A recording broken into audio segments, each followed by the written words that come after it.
like the street lights lit this town, like a fire in a blaze, gotta burn it down. Can't be afraid to leave this out.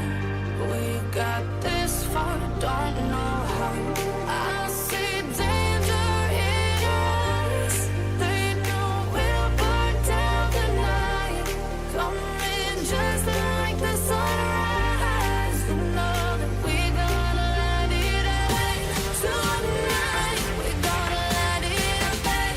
Tonight, we gonna let it out. Just like the sunrise, we gonna let it out.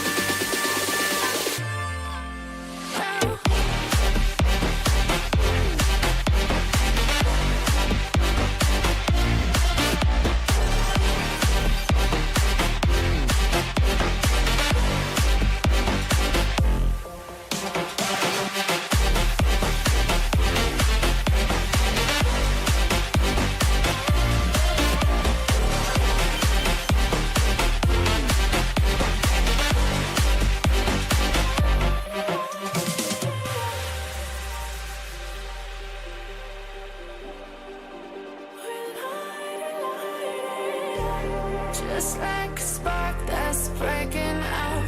Can't make a stop, can't turn back now. We know that there's no room for doubt.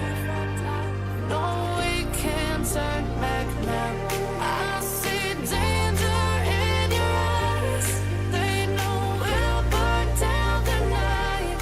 Coming just like the sunrise. You know that we gonna let it out. Tonight, we gonna let it out. Tonight, we gonna let it out. Just like the sunrise, we gonna let it out.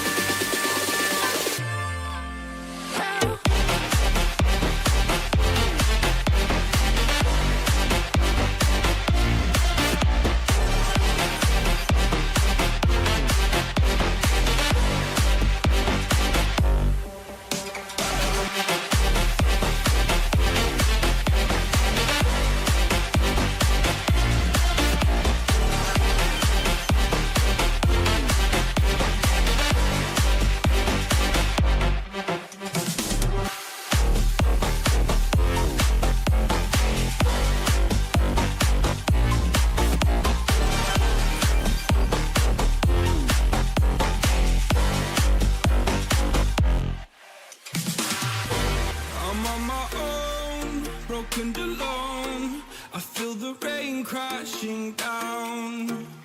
All around this empty town, I'm searching for the lost and found.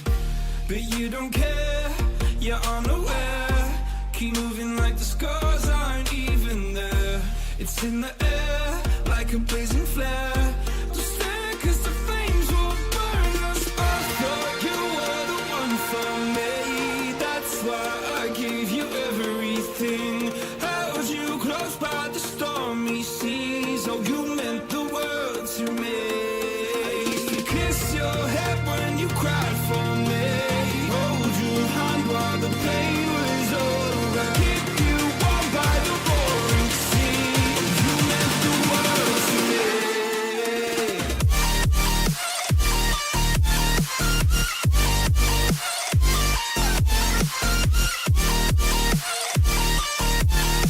Oh, you meant the world to me.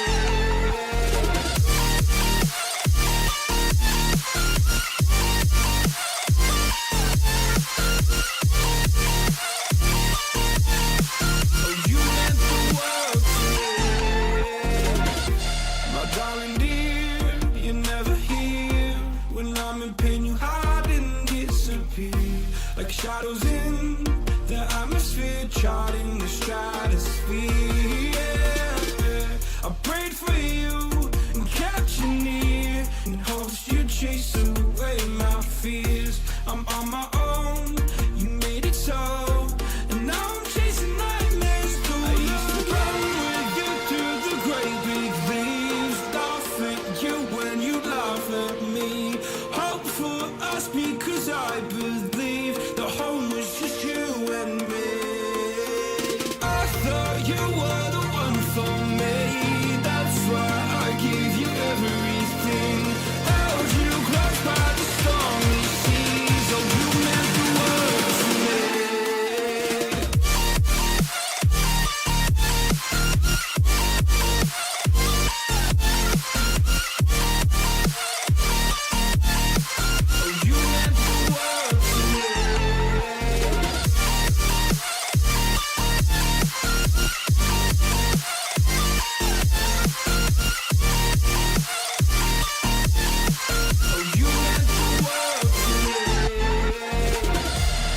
Oh, I'm gonna do this on my own. No point in blaming you, you did not know. Oh, I thought you were the one for me. That's why I give you everything. Held you close by the stormy seas. Oh, you meant the world to me.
Someone to clean up and tame. Oh, some things never change, never change.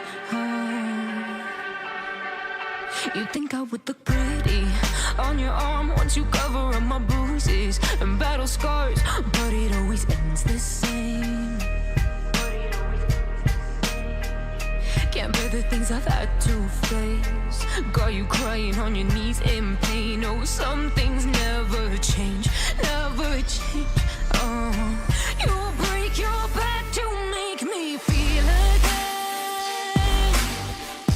Suffocate to make me breathe again. Lose your mind from endless pain.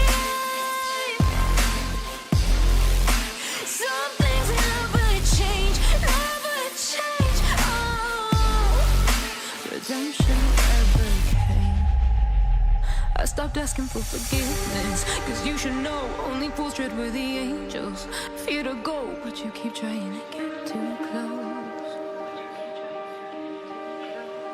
Save myself by turning into stone. So save your judgment cause you just don't know. But some things never change, never change. Oh, they say I should feel guilty and change my ways, leaving crumpled bodies in my wake. Swear I didn't mean to make them break. Swear I didn't mean to make them break. But they're so delicate and so mundane, and they keep coming like a moth to a flame. Oh, some things never change, never change. You'll break your back to make me feel again. Suffocate to make me breathe again. Lose your mind from endless pain.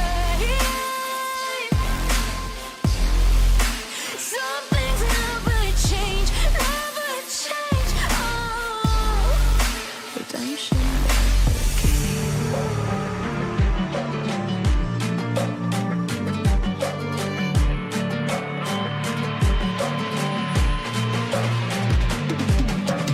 If we are one grain of sand in the middle of the ocean, can you try to understand how our touch can cause explosions? Rise up, we're too great to be landed. Rise up, we're too great to be standing. They ain't never gonna stop us, fly at 'em like choppers, better cook those risks, cold blood in my fists, we fire starters, one out of a million will reach those heights, always had a feeling that I won't deny, not work, never could toss, look in my eyes, I'm on the rocks, rise.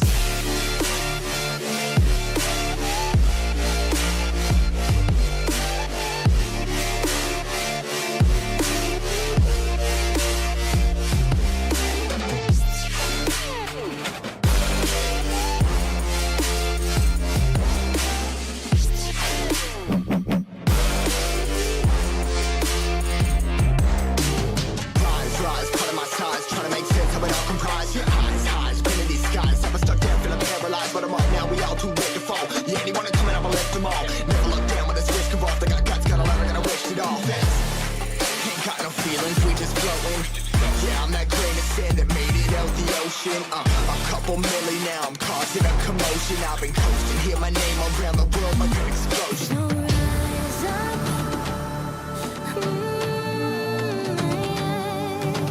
Rise up.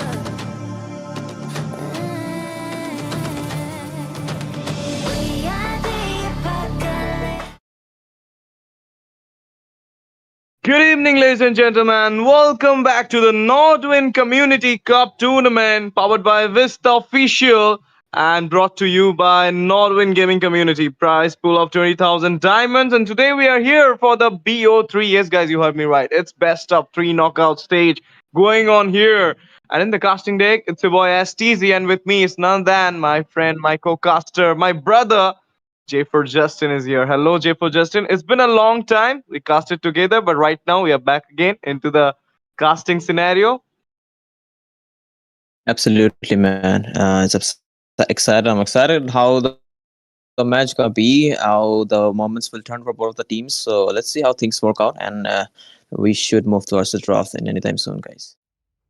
Obviously, and this is NewGen Esports versus BBH. बहुत बुरा हुआ. Yes, guys, बहुत बुरा हुआ मेरे साथ and सबके साथ. And बहुत बुरा होगा आज शायद NewGen Esports के साथ, because it's BBH versus team NewGen Esports. Let's see how this new generation esports gonna perform in this tournament, or it will be BBS day to slam them up from the Nodwin Community Cup tournament. Because if you lose, you're going to the home. So you need to win this BO3, bro. It's an elimination round, and the draft phase has already been on, and BBH got the first ban. So let's see what this best player have in the pocket. Yesterday I was casting for sorry, I was not casting for BBH, but I just saw their match. It was quite good. It was in the second and it was quite good. But let's see how they will manage today, and it will be a Kalea ban. Obviously, I mean, this hero is the new hero. They don't want the new Zane to pick the new hero, and hinder their gameplay, as well as the mobility queen will be taken down from the side of team NewGen Esports. Two big bans coming from both these sides. Let's see what else they're gonna take out. Why am I seeing a skies and illusion, man? Why I'm seeing a skies and illusion? What happened to Plague to Plummet? That's the question here. Because he Maybe, was the leader of Plague to Plummet, right? So, yeah. what's the plan here? I'm also not sure about it, but it's a good thing that he's been going for the new teams, and it will be a big thing from them for them as well, because if an experienced player will be in your team, it will help a lot to get some experience from him as well. Right now, oh my goodness, how can I forget this? The new meta is going on, and the glue is OP right now, and look at that. They will be taking out that glue, but it's kind of sus that. NewGen didn't ban the first one, Justin. Yeah, they just skip the first match teams, but still, maybe they have a plan in mind. Maybe since they have the first pick, they might want to get a really good pick, maybe a Lucas they want. So that's the question. That might be part of their strategy. That's if you see it in an optimistic way. But yeah, but we can see the CC is getting banned, so it also a sign they want to get a flex pick, a Gattaca, or maybe a Hylos. It could be. So they will have a lot of options. That's the good side of even not banning a hero. So but also the other team can get two OP heroes as well. That's the wrong side as well. So yeah, let's see how things work out. So after this last ban, Team Nugent will Yeah. get the best You know heroes what, possible they Justin? actually I mean, want. two So winning lane hero got banned right now, CC as well as the glue. So it will be fun to watch what will happen in the EXP section, because right now, whatever else heroes are open, only Dragon is there for a winning lane thing. But I don't think no one gonna pick a Dragon. But guys, you have to pick it in the next patch, because Dragon is also getting a buff before the Exorcist resell. So let's see how it will be going, how it will be going to affect the community tournaments. I'll be seeing that too. But right now, Dragon is nerfed, so you can't go for it. And as Justin mentioned about that Lucas pick, so maybe BBH just went for that ban. They don't want to give the Lucas to the opponent side. And right now, NewGen with the joy. Oh my goodness, the one mobility queen got banned, another mobility queen got picked. It's the joy. Yes, guys. I mean, in this meta, you're gonna see Joy Suyu everywhere. Not only in our tournaments, but also in international tournaments as well. So right now, Joy will be picked up. So are we gonna see a Hayabusa to counter it, or are we gonna see some stun type heroes to counter the mobility of the Joy? use the Phobius is still open. It would be a really great choice if they go because the CC is also banned. It will not get countered, but I'm seeing a Gattaca. I mean, a flex pick. Maybe it's a Roma, but still, it would be awesome if they went with a Phobius as a counter hero for the Joy. So, but still, they decided to go with the Sicilian as the first pick, and also the Joy has really good backline diving capacity. So Yeah. the Joy will be bothering this Sicilian a lot. So he have to be maintaining his positioning. Might bait out the flicker here and there by the Joy. So yeah, right now they are still taking the best decision for themselves. What would be the best mate since they can Yeah. counter right now. And Hylos and Valir could be the answer here. Valir can dodge the AOG with his own ultimate, and Hylos will be able to slow him down a bit. So in this 10 days, did you took some astrology classes or what? I mean, your predictions are on to the point, man. Look at that high loss pick. I mean, obviously, we all know that CC got banned, so high loss pick maybe will come. But today, Justin Bro's aura is at the best, because whatever he's saying, Lucas getting banned. If he's saying high loss gonna pick, high loss is getting picked. So this is how it's gone. And look at that. I mean, the aura also reflected on me. And when I said about the Hayabusa thing, it's just happened. So this is what going right now in the casting desk. Are you all also guessing or not? Because yeah, guys, I mean, we need your support, and you know how to support us. You just have to like the stream, share the stream to your friends, let them come and enjoy the stream as well. And also, not only enjoying the stream, they can also able to get 1300 diamonds in this weekend stream as well, and 2 starlight passes. Yes, guys, Norwin community is right now giving up 2 starlight passes as well as 1300 diamonds to the, I mean, our viewers, our lovely viewers. They're gonna get it. So if you have luck, do join the stream, do watch the stream, and whatever the rules of the giveaway, just do it and get your Starlight Pass. Look at the Mia skin; it's so sexy. You can have it. You can just destroy all those heroes with the Mia's damage. So let's go to the match right now again. And the Phobius will be taken out right now with a Badang being banned from the side of team New Generation. That shows that New Generation must be thinking about the high loss to go into the roaming section, Justin. Yeah, that might be the plan. But Tang Ben coming in, they are trying to decrease the CC for the Joy so that she can connect the skills. So again, I'm seeing a Phobius ban from the side of the team Red. So I'm confused. I mean, they actually needed the Phobius for themselves. If they sent it the Gatot for the roam, and if they pick the Phobius for themselves, it would be a great call for them because there's not much counters left for the Phobius here. But right now we can see the Urethel is getting banned from the opposition side as well, and what they are planning to go with Hilda to for the invade to the Joy. That's a little bit questionable. What they goes and actually they actually do wants a really good invade potential XP laner it seems. So yeah, they were picking doing back and forth with that Khalid and the Hilda. So yeah, Yep. but right now it will be the Hilda they have been perfectly went with. So they need they got the answer what they are facing in the EXP. So they will take their time to get the best heroes possible. So what it will be if it was me, I would have gone with a new Jong. I'm not gonna lie.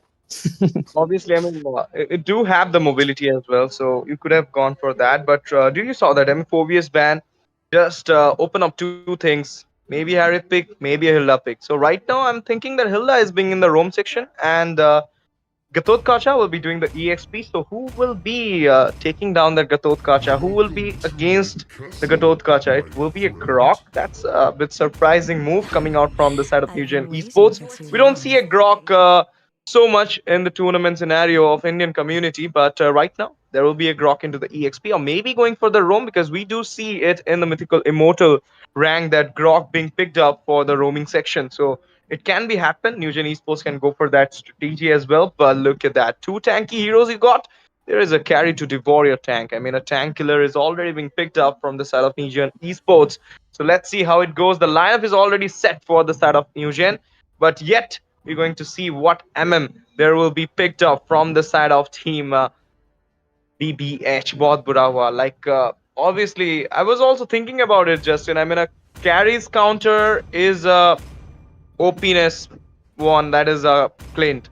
And right now, Clint got buffed in the recent patch, so you can go with the Clint as well in the tournaments as well as in the rank. So they just went for that pick right now. It's a good pick from them, but will it work in the late game? That's the question. He have to maintain his positioning, especially from the Joy. Though he will have two dashes, one his own inbuilt dash. There is a second skill as well as one the flicker. So with that, he have to do that outplay to dodge himself. But the burst might not be enough in certain scenarios because I'm not sure how the patch will affect him. Like if he can instant burst people, but like I said, they have to. It will. He will have the chance to deal up some damage, but I'm not sure if we have like too much damage after this crazy if this patch. So that's the thing. If it work or not, but still they still had a Harriet in their hand if they wanted to go with, like you said, and also the Granger was there. So those two heroes they skipped. They just went for the Clint. So there might be a reason. So I'm actually waiting to look for it. Yep, I'm also wants to see what will happen in this match. But right now we are into the land of dawn, ladies and gentlemen. Welcome back to the land of dawn, and it's NewGen Esports versus Team Bohut Bura, that is BBH, into the BO3 set at Nodwin Community Cup, powered by Vista Official. And right now, heading into the match, the junglers are taking up their aggro. Justin, please take it over. Yeah, taking their aggro, trying to get level 4 mark, and I can see the Hayabusa kind of doing XP lane rotation. Meanwhile, Joy doing the complete opposite. So they are trying to get a trade either from one lane. So let's see which of the rotation will work here. But this also might be a different kind of rotation by the Hayabusa to evade the invasion maybe or something. But yeah, we might see a really good clash in the EXP as well. And he's already there. Level 4 mark not been hit. He might be going to the creep of the Joy there again. To get his level 4 mark down, and but still this will be a hell of a match to watch. If the XP laner gets fed, then definitely this Joy will face a lot of trouble. And right now nice pokes coming in by the Grok here, but it seems not much skirmish will happen since they are really low in level and the damage is not too high, and people are really tanky. And yeah, Sicilian struggling to get back to his own lane, and the Joy. Okay, he is level 4. We might see a fight anytime soon in the top lane. Yep, in the top lane there is a possible fight was coming on, but it will not be much. But the Hayabusa with the Ogi shadow kill going on with that Grok. Wall just popped up, but it will be a first blood for the Hayabusa. He will be getting the first blood in this BO3 first set. That's a nice start for the side of team Bohut, Bura. They literally played well for the first blood. And right now, with the help of the river control, they will be going for the turtle. But before that, there will be an hindrance coming out from the high loss. It will not be much for them. But still, the turtle fight is already on. I mean, the turtle dance is already being on. Let's see who will be getting this neutral objective. Maybe you can say the upper hand is right now into the hand of Bohut, Bura. Bad Fist already been on, giving a lot of damage. The turtle will be respawn again. Oh my goodness, they will be. Oh, look at the damage onto the room, and it will be Gatot Kasha getting down. The turtle will be taken by the Joy. Joy is being there at a sliver of HP. They're going on to that flicker popped up. A double kill will be secured onto the hand of Joy, onto that Hayabusa. And in the meantime, at a sliver of HP, that Hilda managed to win back, dismantle herself from the map. But look at that. It didn't get that buff to the hand of Joy. I mean, Sicilian managed to take it back. Yeah, that's a really good trade, to be honest. Despite of giving it to the opponent, he got it himself, and he needs it too. So definitely can work with it. But nice wall coming in, trying to trap him, but Flicker will save him from that sketchy situation. And also the carry was really there for some action. Got the Kacha with some taunt, but not much follow up there. Flint will be dealing some. Okay, he will be popping that ultimate. Or are we gonna see a clash here?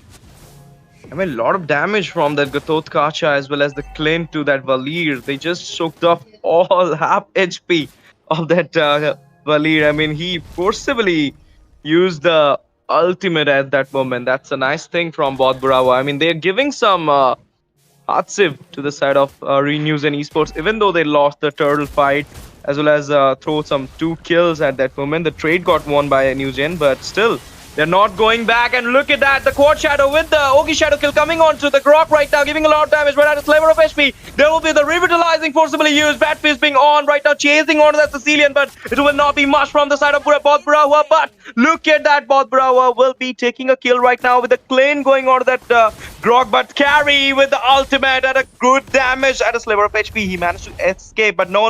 Carry is yet to come. Flicker popped up, and it will be a slain for the Klein, and Carry will be taking a kill. I was thinking for a double kill, but it was a Hilda, so it's not easy to take down. I mean, it was a Gatot. It's not easy to take down a Gatot Kacha at that moment, but right now, invasion. Yep, some invasion coming in, but Hayabusa will be able to secure his buff, it seems. Grok doing a great job luring the turtle on his side, so that the team will get his advantage. And we can see both of the teams are gathering around for that for this fight for the second turtle. And let's see who will get it. Hylo's kind of a deep position. He might get caught up if a really crucial CC comes out. Okay, Joy. Look at the damage coming from the Joy. Electrifying Beats right now playing the match, and at a sliver of HP, the Hayabusa will be taking down the Hylos. Glorious pathway popped up, killing spree coming from the Joy. 1-for-1 trade from both these sides, but the turtle being selected, being taken down by Joy again. The second neutral objective into the hand. Joy is literally doing great with the retreat, Justin. Yeah, his retreat is so good, man. Right now, securing all the objectives for his team. Beautifully done. 2 turtles, and it will give some shield to all hold the team. And you can see it already. Skyzen is rocking the shield, and not much effort of the Indra. But right now in the mid. Ooh, look at that. I mean, he managed to use the Rhythm of Joy, but it was not much to get the hand onto that Sicilian. But Ogi Shadow Kill will be taking down the carry. who just managed to come into the bot lane just to take down some turrets, but Hayabusa and the co will not give a chance to carry to shine over the bot lane as well, because he managed to bit down that top lane. But look at that, Ogi Shadow kill. No, got Shadow to just get into the safer zone, but will he manage to take down the buff right now? No. It will be Joy. Okay, he managed to take down the buff. Yeah, right now he actually is securing his things really properly. So good for him. But still, the Skyzen getting taken down in the top lane might be a pricey situation. But still, Hayabusa getting some kill. Right, KDA he's maintaining. So this still, it's not the low situation. They just have to hold it start strong like they are doing right now. But in the bot lane, it's looking a little bit sketchy. And Joy will be using the electrifying base, but yeah, it's the Hilda, so she is not getting taken down anytime soon. He will need some more damage item as well as followed up by some more penetration item to do 1v1 him. But right now they are trying to pinch this turret here, but Kacha is there to save the day, as well as the Sicilian is also there. They already figured out they are missing from the map, so this might be one of their plan to take out the turrets. So yeah, really nice defense. They just have to play a little bit more safer here. They have the late game insurance, that is the Sicilian, and also the marksman will be dealing some damage too, not gonna lie. I'm actually want to see how the marksman does. But right now the turtle fight, the third turtle of the game fight, is about to brew, and already it seems like team NewGen Esports is about to get it easily. But AOG coming from the side of both Bura right now, but it will be carried, devouring that Gatot Kacha killing spree coming from the high episode onto that rock, and she will be fine with a double kill onto Hilda. 2 tanks already been gone, devoured by the carry. Literally managed to take down the turtle as well as 2 kills. Again, the trade being on to the side of NewGen Esports. They're having a 2k goal lead in just 7 minutes 50 seconds game, and not only that, they are literally going for a turret at this point, but Sicilian will be there to defending it up for the side of Bohut Bura. Even though the Bohut Bura is trying their best to cope up with this match, but NewGen Esports are securing the objectives as well as the trades onto the fights are totally good from their side at this point. I mean, if you're gonna talk about the macro thing, it's being on into the hand of NewGen Esports. I mean, look at the trade. They just managed to take down the Hylos at that point, and in the meantime, they managed to take down the Hilda as well as Gatot Kacha. So roam for roam, and then EXP getting down. So it's better. We can say NewGen is doing great at this point for their side in the first set. And again, the rhythm of joy coming on. Electrifying base will not be there, but the bad impact. Oh my goodness! Look at the damage of the bad impact at this point. Maybe he's in the stack of 100 plus. Again, Shadow into the action. The stack is not marked over the carry loss, so will not be a kill. But look at the bad impact, Sanguine Claws, and it again bad impact. And this time, the Valir will be sent to heaven. Surely for sent to heaven, but it's Joy, kind of a sketchy situation. But nah, she will not get caught that easily. But mid lane turret has been taken out. Good map control coming into the hands of Bohut Bura. Mid lane turret is really crucial for the map control in the buff area, and look at that. The buff has been secured by a Clint, it seems. But yeah, Hayabusa did had some different plans. But yeah, at least their team secured it and not the Joy. So yeah, they started to snowball slowly the jungle. So yeah, if the Joy getting snowball, the damage will be pretty much low. But the KDA is pretty good for now. One good taunt when the Joy is in the back line, but the Gatot Kacha will be the game changer. And once shut down, that has been get by the damage dealer. Could be the trade they need in this fight here. Yep. You know what's the real game changer is the retreat battle. Yet I haven't seen Teen doing a great retreat battle, but right now bad impact. The overextension will be getting punished for that high loss. Revitalizing popped up forcibly. Glorious pathway again popped up. AOG into the action. Mega kill for the Joy. Electrifying beats again. Retreat onto the Lord. Securing the Lord. He will be going for a double kill onto the Gatot Kacha. What a damage from this Joy. And Sanguine Claws flicker with the bad impact. Sicilian targeting, locking target onto that Valira as well. In the meantime, Grok didn't have the chance to be there in the map at this point, but they managed to take down the Lord. But second tier in the mid will be onto the side of Bohut Bura.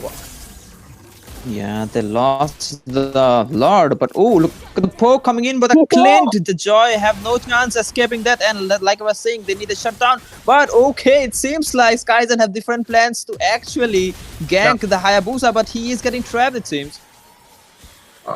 I mean, a nice escape coming from Skyzen. I mean, the youngest MM, but no. AOG is there to come, but overextension wall being popped up. Right now, Gatot Kacha being trapped up, but he will be fine. He will be having a way to go back into the safer zone.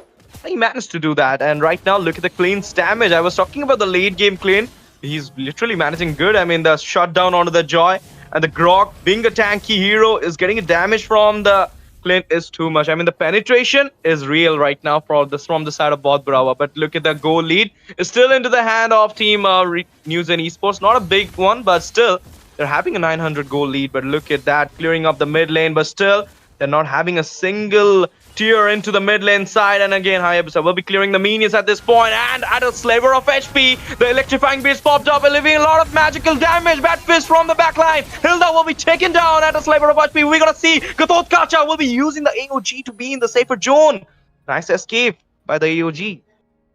Defensive AOG, but still, Bohut Burahua lost one member and no casualties from the side of NewGen. This is the chance to get the mid lane turret they are looking for some more map control. But the lane clear of these two dudes, the Clint as well as Sicilian, is pretty high, and they will be able to defend this turret for themselves. And yeah, so far they are in good shape. They are defending. Their defense capabilities are so good. If even they took like one more lord, they can just defend it so good because they have a Sicilian, they have a Clint, and they have the front line they need. So the draft is actually showing to be really good from the side of BBH, and they have to they just need the trade they're looking for, and they are really good to go. And okay, we can see some damage coming in from Skyzen trying to chunk some HP down of the Kacha before a big fight. So okay, OG.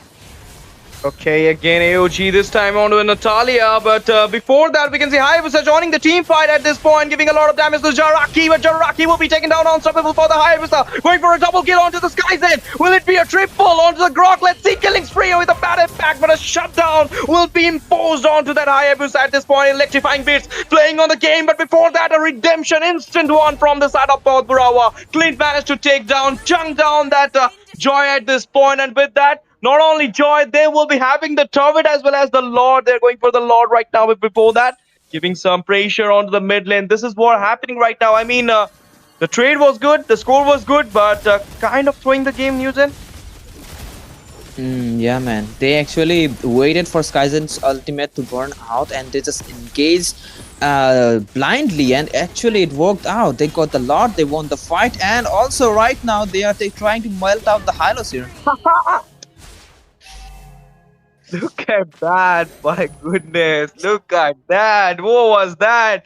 I lost. Shouldn't have went for that. I mean, the law was ultimately onto the side of Bohut Burawa, but still, Hylos went for that. I mean, I'm not sure about it. It's a Yeah, wrong that was choice. a bad decision. Yeah, that was really a bad decision. You should have waited for the lot because you are in the higher, upper hand right now. You can easily defend down the lot. But right now, again, we can see the lane management is going on beautifully from the side of Bohut Burawa. Managed to take down the turret in the bot section as well as going for the inhibitors right now. Bad impact with the bad fist as well. Right now, giving a lot of damage from the backline. Revitalizing, being forced up. But before that, the electrifying face with a rhythm of joy is mixing up over there, taking down the Sicilian as well as the Gatot Kacha will be taken down. The leader managed to take him down, and 2-man down already. Electrifying base giving a lot of damage. Hilda, the third one, be taken down as well. But the Clint, in the meantime, managed to take one kill for the side of Bohut Burawa. Mega kill for the side of Bohut Burawa's MM. But still, do you think, they will get some amount of turrets in the mid section right now? They might be able to, but Hayabusa is there. He will just use the ultimate, and then the lane is absolutely clear. But still, they lost a fight. Okay, nice flicker. Yeah, and dismantling, but no. Glorious Pathway was there. Again, bad decision from Hylos. He wants to engage, but there were no minions. How can you go for it? Still, look at the minions wave right now going on to the bot lane turret. I think the second tier will be taken down at this point. No, the minions were there to save him up. Yeah, I mean the defense was really good from the side of NewGen Esports, and they actually clapped back really good as well. So they have to be really careful, especially Team BBH. Even they got the load, they have to take out the damage dealers. That is the Skyzen. But right now, some burst coming in. Oh, wild charge! Oh my goodness, look at the damage on the Hayabusa. Three man just trapped the Hayabusa into the Bermuda Triangle. And the Hayabusa got trapped down at this point. But it's a very bad point. 40 seconds for the Lord, and Hayabusa getting down is not a good thing for the BBH. And in the meantime, Carry with the split pushing will be forcing the Sicilian to get back, with a Joy will be taken down into the next end. It will be Clint. If Skygen will be taking down a Hayabusa, Clint will not wait for to take down the Joy as well. Two jungler got punished from both the sides. You beautifully done, man. They are taking the trades really beautifully. And right now, nice. The Katotkacha might get poked there because he just got stunned there by the high-lows law and order while he was charging. But look at the Hilda going in crazy right now, knowing the fact there is no one they can melt. AOG going in. AOG onto two people, but right now at a very bad position, overextending at this point. But look at the backline damage coming from the Carry. Monster kill will be secured onto the plane, but it will be Carry melting down. The Winter Crown will be there, but Ogi Shadow kill onto a Grip. But in the meantime, he managed to take down the high loss as well. The Valid will be taken down with the Clint going on. Immortality popped up for the Skies then, but in the meantime, we can see the Godlike coming from the Clint, and with the electrifying beat, a shutdown on the Clint. Triple kill. Will it be a Maniac? Let's see what happens at a sliver of HP. He will be finding the Maniac. It's 1v1. It's Hayabusa versus Joy. Let's see. Will he having this Lord? Will he having a Savage? I'm smelling it at this point. Rhythm of Joy. Electrifying beat. Oh my goodness. Victory! Victory from the Hayabusa. It's Steen taking down the Lord at this point. The last victory battle won by Bohut Bura at a beautiful point. I mean, this is what you want. You lost all the victory battles, but the most needed one, you wanted Ogi Shadow kill, but the Winter Crown. Oh my goodness. Ooh. Beautiful reply to the Ogi Shadow kill from that Joy. Rhythm of Joy at a sliver of which Ritu will be popped up, electrifying bit, and he will be taken down as well. Unstoppable, unofficial Savage for the Joy. Yo, the retreat, actually the Joy didn't have the retreat at the time, and the Hayabusa knew the fact. That's why he didn't hold back and didn't retreat it and just take the Lord beautifully. But yeah, the last fight he should have just engaged a little bit more earlier. But right now, glorious pathway. Yup, again, the fight is on from the side of Team Bohut Bura, but look at that AOG flicker come up from Skyzen at this point, dodging that AOG, and at the sliver of HP, the cleanse damage will be taking down the tank, and it will be a bad impact for double kill onto the Valir as well as the Grok. Buries down them, eliminating down them, and going right now to take up the crown with the help of the Lord. The charge coming from the side of Bohut Bura will be taking down the Crystal for sure at this point. Look at the damage. Oh my goodness. The Innovator falling down at this point. Minions will be taken down, but in the meantime, Gary managed to shot down that Hilda. And look at the minion wave right now going on to the Innovator, but the damage coming from this Clint is a lot. Let's see, will they able to take down the base or not?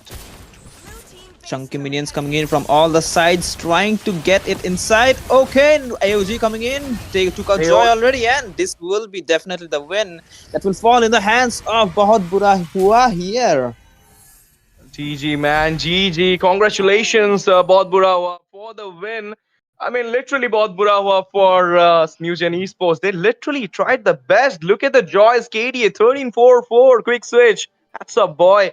And Skyzen was also there, the youngest MM of our Indian community, picked to plummets MM Skyzen. It's also there, 5-4-6 KDA. Good play from them, good game from them, but still, it was Bohut Bura was last lord. It was Bohut Bura was gameplay, optimized gameplay, or you can say togetherness. The positioning, the gangs were totally great after the 10 minutes mark. So they didn't just manage to come back. They managed to take on the Crystals as well, but it's the first set. What a set it was. I loved it. I loved it. It's my second day at Nodwin Community Cup, and these two teams are underdog teams. I just know Skyzen and no one else, but this guys literally showed a beautiful gameplay, I can say.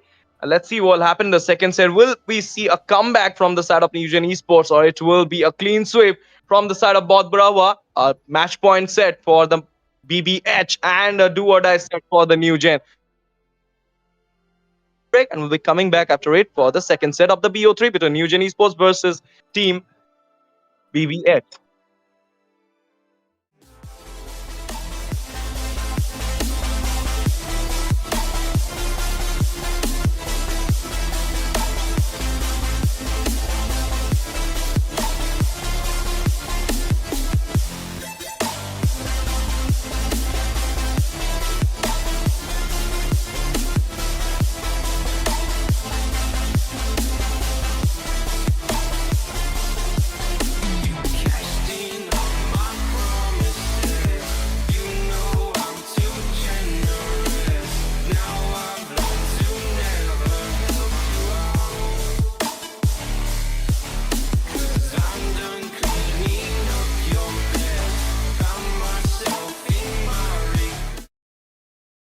Howdy, howdy, guys! Back into the desk again, and it will be me, Astizi, alongside Justin, Jaipur Justin, casting the second set between New Gen Esports versus Team BBH at the Nodwin Community Cup Season 5, powered by Vista, brought to you by Nodwin Gaming Community. Prize pool of 20,000 diamonds. And guys, you know, I always give a small insight, and the small insight is NewGen Esports tried their best, outplaying a lot, even though they dominated the early game, but it was BBH taking down the crystal, taking down the crown from the hand of NewGen Esports, and claiming the first point for them. It's 1-0 right now in this BO3 set between NewGen Esports versus BBH. Let's see who will be taking on the second set. Will it be a clean sweep or will it be a comeback from the NewGen side? Let's see what happens. You guys can comment on to win. Will it be NewGen Esports or will it be BBH? And don't forget to like the stream and share the stream to your friends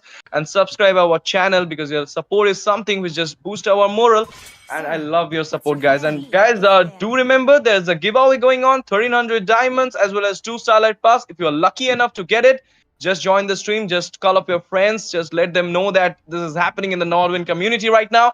They will be having the chance to get it up for themselves. It's a Mia Starlight going on right now. It's a beautiful Starlight. You can use it up by the help of the giveaway. So just grab the giveaway, guys. Who don't want a free giveaway for them? Right now, we're back into the game. The draft phase is going on. Justin, look at that. Kalea again getting down, as well as the Fanny. Even though NewGen forgot to ban the first ban previous time, you said there may be a starts from them. I mean, maybe a strategy from them. But did that the thing? Is that the thing which make them lost that first match, first game? I mean, the joy was the plan, and it actually worked out. They got a maniac, but still, they didn't win the game. That's the sad part. But still, they do not want to make this kind of mistake again. We can see a high-loss ban coming in after the Kalia. That's a good ban as well. So last game, it was being picked by one of the teams. So yeah, they have seen the impact. It was not much impactful, to be honest, but still, definitely great call to ban it out because it's a flex pick. So right now, we can see a Matilda ban coming in. They do not want the utility combination with this hero, so great choice to ban it out. And their draft, actually, maybe they are really comfortable playing against those normal tank and mage comps drafts, and I believe that's the plan they are making with. But still, Florin is actually OP in this current meta, so we might see one today. And yeah, guys, do let us know if you guys are looking for a Florin user as well, like me. And let's see what will be the final ban will be from the side of Team BBH. They already won one match. They need one more win to win this BO3. And we can right now see a Glue ban coming in. Yeah, Glue is actually in the meta with a split. He can go to the back line, and even the Vexana or Epherum is not enough to stop him in this current meta. So he is in the redemption arc. So we better ban him up before he just crushes everyone. And let's see what will be the first pick. Any guess, Ash? I mean, they're showing the mage right now, so maybe a mage. But look at that. Sicilian being taken out from the side of NewGen Esports is a good thing, because you know that the backline was too strong from the side of Team Bura in the previous set. But they didn't just take down the kills, but also clearing the minions. The clearing ability of the Sicilian as well as the Clint was too great at this point. And this time the Lucas was open, so look at that. Teen with the Lucas. Yes, the previous time we saw Teen with the Hayabusa, and this time we're going to see a utility jungler. That will be a Lucas. But to reply it with a Phobius, coming from the side of team NewGen at this point. That's a nice pick, but I don't think it's a beautiful pick. I mean, two counters of Lucas got picked up from the side of both Burawa, sorry, NewGen Esports at this point. The Valentina as well as the Pobius. I was thinking you could have gone with the Alpha in the jungle, and you could have gone with other heroes into the mid as well as EXP, because if you're going, I mean, if you're selecting a single hero to target on and to play with, I mean, to just having the strategy for him, it's not a good thing. I mean, you should think about other roles as well, because it's not always the jungler who carry the match. It's maybe the it's maybe the mage. Previously, I just casting a match right here.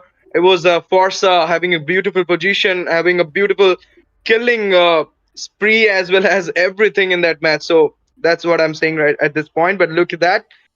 A Jushin will be picked up right now with Gatot Kacha. I mean, you forget the Jushin. Right now, a lot of people are forgetting the Jushin because she's not in that level, in that meta at this point. You can go with the Valira as well, but not Jushin in the previous match. You saw that. Right now, they will be going with a Jushin against a Valentina. And a Suyu, a mobility king, we can say, will be there. A lot of mobility in this match. We're going to see from the side of Team NewGen Esports. And the Demonic Force is also will be playing a big role from the side of NewGen as well, because look at that. I mean, Gatot Kacha being there, Sustain for the side of Both Burawa, but will it be working against a Phobius? I'm pretty much, I mean, not sure about it. But now, if Team NewGen will go with the Harith Skyzen with the Harith, it will be a fun thing to watch, because Phobius and Harith in the same side will be a great thing. But Harith, after getting a little nerf, I don't think they will opt it. But Florin will be get banned, as Justin just mentioned about it. And we all know that a utility junglers do works great with support, and the support meta is going on. So you just have to ban the Matilda as well as the Florins. That's a nice choice. And look at that, a respect ban for the Skyzen. Yep, but still, I guess Brody would be the perfect respect band for Skyset because that is the main hero of him. But yeah, it's one of his hero pool hero as well. So great call to ban it out instead of letting him pick. But yeah, last game we did saw he was rocking that carry, but it seems like team BBH are not scared of the carry anymore. Even it was a little bit more scary, but again the joy was also letting it open as well. So it was the Phobius as well as the Suyu. They picked it along together, and right now we can see a Nathan pick. I believe in the patch they have tweaked it a bit, so he might work out in this fight. But also this gives Team BBH to counter pick a really good marksman for this Nathan, which they will win in the gold lane fights. So will it be a Granger? That's the question here. They have a lot of AOE. They have a Katatkancha. They have a Jukshin. So what will it be? Will it be a Granger, a single target hero that will actually burst? And yep, it seems like it will be. And Hilda is a really good combination as well to have some invade potential. And last game it didn't really work out for them because from the early game actually it was a team new. From the early game the support was too high, so Hilda didn't got the chance to do some invade much. And in this game also I don't feel like she will be able to do much invades because Sue is really strong in the early game as well. So let's see what will be the last pick. They need a roamer, a perfect roamer I believe. So what it will be, that's the question. Will it be a Carmilla here? Carmilla will work great, but I think they should go for something more tanky than a Carmilla. I mean, maybe a chip will work also great here, because you've got the Suyu as well as the Phobius, but no, they're going with the Tigreal at this point. That's a nice thing. I mean, having a CC, it will be a good thing, as well as the Valentina is there. But if we will talk about the Valentina, she can copy right now two ults.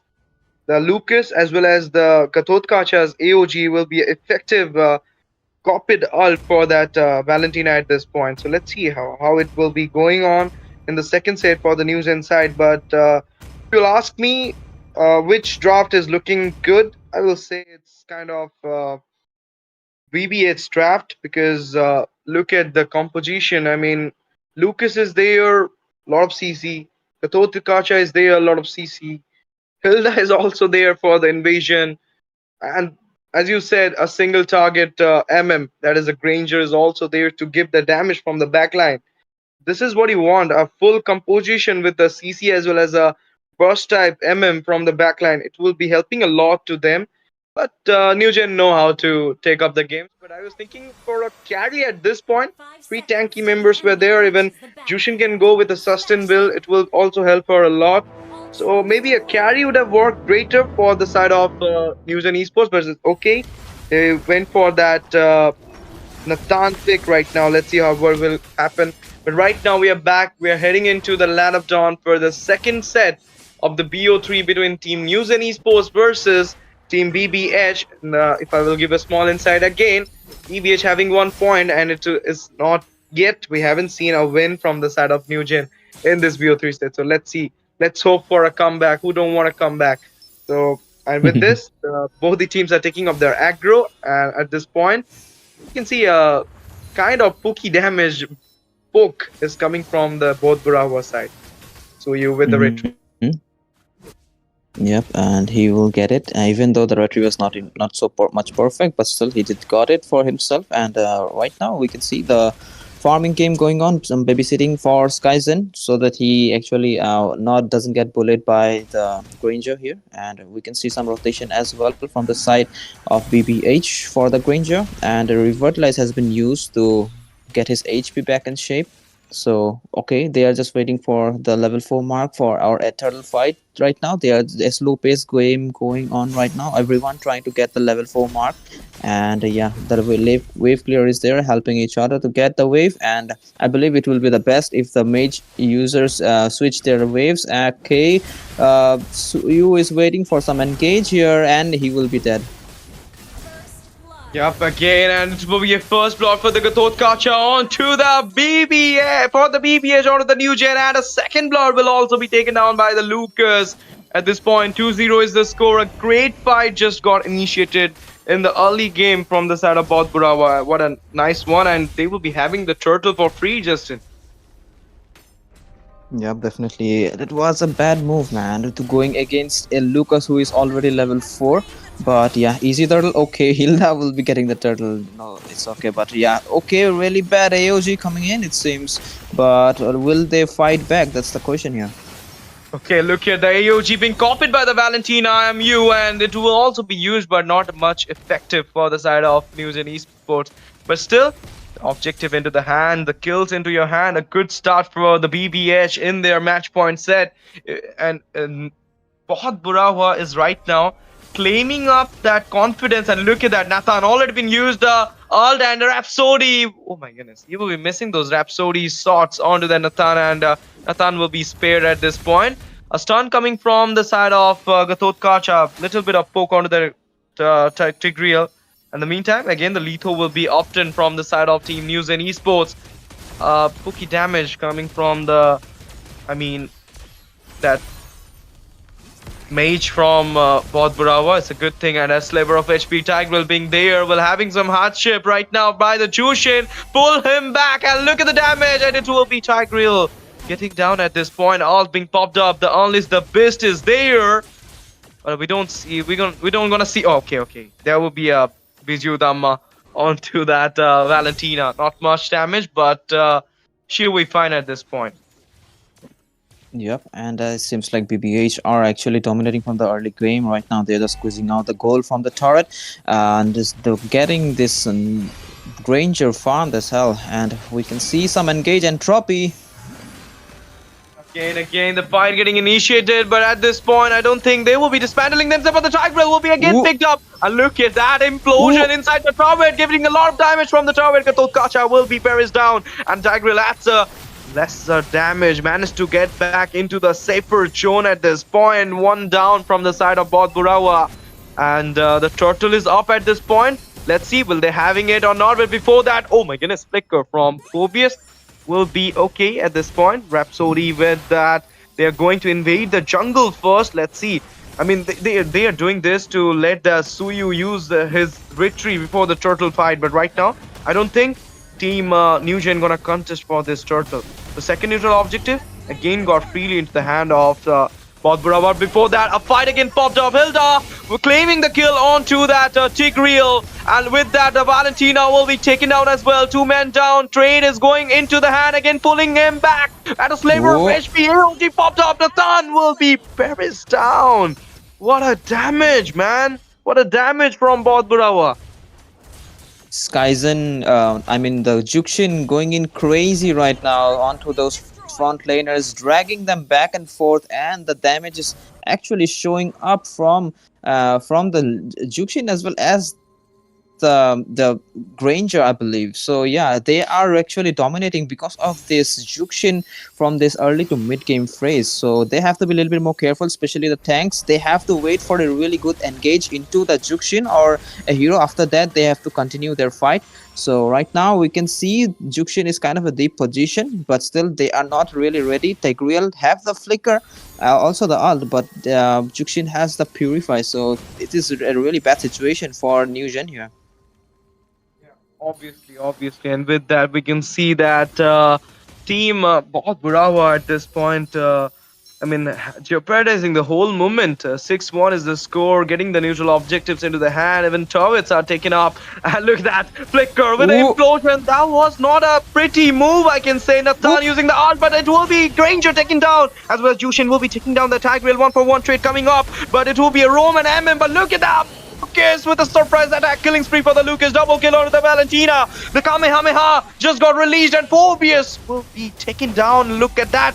They're going for a clear wipeout. And it will be Lucas. Boom, man. Boom. Mega kill for the Lucas. The Sasuke will be gone. And the Naruto will be taking control onto his hand. That's a good one. Again, I can say one more free turtle for the side of Bura. They did a really good engage. I mean, the Tigreal did catch the Granger really prettily, but still the damage was actually not enough to take him up really fast, and the backup came there and just catch everyone there, and that was a complete 5-man wipeout into that bot lane skirmish. But right now the turtle has been secured by the Lucas, and yeah, this was third turtle of the game, so they are kind of healthy right now. Everyone have those chunky shield, but right now Granger kind of a it's actually Skyzen who is kind of a deep situation, so we might see a fight in the top lane here. 4K goal lead. Suyu wants to charge on, but look at that. The mobility will be used, but Suyu will be fine. AOG into the action, catching up the Suyu as well as 2 people. Implosion will be the reply, but it will be Suyu taken down with the Death Sonata. Tigreal managed to take down the Katul Kacham. 3 men down, double kill inside the turret. A charging attack from the side of Bura. The confidence is higher than the Mount Everest from the side of Bura at this point. Not only they are taking down the kills, but they are also taking down the turret as well as they are taking on the map control into their hand again. Lucas versus Phobius. Phobius catch up the Lucas at this point. Death Sonata Rhapsody will be giving a lot of damage from the back lane to the Skyzen as well as the Phobius, but they will be dismantling at this point. They will not be engaging again, but they managed to take down the buff. Yeah, they will take the buff for themselves. So yeah, but still they have to maintain their positioning if they want to do a comeback. Have to wait for the Jukshin's Purify to get burned out. So it will have to be Suyu or someone to actually bait it out with the first skill stun. But he's in a really good shape right now. The Hilda that will bush check for the Jukshin and actually chase him out. So far the game is not really looking good in the favor of NewGen Esports. If they don't win this game, they will be getting knocked out from this BO3. So let's see if they have a plan in their mind for the late game at least, or have the game in the late game. So they do a comeback, Nathan can shine, and they might be able to come back. But right now the first Lord of King will be spawning, and NewGen to not actually try to attempt it because the damage from BBH is pretty high. Okay, OG, we're gonna see it. Yeah, obviously, and they will be taking down the Lord right now, but I don't think that NewGen will be contesting for it. And look at that, managed to take down the Lord, but right now Tigreal again got caught off by the Jukshin.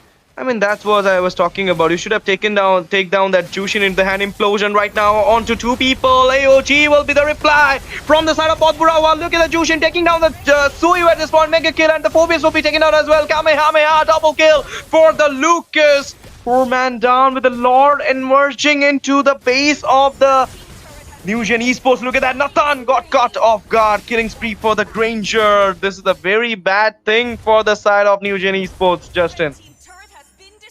Yep, Lord is on there. Oh, is marching from one side. Mid lane turret will have a chunky minion there that didn't died in time.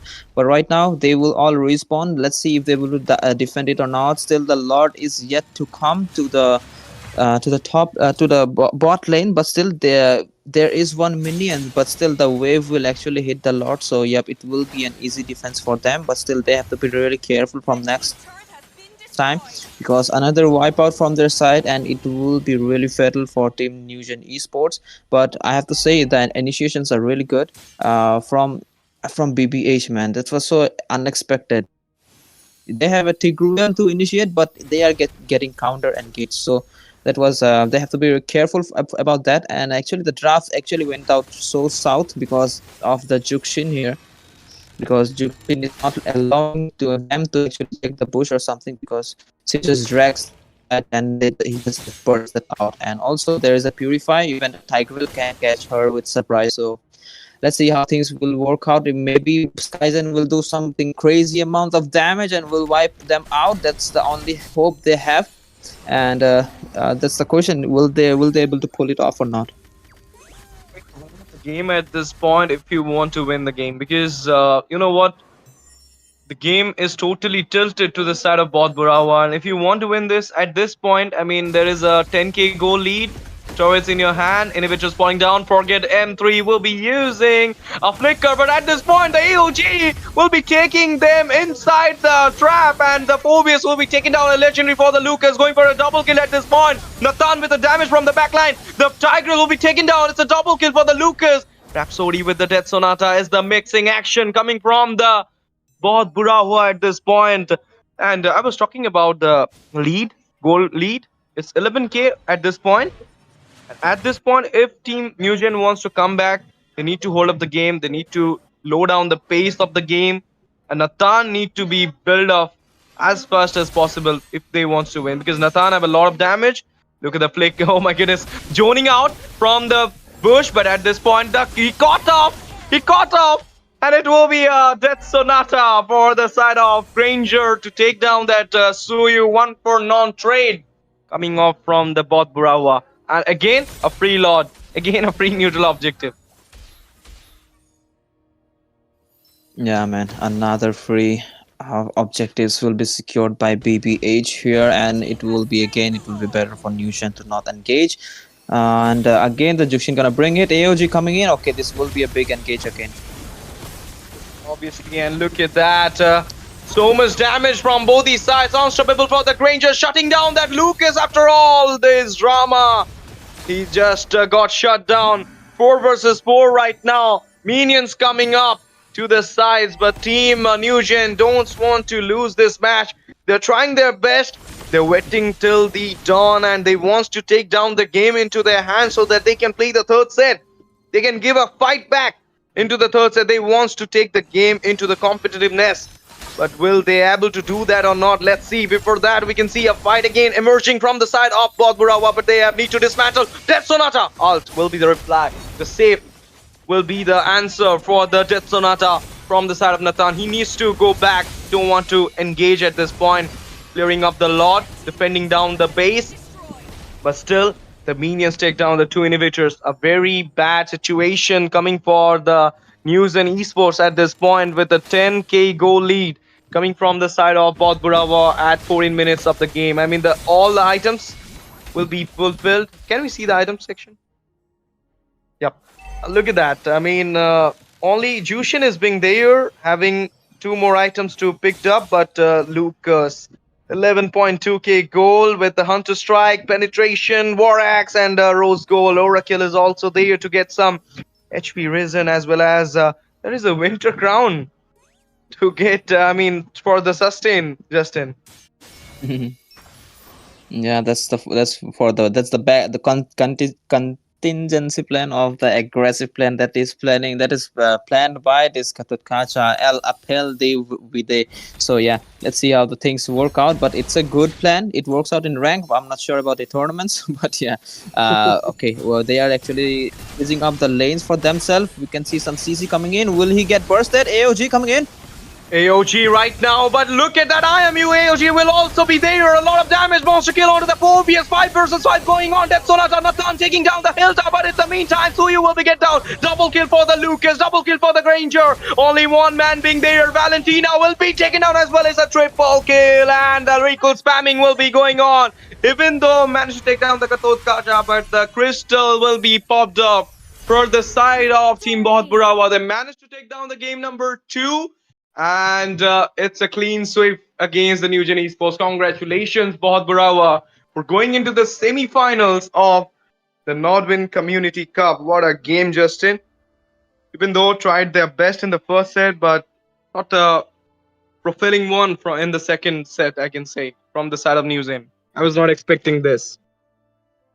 Yeah, the counter engage of the Lucas were really on point from the starting of the game, man. Look at the KDA 11-1-13. He was actually putting the impact on the team fights really highly from the early phase of the game. But yeah, Granger did won the early phase of the matches, and it was the Juxin who was putting pressure into those tanky frontliners. That is the Tigreal or the Phobias. They were she was the one who was putting the hesitation on them because she just dragging them back and forth, and she also had the purify on her hands for those sudden implosion plays that might come from the Tigreal. So the draft was really good from the side of team BBH, and also the execution plan. So yeah, congrats to team BBH for the win. What a win, and thank you guys for coming up and watching the match. And do stay because more 3 BO3 will be coming up next. So don't go anywhere. Stay tuned with us. Hit the subscribe button, share the stream to your friends, and don't forget to like the stream and comment in the stream who's gonna win the next match. And guys, do call your friends to watch the stream because there is a huge giveaway going on from the side of Nodwin community, gaming community. It's 1,300 diamonds as well as 2 starlight passes. If you have luck, if you will join the stream, if you will watch the stream, you'll have the chance to win it, and you'll have the chance to play the new Mia's Starlight skin as well as 1,300 diamonds, guys. Stock up your diamonds for those beautiful Naruto skins. I'm gonna do it. If you're not gonna come, I'll be there. I'll be winning those giveaways. So let's see who will be winning those giveaways as well. With this, me and Justin will be signing off, but other casters will be joining you all with those other matches. So many more exciting matches going on. So do stay tuned with us. Thank you for joining. Thank you for watching. Love you all.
to know what you knew. Restless every time we start locking eyes.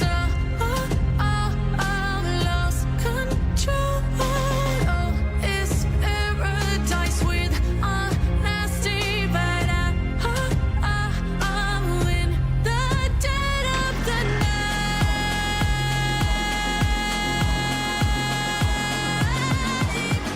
Let the darkness take control.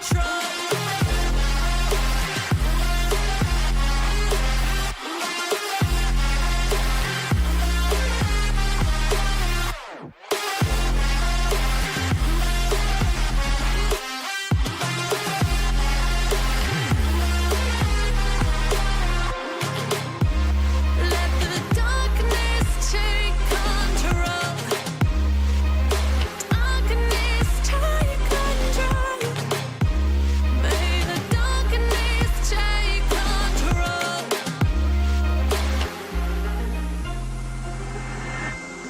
Take me in the smoke, breathe me in and let me go. Sink to your heart to find you. Open up your eyes till you're blinded by the lies, so you can see what you do. Restless every time we start locking eyes. Lost control. Oh, it's paradise with honesty, but I'm in the dead of the night. Teardrops on the floor. The pain is over. Feel the darkness take control. Darkness take control.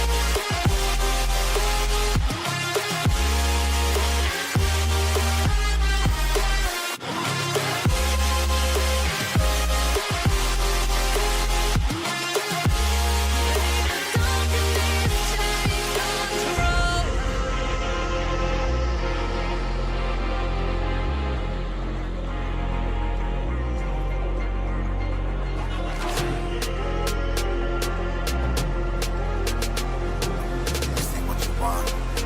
This ain't what you want now. This ain't what you want. Who alive can't put me in a box. I redefine any definition you got. I am the tiger, I'm making steps to the top. The flames, I whip it up, you just gotta hand me the rock. Take a seat, you cannot stand it. All I know, the flow harder than a Scotch bunny. Don't try studying me, you cannot manage. This ain't what you want, bitch, I'm a fucking phenomenon.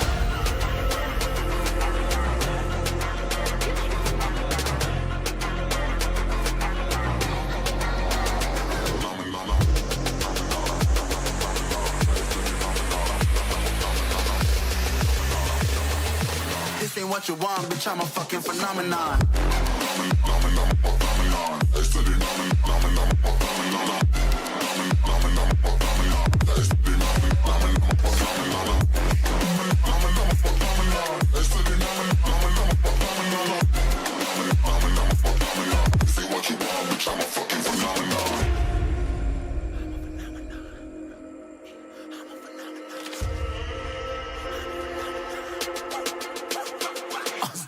Yeah, you better listen. I'm bringing heat. You'll be a fan when I start rapping. Way I'll have your fucking head spinning. I'm known as spit vicious. Release bombs and go tick tick.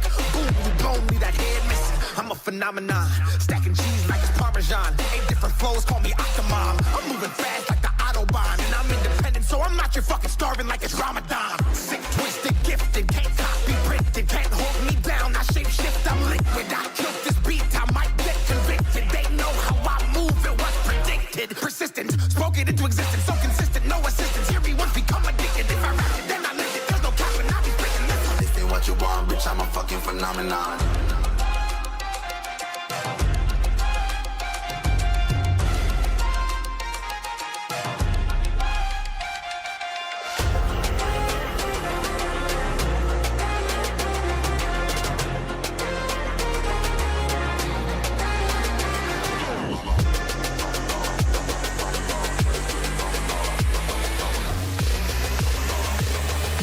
This ain't what you want, bitch, I'm a fucking phenomenon.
Good evening, ladies and gentlemen, and welcome back. You guys are watching the Nodwin Community Cup number 5. This is powered by Vista and brought to you by Nodwin Gaming Community. Now, this is the biggest prize pool you guys have ever seen. 20,000 diamonds on the line for all of these teams, riding up all the way to today, and that is going to be the quarterfinals. Now, we do have wonderful teams coming up here trying to prove their dominance, making sure they will be the one taking it away. Let's see what is it going to be. And today, surprisingly, we will be having right reasons versus macro gap. And before that, let's just come up with our introduction. Hello, guys. I'm Peachy, and I will be joined by Shinji today. Hello, Shinji. How are you doing? Yeah, I'm fine. And what about you, Pichi? All good, all good. I'm excited to see because this is going to be the best of 3 series. It may go in a clean sweep or it may not. So I'm a little bit excited. Plus, these teams are totally new for us. Underdogs team are just coming up here, making a spot for themselves. So yes, that's a very good reason to see. Absolutely. I mean, it's the third round, right? I mean, the quarterfinals, and it will be really interesting to see that how the players are gonna play. Yep.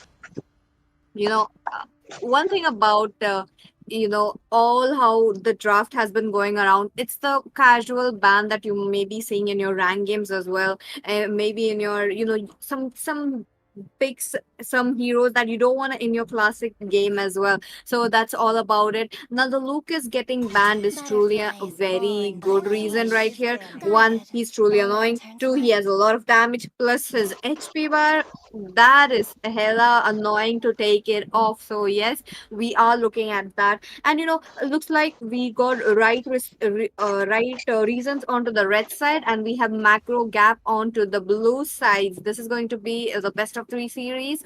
And Shinji, shoot your guess, what is going to be the next ban? I guess it might be something like an EXP like Badang, because Badang is really annoying, with his Yes. fist break and flicker combo. He can come in and stun you then and there with his force skill, and then you are just cleared off if you have the damage dealer onto the side of Badang. So, yeah, as I said, Badang. Oh, I really want to see the Balang getting banned right here as well for all the right reasons, and you are right about that. Look at that. Now, one EXP away, maybe we might be looking at one more, or probably the gold laners as well.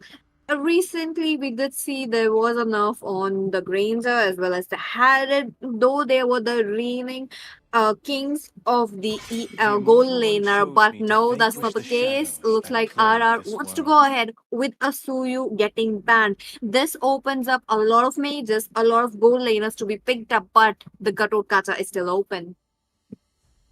Yeah, absolutely. Like, as we can see, the Suyu getting banned.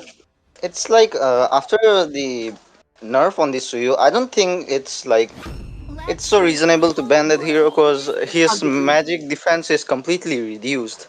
So I don't think it would be good. But yeah, we can see the blue side picking that Florin onto them. I guess they want to do a healing battle here. Yes, that's about it. One of my favorite heroes is Shinji.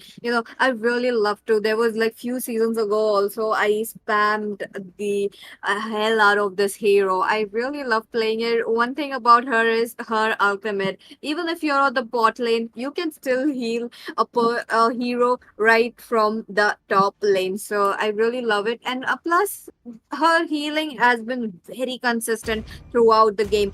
Be it being a little bit of utility into the game, yes, she has it, but at the same time, the other side, Team RR, are moving ahead with a lot of tankiness on the sides along with the CC. Now the yin and yang combo is going to be truly annoying. What is it going to be? They did pick up a Fredwin, very good choice, like pairing up with the Florine, but at the same time they need someone to break down the front laners. Yeah, like Florian and Fredrin, it's a really good combo if you know how to hold the enemies using that Fredrin, Fredrin with his first second skill combo with the taunt, it's really annoying if you're caught by Fredrin and if it's combined with that Xavier or else Farsa, it's really annoying for you because if there is any Farsa or Xavier with that Fredrin into your enemy and if you got caught, then they will just finish you off then and there with their amount of damage and CC. That's true. That's really a lot of damage coming in from the side of Team RR. Now, Team MG really needs a damage control. They need to make sure that they stop the backlaners from dealing that a big amount of a damage because Eggmeister, he is going to be, once his Trinity build is up, he's going to be popping off turrets, he's going to be popping off all the HP from this Fredrin as well. Now, yes, a Satan might be there as a little bit of a, defense, like a little bit of a healing onto the sides, but at the same time, they just have to make sure that the backlaners will be giving consistent damage. So let's see if they're able to give it or not. But at the same time, now back into the banning phase. Sicilian picked off, understandable, very good hero right into the late game. But again, his nerf has really impacted his gameplay. We did see it into the last match that it just happened. But I'm not sure about that being banned because it's again a 50-50, nerfed hero, very low possibility of being picked. Again, it does comes under comfort hero, so maybe Team MG can pick it up. Absolutely, you're correct. And yeah, there is a Harriet ban coming in from the side of Team RR. Right reasons, I guess. Beside getting the nerf, the Harriet is still annoying for them. That's why they are banning that Harriet. As we can see from these previous seasons, Harriet getting banned, I mean, like getting nerfed many times, but he still is OP as ever. If you know how to play that hero, you can use it very well, then it's really annoying for the enemies. And yeah, the Harriet deals a lot of damage. If you're a MM and you are facing Harriet onto your lane, you have to purchase that Rose Gold Meteor for that extra defense. Agreed. Need to make sure to have it on your side or else you will be melted away. Now let's see how is it going to be now that the bans have already been over. Now Team RR will be needing hyper a hyper that will be a counter for the Florin as well. I would really want to see a Bakshia coming in. The Bakshia would be perfect match here, but at the same time, there's a CC. Orca might have picked up the CC looking at the Katotkacha, but what if RR pulls up that card that, oh yeah, this Katotkacha is not a EXP Katotkacha. And yeah, as I was saying, that's the case. Yeah, it's a Lapu Lapu, that guy who one man army. If you know how to Yes. play him, he can just do 1v5 with this amount of damage. If you don't have any CC, like the suppression of that Franco or else that Kufra, you will be doomed away. Because that Lapu Lapu, with the amount of damage and mobility he has, he can just kill you off there 1v5 at that moment, then and there. So it's better to pick something having a lot of CC, but we can see the team MG are not going for any CC mage. Besides, they are going for a mage who's gonna give them vision, and it's a Novaria, and yeah, it might be a Kimi, and yeah, Kimi. Oh, okay, okay. I was really skeptical about how the Granger was being shown, and suddenly they just pick it up a Kimmy. Now, very good hero, the newest addition of being revamped, and I believe the revamp is working very well in our favor. So, again, very good choice coming in, but at the same time, they kind of need a front laner. They need a little bit of a HP on their side, because keep it that way won't be keeping it that way, because he's all about diving onto the back lanes, making sure Florine will be there, making sure Renagast will be away, making sure that he won't be poking out the chip damage coming in for Team RR. So that is going to be a problem for them. But here's the draft, you guys. So I'm excited to see. Also, do drop in your predictions. Which team will be winning it? Shinji, same question to you. Which team do you think has the higher potential right here today? By looking at the draft, I would suggest the team RR has the better draft because they have the mobility, they have the CC, they have the chunkiness, and they have the Agreed. diversion as well onto them because they have that spear of destruction guy, that Moskov, who can use that spear of destruction onto you. And if that spear of destruction connects onto you, then he will come to you onto your backline, and yeah, you're just finished. You'll be just finished off then and there. And yeah, you can see that Luoi as well, with her diversion, she can come to any bush with her Gato Kacha and that Lapu Lapu as well. So the team Microgap have to be really careful because they will be killed off if they do any mistakes and go to the bushes without any vision or checking the bushes. So yeah, for me, That's the macro gap has the better. I mean, not macro gap. It's right regions. They have the better draft, in my opinion. this game. Yes, I definitely agree with you, Shinji. Let's see if the execution part works well, because oh my god, just not even 1 minute in the game and we are looking at the Lapu Lapu being taken off right away. Now this is not looking good. CC getting all the kills, all the farm. So let's see how they will be trying to get away with. Now more than that, this is the first game, guys, so let's see how both the teams do have the potential. Okay, Eggmeister. Now that's a very good push, but he's losing HP. Yeah, and like you can see that yeah, there Oh, might be a fight in the side of the turtle slot. maybe they were just like making sure they get the poke on them. Ling also trying to take away as much as creeps onto his hands. That's a very good way to go.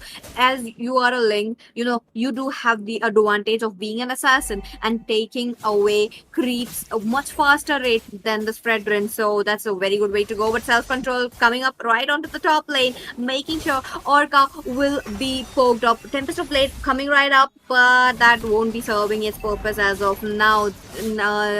Hunter also trying to move ahead. What is it going to be? A taunt onto him. Just a little bit of a poke. Not much. No blood will be shed right here. I mean, the hunter had the chance to turn them away, but I think he just didn't do that because he can see the CC is low and that Novaria is out of mana. And yeah, we can see the team right reasons are going for that Oh, turtle. I mean, the macro gap are going for the turtle, and yeah, it will be secured by them because there is no invasion by the side of team right reasons. I guess they are just thinking of leaving turtle and farming as fast as they can because the in the early, the side of macro gap got the kills and they are up in the farm right now. That's why I guess the team right reasons are just planning to play safe so that they can come back. That's true. That's true. Now you need a lot of farm onto your hands. As a link, you will be needing that snowball. Not as much as the Fredrin will be needing, but okay, keep it that way. Taking so much damage, gets a taunt on, and they are trying to go in. Yin and Yang combo, right jump in, but Satan will be taken out. That will be the link, dealing so much damage. And this is what I said during the draft. The link will be a problem. Okay, Radagast, I see the damage, and the Gato Kata will be taken down. Now, that's a one for one good trade. Absolutely. Like the Gatokacha, he could have been saved if he would have just dealt basic damage to that Fredrin because he was nearby him, and if he would have used that basic attack, I guess his HP might had come and he would have survived. But yeah, he missed that and he's been taken down. And looking onto that Ling, after the skin, that newbie skin came, Ling has a different kind of damage right now. That guy really having that good damage. Ling, I guess the Ling era is coming again. Oh, I really want to see that, because one thing about Ling is he's kind of versatile in the sense that he can actually get a very good play, but look at the skimmy. Dealing damage, taking away kills, 2 kills already onto her hands. Now, this is going to be quite a problem. Now, this is going to be a problem for the Ling once again because the Ling has to make sure. Okay, but Orca trying to go in, curtain call is there onto the Star Chaser, but self control making sure to get a little bit of a damage.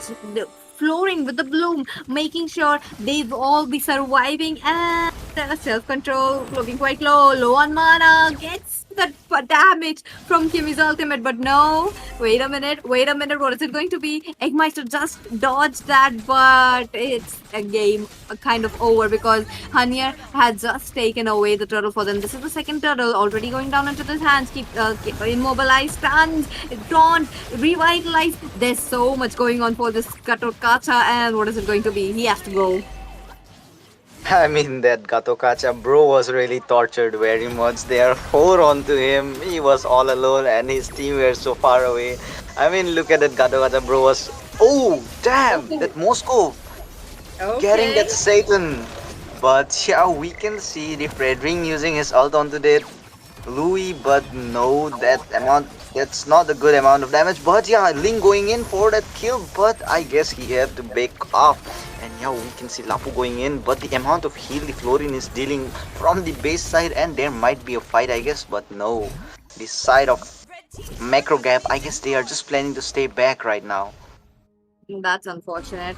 That's quite unfortunate. Now, Star Chaser did use up a lot of utilities right there. Bravest Fighter coming in as well as the Flicker. Now, that is truly a lot for dealing so much less. Now, Lapu Lapu is not considered meta. This is the reason why. He tends to kind of fall off during the team fights. Now, that's quite unfortunate. I feel like I jinxed that. Like, as you say, the Lapu Lapu is falling off. I mean, he was a really good hero, but since the CC came, Oh.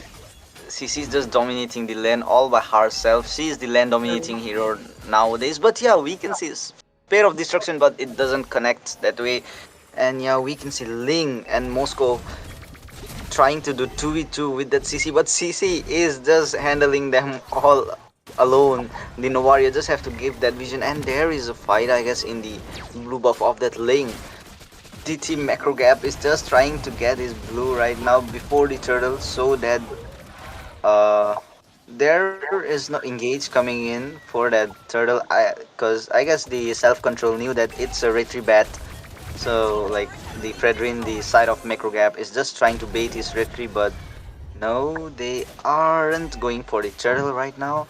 Both the teams are trying to just play safe and farm a bit, and yeah, the team Macro Gap is pushing all the way. All the tier 1 turrets of these sides are taken down. That's a lot. Now, right reasons, they have to make sure that they do not give away much more because that is going to be a problem. 25% of the HP already blown up just because of one Novaria skill. Now, Link trying to do a very good job trying to split push, but that's not in his hands. Orca coming up at the right moment. Now, Orca did get a very good jump start with that one kill, and plus Satan with the heal. That is definitely a lot going on for Team Micro Gap. Now, because of the bloom, they are able to survive. Now, it does depend on this Eggmeister, the Moscow. Since this is just going around a little bit of a slow, let me just remind you guys that we do have the giveaway running up this weekend. So don't forget to join up. And this is not going to be a normal giveaway, where you have to enter, you may be picked up or being lucky. No, this is going to be on to the viewership. But oh my god, unstoppable, picked up by the Skimmy, not waiting it up. That is definitely a lot of damage. Now the Louis definitely did not think this through, and that was quite unfortunate to see. But at the same time, now let's see if this level 1 Lord will be defended by the side of Team Right Reasons. Absolutely, like nobody thought that Kimi would have so much of damage in her. I mean, after the buff, the Kimi is dealing a lot more damage, and look at that self-control. He really controlled that situation very well, and he was like he able to escape Anya Fredrin going in. He might be taken down there, and he'll be taken down by that Gatokacha. I mean, this wasn't a good move. It was a reckless move going into the turret. And Moskov getting chased by 3 of them, and he will be taken down. Killing spree onto that Moscow by that CC. Oh, that's a lot of damage. No self-control, not being able to control his HP, trying to go away into the enemy's hands. Now, that micro gap really played on to the poke damage.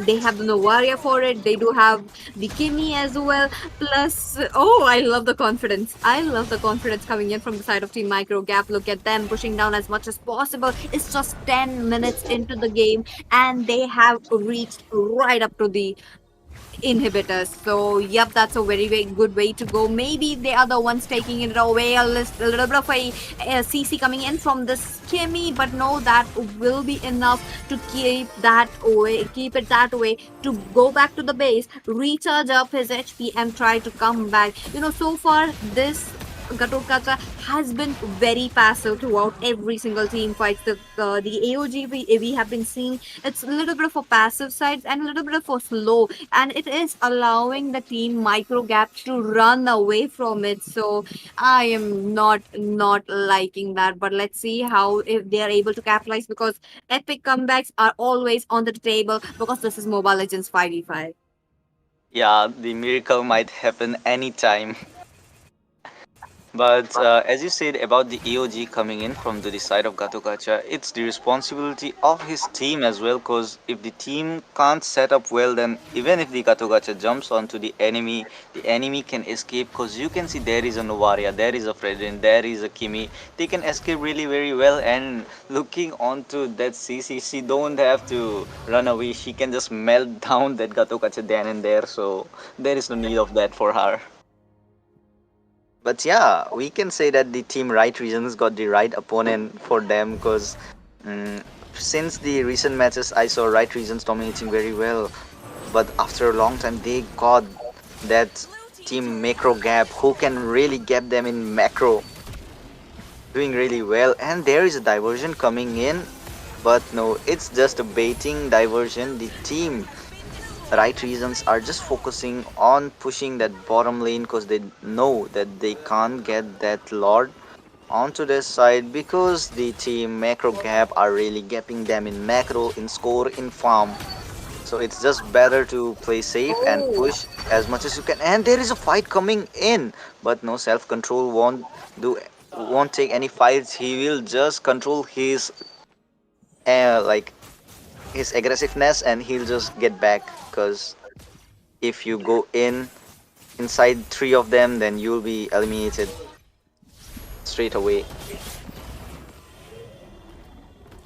Let's see what is it going to be. Now that is definitely a lot riding on. Now yin and yang combo on Hanier. The Lord is coming up. This Moscow trying the best to give split push, because they know that they cannot contest for this Lord, and that is definitely a lot of HP damage dealing onto them. But let's see what is it going to be. Gatokacha with the AOG gets 2 members, but the taunt is not enough. Star Chaser will be taken off. That was quite unnecessary for him to go ahead, but okay, Winter Crown play from this Hanya, making sure that he will be surviving, but Satan will not. Today he has to go down. Looks like he has been purified. Satan is taken down by that Moscow. I mean, like Satan takes down others, but this time this is Mobile Legends, guys.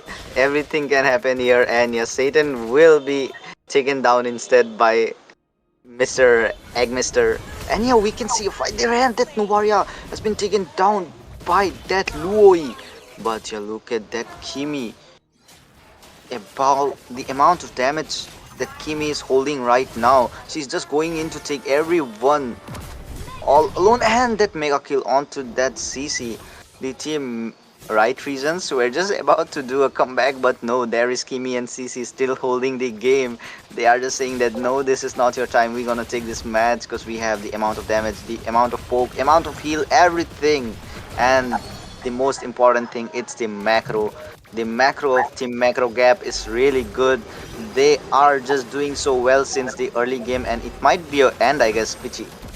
Oh, a little bit of a minions being already taken off. So there's a top lane already waiting it out. But even though they are on the Nexus, still Team Macro Gap are able to deal so much damage. Now they just need they just need, the Hanya trying to go in, giving taunt onto them. And if they are able to get that much, I believe it will be Orca as well as, the Novaria trying to make sure to take as much as damage onto their hands. Well, let's see what is going to be. Third Lord coming in, not a good one because right reasons they have to fight back. They do have the damage, they do have the items on their hands. Plus, okay, Spear of Destruction hitting in. Yeah, I guess the Moscow is just making the position, or he's just doing that vision for his push. He just wants that vision so that he can push any diversion coming in from that side. But it's just a bit diversion, and AOG coming in from to that Gato Kacha, but the Lord will be secured by that Fredrin, and yeah, Gato Kacha will be taken down by that Kimi. No, quite unfortunate. Look at them trying to go in. Start season once again, directly onto the team fights because one thing is that he has to not go in. Voidless does get the curtain call once again with the winter crown. What a way to go! But I feel like this might be a very very early winter crown given the cooldown is quite a lot as of now because Lord is marching in. You need to make sure to get. You have to be the front laner for the team. So yes, I believe that they have to wait it out. And oh my god, that's a lot of damage for the lane. Look that at that. Wishing Lantern that still helping him. Kimi that Kimi is going all along inside that turret with the damage, and yeah, AOG coming in, but that Gato Gacho will be taken down by that Novaria. And yeah, Lapu Lapu coming in as Oh well, but lord. I guess Lord, and this is the end. The Lord is hitting onto the base, the right reasons. We're just focusing on damaging the opponents, but ignoring the Lord. Only Moscow on that side defending, cause I mean, it wasn't a good choice by the side of Team Right Reasons. They could have just targeted the Lord at first. Oh, quite unfortunate to see. What a game coming in from Macro Gap. They played it out very well onto the draft as well. Wasn't expecting Orca to get a head start right from the minute one. Plus, Nagmo getting all those kills. Look at that deserved MVP for him. 902. That's a score on a marksman on top of that. So they played it out very, very well. But one thing about team right reasons has been that they have to team up. They have to come of all five all together because Gatot Kacha has been very passive. It was very few moments that we have seen that he came in with the taunts, but it wasn't enough. Eggmeister did his job trying to push turrets as much as possible, but unfortunately the game's just over. Like the Team Macro Gap literally gapped the side of Team Right Reasons. Like their name, they really gapped it very well. They True. they played really well. They got that poke onto their side, heal onto their side, and the amount of damage the CC and that Kimi is holding. The Kimi was going all alone inside the turret and just damaging the enemy so well. It was impressive. She was just going inside the range of that Tempest of Blades, and the Link couldn't do anything. despite he just had to run away. So it was a nice gameplay coming inside of the from the side of that micro gap, and yeah, it's the best of three guys. So we can't judge too early. This there might be a comeback from the side of right region. So stay tuned, That's guys. true. This is the first match. See you soon after a few minutes.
Good evening, ladies and gentlemen, and welcome back. You guys are watching the Nodwin Community Cup, the number 5. So let's see what is it going to be today. As we already know, the first match has been over. Very good game coming in from the side of Team Macro Gap. So on top of that, everything how they planned about it worked out very well on this side. But what's the case into the game number 2? Let's see. I am your caster Peachy, and I will be joined by Shinji. So once again, Shinji, what are your thoughts? Is it going to be a clean sweep, or is it going to be going straight into the game number 3?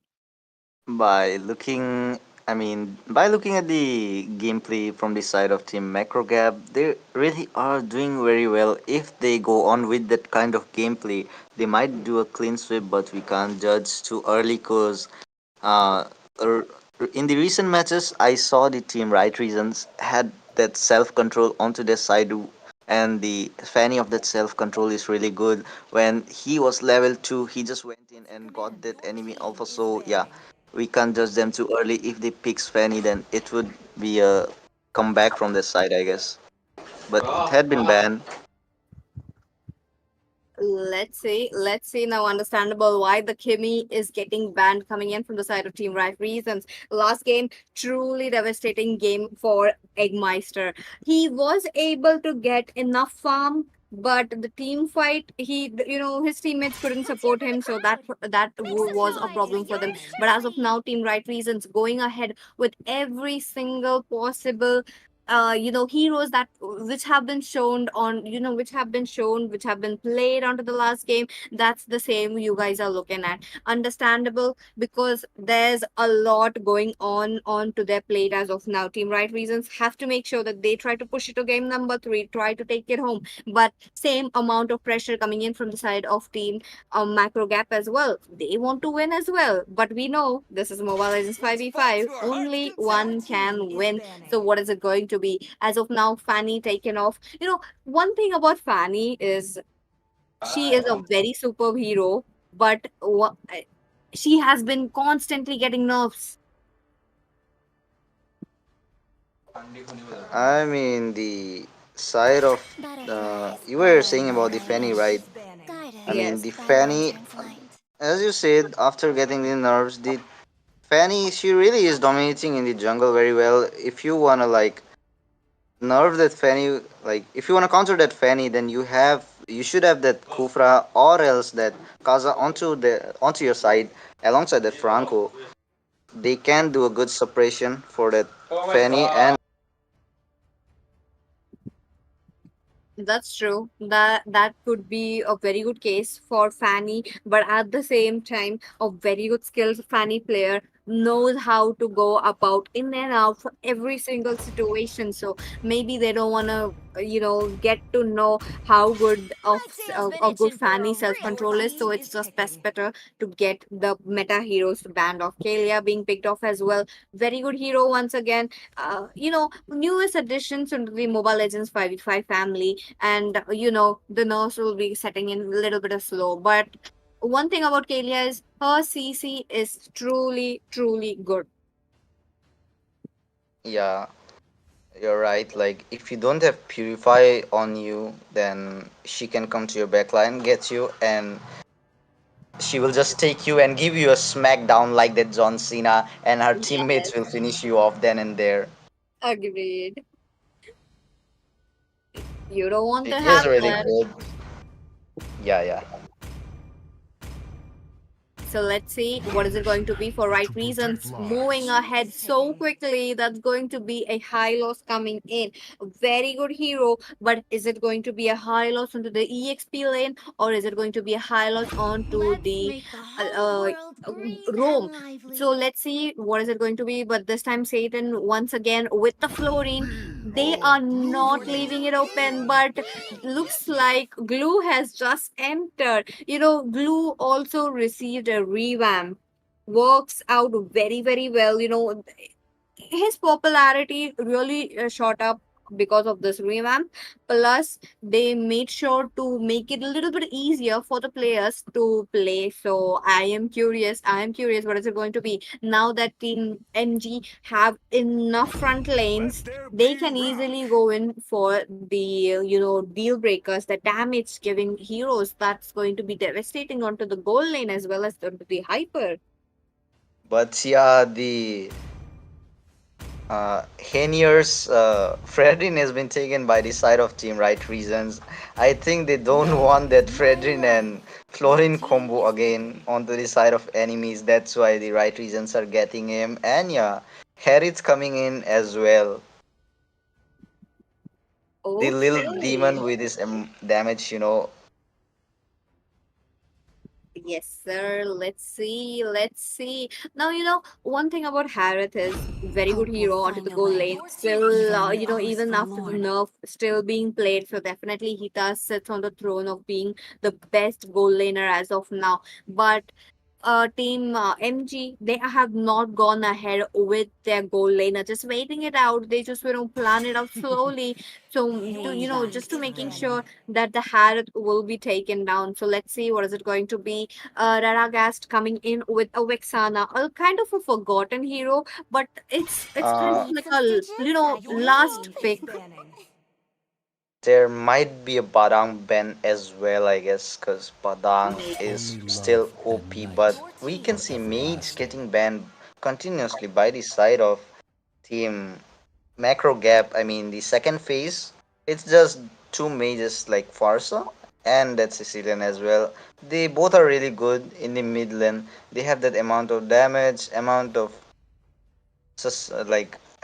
range, especially Farsa. She got that area Time control to onto drop her the with her beat feather up. Your airstrike. team It is can picking. deal a really good amount of damage onto you, True. and if it's paired up with something like Tigreal or else Badang, it's really good. The fist break of Badang, if you're caught there, then you'll be punished then and there. And yeah, the implosion from the Tigreal as well. But yeah, we can see Joy and Melissa Band coming in. I guess the team right reasons don't want any Melissa to melt their tanky heroes. And yeah, the export Team pick is coming picking. in. This might be yeah, this is a hyper export. That's true. That's true. Long time no see, and here we are back again onto the meta. Now, one thing about the patch notes that I did notice that the lead was buffed. There was God also being buffed. God does have true damage onto himself. Same class as a Leslie as well as Xbox. Now his popularity has not come in. Maybe into few weeks we may be looking at those kind of heroes being picked up, but as of now, none. But I want to see the Waleed coming in. Could have been a very good hero against a Xbox, but at the same time they need to make sure to get the Firaga armor of this Xbox so that the lasting insanity won't be coming in. But okay, this is something new. Valentina coming in along with a Jawhead. Now, this is a case of Jawhead maybe going onto the roam. I want to see the Jawhead onto the roam though. Yeah, this might be a pick off play, just like the art of eliminators. His Johead is really good. He can pick off you from anywhere. Whereas throw and yeah, he'll throw you onto his teammates and you'll be finished off then and there. So if you know how to play Johead very well, then it's really annoying for your enemies. That's true. That's true. So let's see what is it going to be. Nagmo coming in with a 1-1. Again, a very forgotten hero. One thing about 1-1 is she's too expensive. She needs good amount of items on her hands to deal damage. But if they are able to get the same snowball as Kimmy got into the last game, maybe this game might be set for Nagmo. But let's see. Let's wait and watch. What is it going to be? A lot of stakes right here with 20,000 prize pool. This is just the quarterfinals. We have a little bit of a way to go, but ladies and gentlemen, let me welcome you into the second game of the day. You guys are watching Right Reasons versus Macro Gap. What is it going to be? Who is it going to be winning? Is it going to be a clean sweep? Is it going to be a third game? All those answers will be answered right here. This is Peachy and Shinji tuning in. Yeah, we can see in the recent match, the team Macro Gap really did a good gameplay, but the heroes are changed right now, and yeah, there is a chance for the team like the right reasons to win in this match because they have that good draft onto their side, they have that pick off, they have that sustain, and yeah, but there is a weak point onto the side because they have only the damage onto that Harriet. So if the Harriet is taken down, they don't have the chance to win the team fights. But looking onto the side of team Macro Gap, they have that 1-1. 1-1 is really good against the chunky heroes. So like she can unlock her ultimate onto those kind of heroes really very well, and she got that immune with her second skill. And yeah, there is a fight coming in onto the bottom lane. And yeah, first blood coming in for the side of team Macro Gap. Hylos has been taken down. Honey her and in the top lane as well. It was a Okay. 1-for-1 trade. Yep, but the thing is, it's a roam for a EXP, not a advisable, because Orca, we did see how annoying was he onto the CC last game. This game he is doing the same, taking off HP off and high loss. That is a lot damage. Look at that. Look at him. He's doing it once again. He just don't wants to stop. Grab coming in very soon. But at the same time, there's a little bit of force damage going on around the turtle. Self-control, winning up the retreat battle. Hanier, unfortunately, not getting it. His Firaga armor still standing up. The two-man knock-up with the Eternal Guard. But okay, Team Macrogap still getting the damage on high loss in a very bad position, will be taken down. Yeah, just as I said in the early game, the team Right Regions has that sustain, but for the damage, the team Macro Gap has a really good damage. They have that Vexana onto their side. I mean, like, since the early game, Vexana has a really good damage, so it's hard to face her because she has the damage, she has that CC onto her. So if you're doing a team fight, it's necessary that you have a damage dealer onto your side too. But Harriet was busy there in top lane, so. But there is Oh, injector coming in. Throw is there. Flicker already popped off from Radagast, but okay. Orca coming up with the split, and also with the grab. Look at that. That's definitely a little bit of a chip damage onto him, and another rejector. Keep it that way, keeping it as fresh as possible, making sure Orca won't be looking at it. Satan once again in a very for not a good position, but the flicker will be helping in. Voidless also coming up with another flicker. This is what is called a counter. Xborg will be taken down, but he will be taking Hanya along with himself. So yes, that's a very good way to go. Yeah, that Xborg is finally been shut down. I mean, look at that Xborg. He's melting that Fredrin so well. That's true. He That's has true. that ability to load the chunky heroes onto the enemy side, because you can see the team right regions have all the chunky heroes onto their side.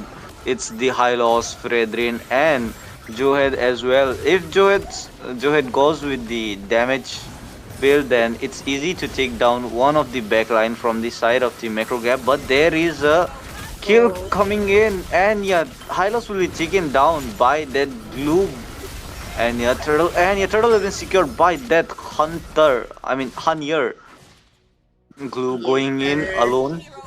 Oh, Glow, what is it going to be? He does not have enough damage, but Fredrin looking quite low. But at the same time, onto the little bit of a mid lane, you're talking Oh about, my god. the Vixana moving ahead, but self control unfortunately will be taken down. Now, it's just 5 minutes into the game. 8 kills already gathered by Macro Gap. Look at them. They will be not stopping.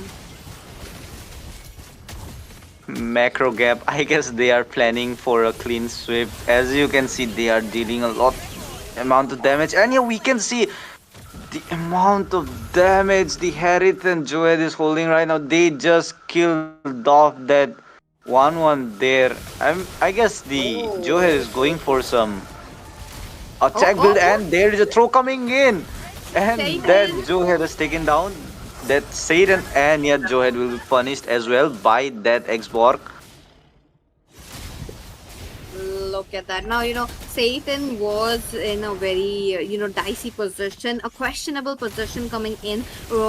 Just few fights ago, we did see the same. But Orca joining onto the team fights. He does have the grab on to the Valentina. Will be taken off. That will be the lasting insanity, helping them to deal damage. And oh my god, that blast of the Eternal Guard really helped them to get damage going on for them. The mid lane kind of seems in a jeopardy, but the stun will be there from this chlorine. Now it has been going okay. Wait a minute, look at them try to go in for more. Hanya will be taken out. That will be the Harry dealing so much damage, and now more coming up with his ultimate as well. The crossbow dang will be there. Now he does not have it, but at the same time he has a cooldown onto his inspire as well. Star Chaser with the glorious pathway, but wait a minute, self-control. Look at him. Will he be able to survive? And no, that is a damage onto him. Vixana getting that last kill. Yeah, like the Vixana and that 1-1 is slowly coming in with the amount of damage they are getting right now. And yeah, there is Harith going in, but he won't get any chance to kill any one of them, because there is that glue doing that front line, and yeah, Florin healing as well. And yeah, the turtle has been secured again by the side of the macro gap. Look at There is them. a fight coming in, and that Fredrin, oh no, it's the Hylos. He has been taken down by that Vexana. Quite unfortunate to see, but now Team Macro Gap are actually widening the gap of the gold difference. Now the gold difference kind of coming in around the 4K mark. Now, if this continues, it is going to be a problem for the side of Team Right reasons. But as of now, Satan does have, as Satan as well as the whole team do have the position for the Fredrin, so they know where to move in. They know to protect this 1-1. Now, protecting the 1-1 comes in with a great cost. Look at that. They don't have, kind of like an unofficial front laner. Hanier cannot be considered as a front laner. He comes in, he gives up his Firaga armor with the ultimate, and he just tries to make sure the scrapes are picked up by his team. So that's how we have been looking at how the game has been going around. But at the same time, look at them, look at them. They just want to make sure the dominance would be there. 8 minutes in, the Lord will be set in just 40 seconds in on in, and another ejector coming in. That would be the Bloom helping Orca with the split, making sure that he survives. He does get the grab on. He does have enough HP. Again, the scrapes are meant to be picked up, but Satan, unfortunately, into the appraisal will be taken off. Another ejector being missed out. Taunt will be there onto this Xbog, and wait a minute, there's a damage from the Eternal Guard, and Voidless moving around, making sure that she survives.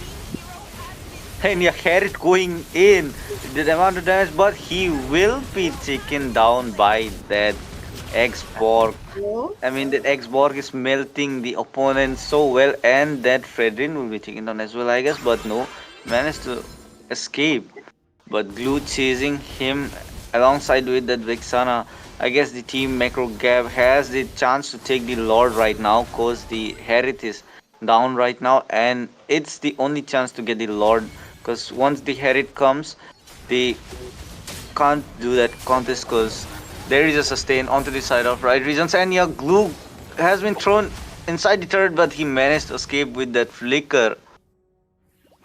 okay, look at them, honey, getting away with the Lord. This will be the level 1 Lord, the first Lord, which will be officially setting its foot onto the game number 2. Now, this is going to be a lot again because Macro Gap are known to capitalize their Lord very, very well. They make sure to push down as much as turrets possible. They make sure to get enough information, enough, spells being blown off as well. So let's see if they're able to do it once more, because the goal gaps have been decreasing lately, just because Satan has been taken off quite ahead, but her purpose have been solved, and then we may be looking at her taken off because of her you know being in the between the fight. So that's not a way to go, but let's see if they are able to get it or not, because turrets are going down, the Lord is marching in. What is it going to be? Self-control, taunt on to Satan. And yeah, that fight coming in, and that amount of damage self control is having right now.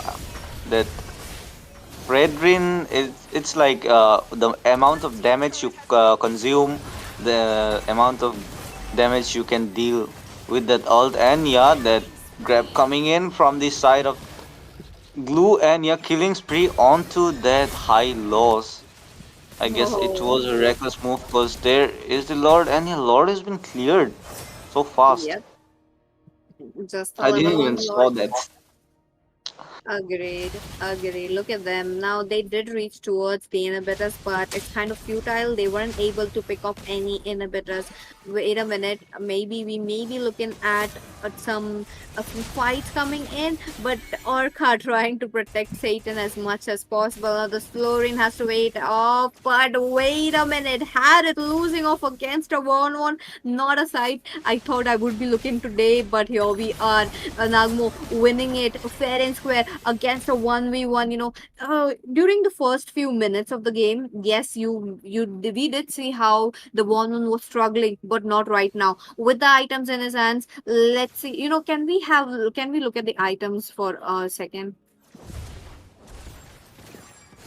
Yep, here we are. Now, the Valentina does have the glowing one onto their hands, thus slows down a little bit of a healing, but they need the winter ground. They need to make sure that they stop the 1-1. Plus, you're talking about how this Vexana has picked up defense on her sides, making sure that she will be surviving, because there's a lot of damage. Yes, you are looking at the damage coming in from the Fredrin, quite a lot, because Fredrin is the one front laning them, making sure to deal damage. Look at that. This poke damage doesn't affect the Xbox, but at the same time they need to go when he's all alone.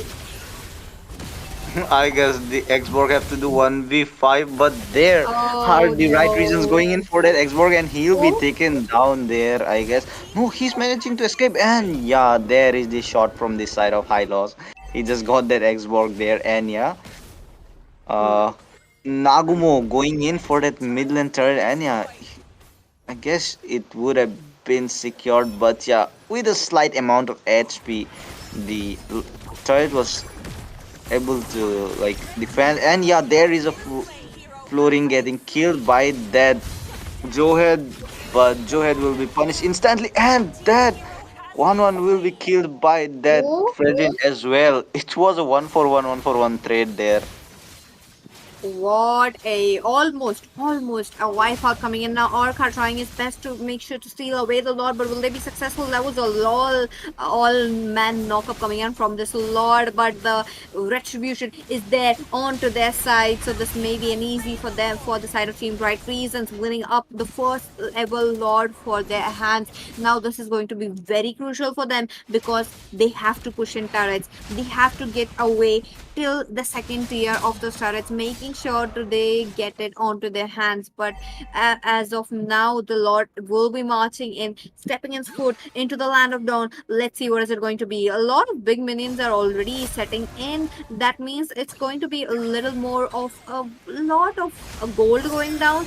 But let's see if the turrets will be survived or not. Mid lane successfully defended. Top lane maybe not. But wait a minute, are we looking at a fight? And yes, Glorious Pathway coming in, making sure Team Macro Gap will be slowed down. Back lanes, Hanier will have to pop his last insanity onto the safer side. Orca being pushed and pulled by this ejector, and Eternal Guard making sure to get as much as damage onto the land of dawn, making sure to serve his purpose as a little bit of a shield onto their hands. And yet the Lord is marching in. Nagumo gets right on, making sure that the Lord will be blown off, but mid lane already gone though.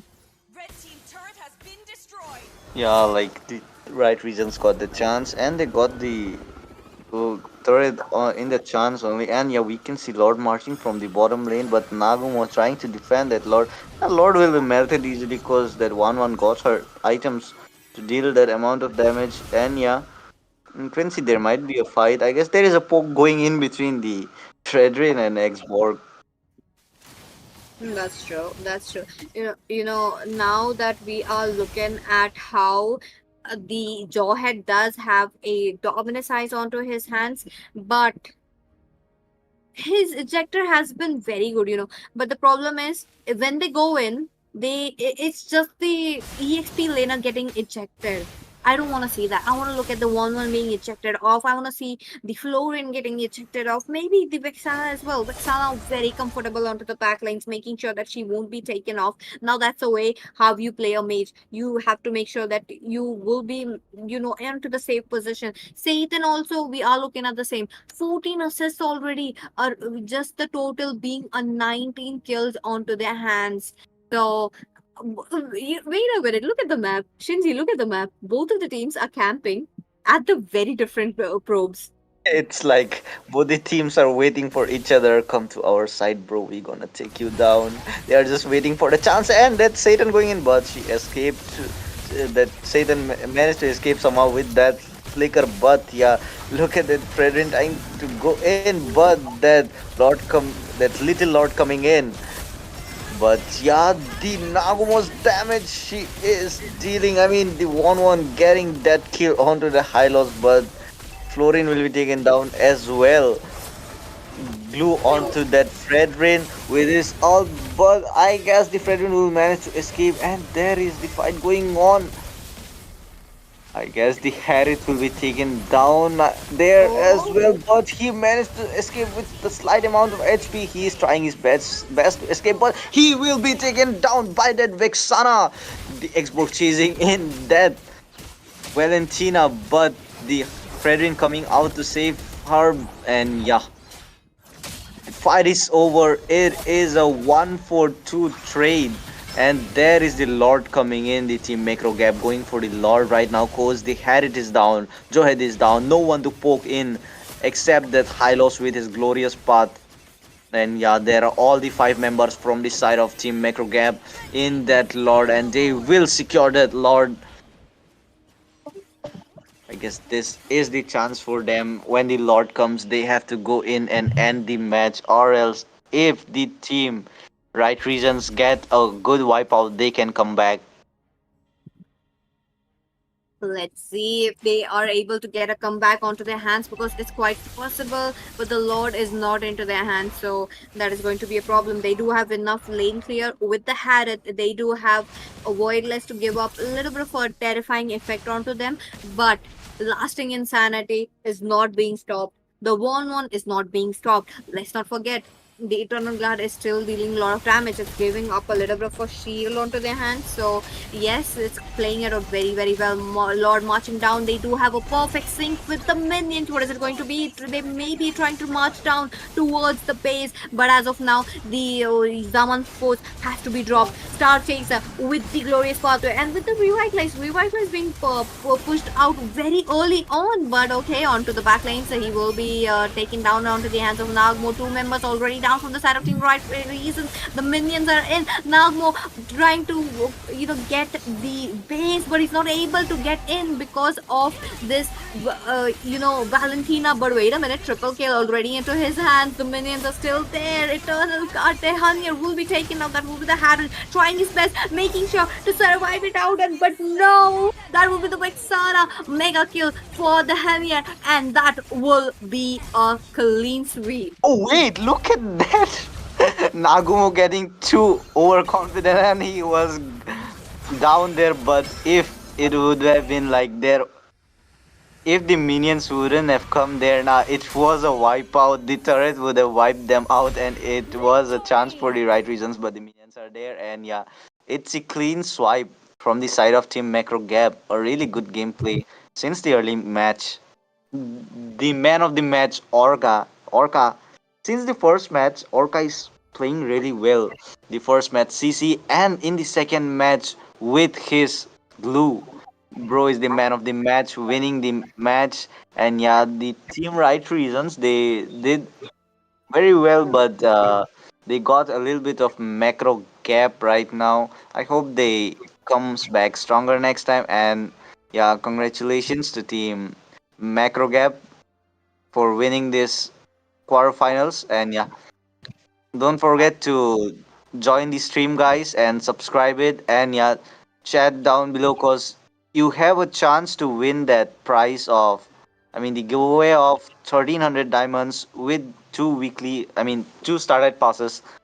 So don't miss out. I'm going to do that too right now. So see you soon after a while. See you.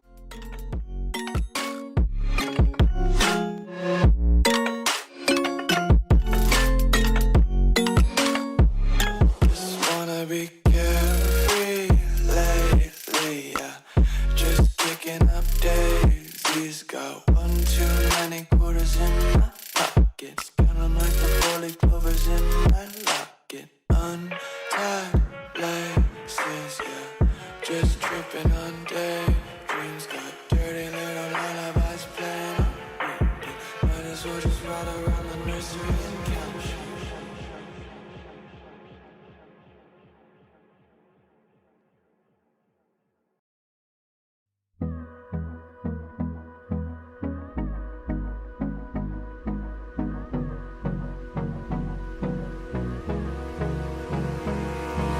Hold me close till I get up. Time is barely on our side. I don't wanna waste what's left.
turns to sun rays, and on we'll go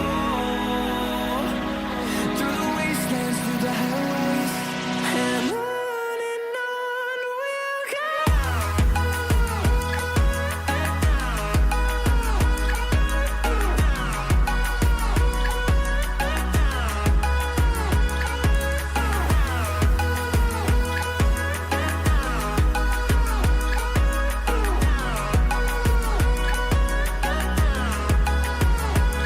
And we'll grow in number, fueled by them to see the horizon, turn us to thousands. And we'll grow in number, fueled by them to see the horizon, turn us to thousands. And on we'll go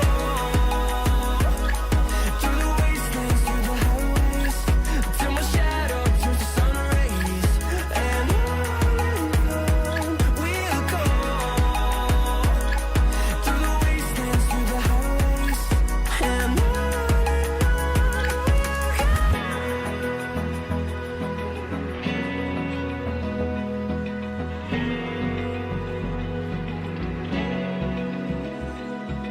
Open eye, feel the waves cut through me, hypnotized by the sounds I'm breathing in. Hold tight, chemicals collide.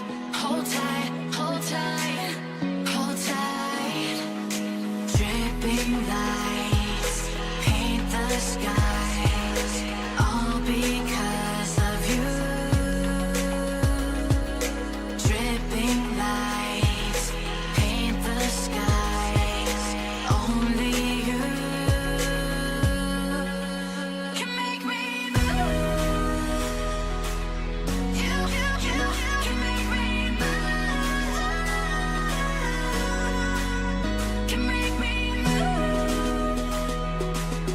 You can make me move. Can make me.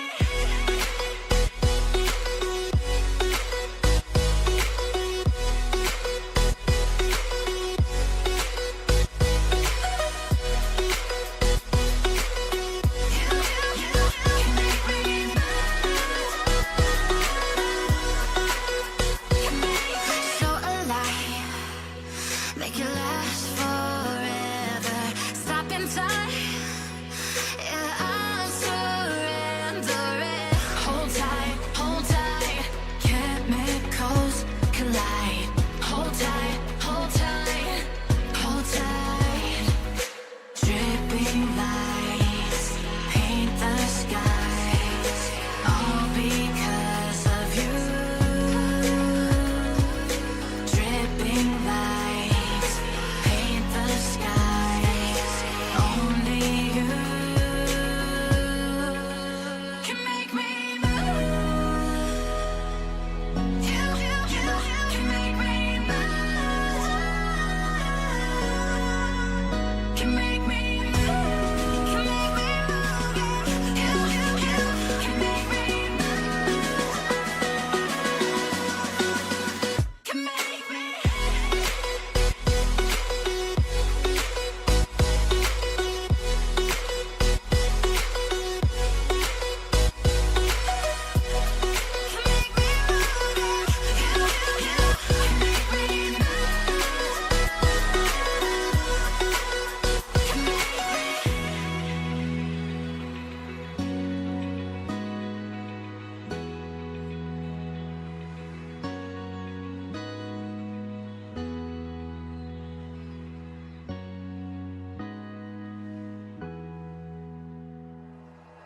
Like you, be strong to hold the powers of the sun.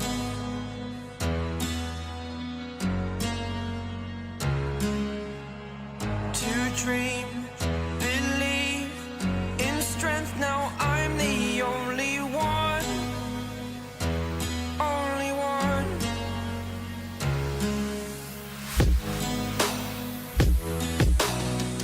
I was an ordinary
You're a superhero.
Wait, can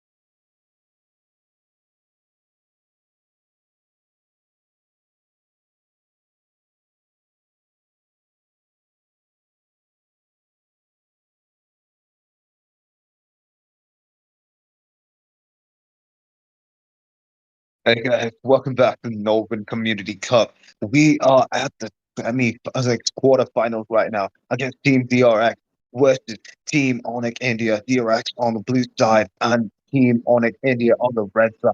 This tournament's gonna have its semifinals. I bet you guys don't want to miss out on this because it's a 20,000 diamond. It's cool. And again, back to the caster deck before we enter the match. It's me, Dust, and alongside me, I have a caster here who is amazing. Welcome, Axel.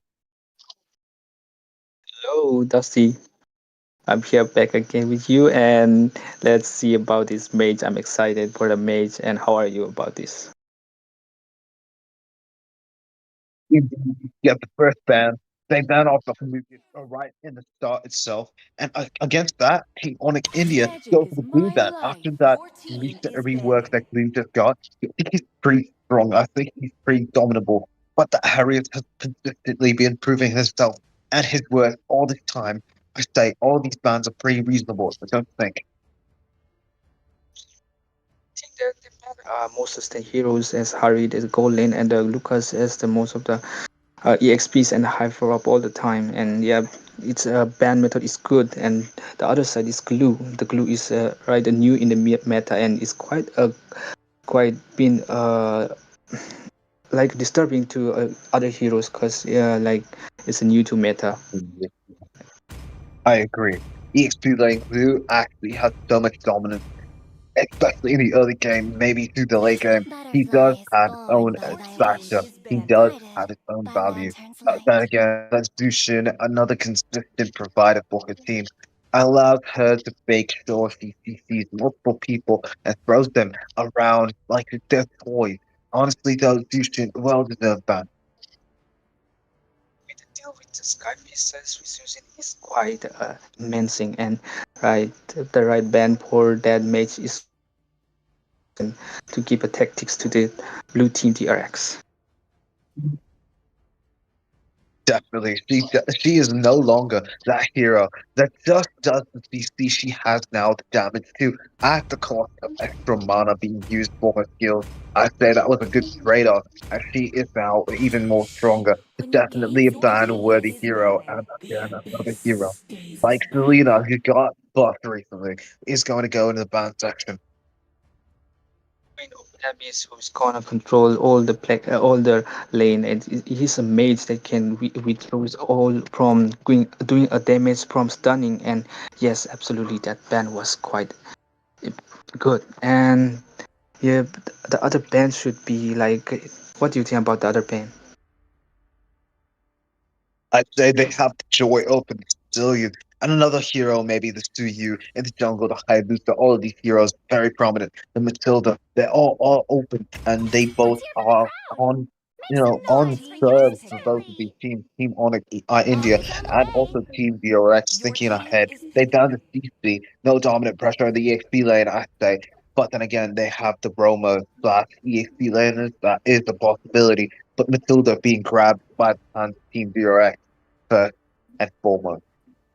Yeah, the first and foremost, and it will be a prone line coming out from blue team DRX Matilda, and the red team ONIC ID is picking up Badang or Kalia. Yeah, they pick a Kalia and Badang. They are benefit or doing a plex roaming around the lanes. Definitely. The Kalia and the Patang getting picked onto the side of Team ONIC India. Good decision from this side, I say. But then again, the Hylos, that could also be the EXP later or the Roma. We say we cannot think, but we can believe in maybe the possibility that he will be the EXP lane and we will see an amazing. Oh, wait. The Roma has been picked and Zillion getting picked onto the side of Team DRX. I mean, as Sicily is the pick, Carmela should be the one should be picked. That it is Carmela is one of the most like combined heroes, like couples, like Sicilians that will be combined for good. As Carmela is open, so I would suggest that. But yeah, Hylos is good one also. True, true. They have the option. Now I'm going for that Sicilian. He does need the Carmilla. There's a special skill that they have together that allows Carmilla to get out of harm's way. And I say the Valir is now seen some spotlight after the recent buff on his active. Yes. I've been waiting for too long. Oh, that was unexpected pick of MM Carry. I never seen MM Carry pick in these tournaments, and right now, yep, because of what it is, nerve, and yep, I can see that Carry is picked, and I guess it's good to pick a Carry. And I guess Carry is doing well in these times of tournaments. I guess for them, ONIC ID, IND. I mean. Payback time. Carry is a good counter to the high lows. But then again, I see that most people are trying to get that Moscow band in most games. I say he is a warranted threat, but he's not that dangerous. However, the Fasa is very, very dangerous. The amount of poke damage from ultimate and the second skill, it is enough to make sure he is dominant throughout the game. However, the carry pick, like you mentioned, it might be to counter the high lows. It might also be to meltdown Team DRX faster than they can actually make an escape. Yes, yes. And I think yeah, it's a good pick for them to melting down the things. Absolutely, they they don't want to give the Sicilian for late game because late game stakes Sicilian is overwhelming.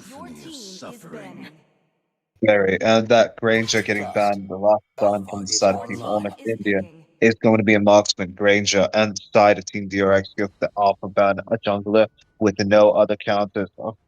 Very good true damage dealer. However, now the Yeah. first pick is on Onyx India. I would say that they have the most opportunities if they go from the mid lane right now because the jungler is still open, and that will put a lot of pressure onto Team DRX. Yeah. Only the mid lane and the jungler is right now. They are open to pick anything that is in the mid lane and in the jungle, and I would love to see what they pick right now. Are they going for that Fredrin in the jungle?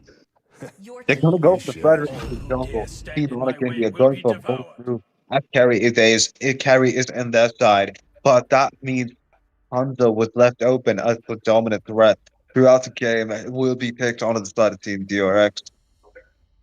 Yes, yes. Trading, yes, it's a good hyper and the tank durabilities hyper most of the time, but still, I think they are going to make a comeback with a carry. I think about that because the late game carries melt everything in its way, but be careful about that Hans also. Being careful about the Hanzo is one thing. The team Onyx India, yeah, PZ, Dark PZ, very tanky, and Priyanshu is also pretty tanky. All of them have a pretty good sustain too. With the Kalia being on this side, I'd say they have a good fun time making sure they will down Team DRX without much stress from their side. However, the Valir, again, a questionable one against.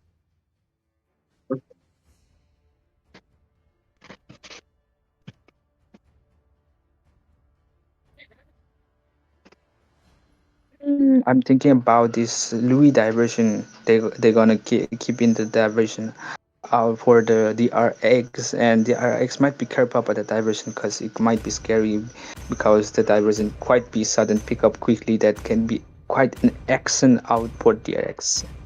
troublesome, as you can say that. But Where there is yes, light, there are also shadows. they go on with the Louis. They go on. I think they gonna do that diversion, I guess. And there goes the MM as Erita is one of the mobilities heroes. We can quick throw out and keep itself to far away range out of from the heroes that is too close. And I would say it's a good pick.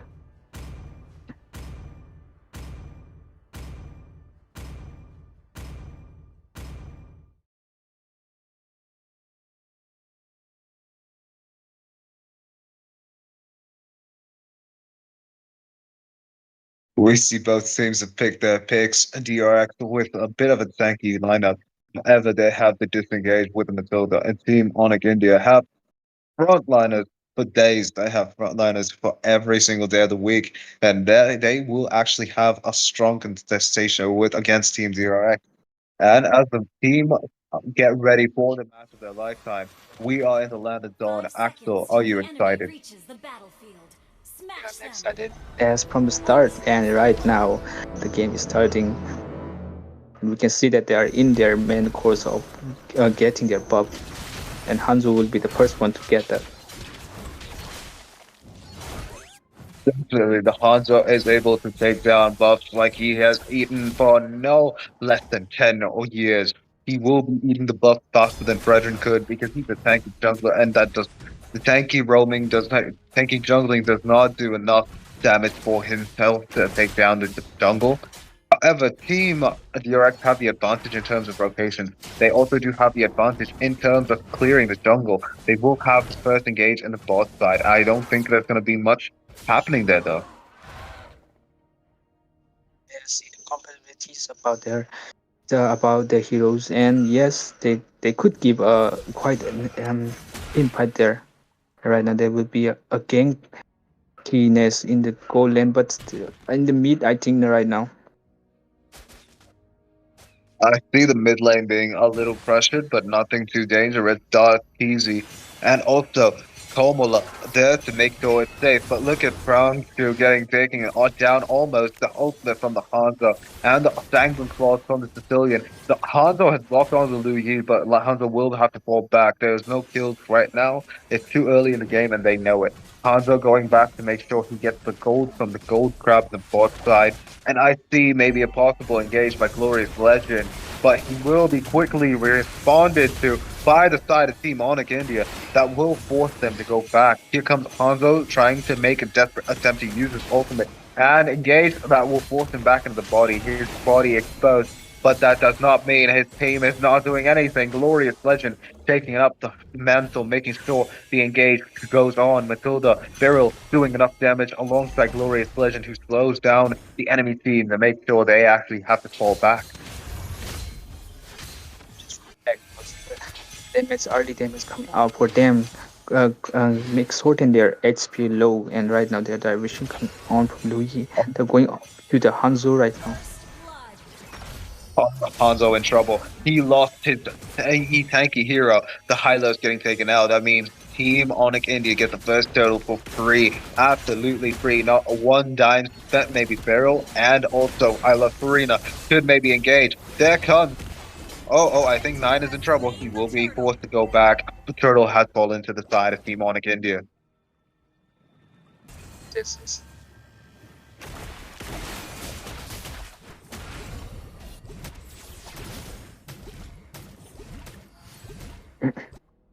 I don't see much It is- happening right now. Do you have any ideas what the teams are thinking, Axel? right now they're thinking about the strategy of going into the goal lane because they need the goal to get it over so early so they can take in a late game very easily. I think that both teams are preparing for engaging goal lane right now. As for the also the diversity, Oh, big work in a tough position under the water, maybe. Take it off by Doc TV and Jugglernut. Look at Lu Yi, Kamala doing damage, but look at Carrie, Jugglernut juggling up all the damage and the spinning light wheels, taking out both Cillian and also the Erythel. Not good, not looking good to Team DRX.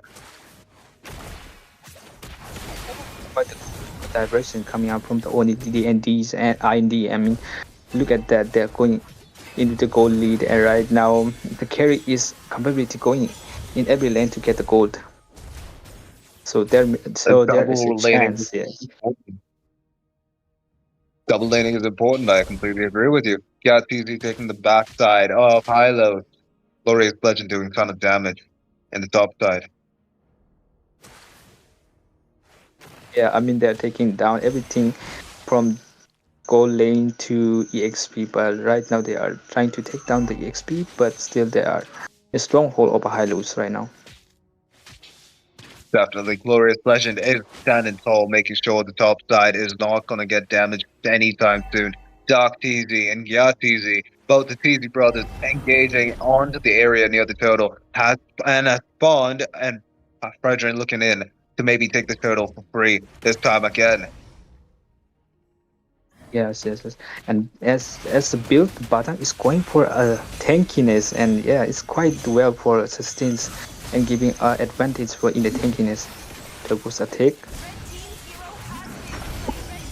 The got two people. That means Team ONIC Teasy, ONIC India will take the backside of Glorious Legend as he chases down the Fredrin too. They got Gatizi and Dark Teasy, the Teasy brothers, down at the grave. But that only means Team ONIC India now have a fierce competition.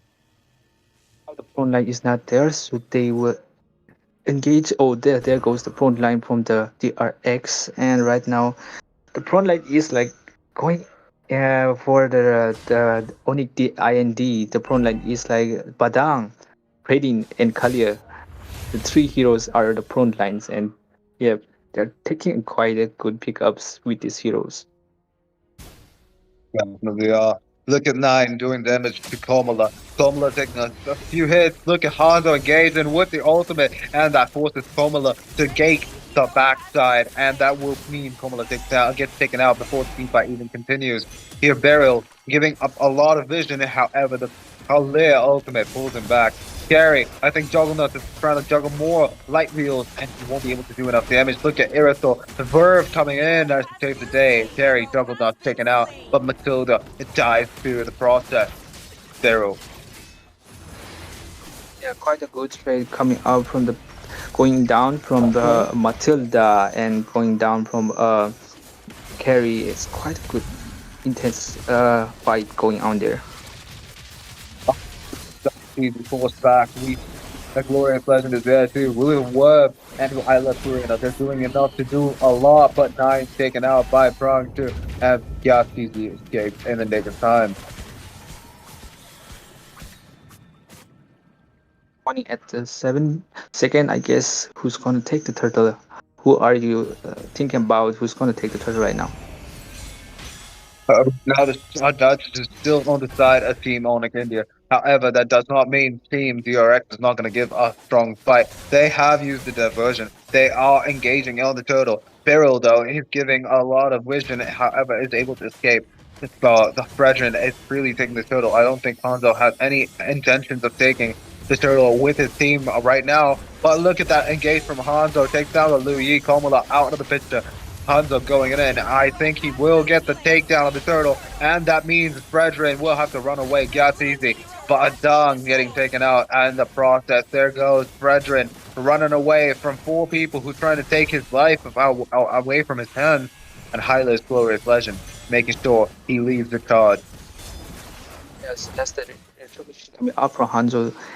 Is give that good turtle pickup and the back line coming out from the team DRX. Oh, The moment they landed with the Louise diversion, they were met with sanguine claws of Sicilian. Dude, I tell you, their brethren took the loss of his life. That was a very bad team fight, and he shouldn't have taken it. Hanzo engaged, took the kill, and took the victory along with its pride. Look at him trying to engage again. Kalia's ultimate used on the Hanzo's body, not the spirit, not the body, so he is having a chance to escape.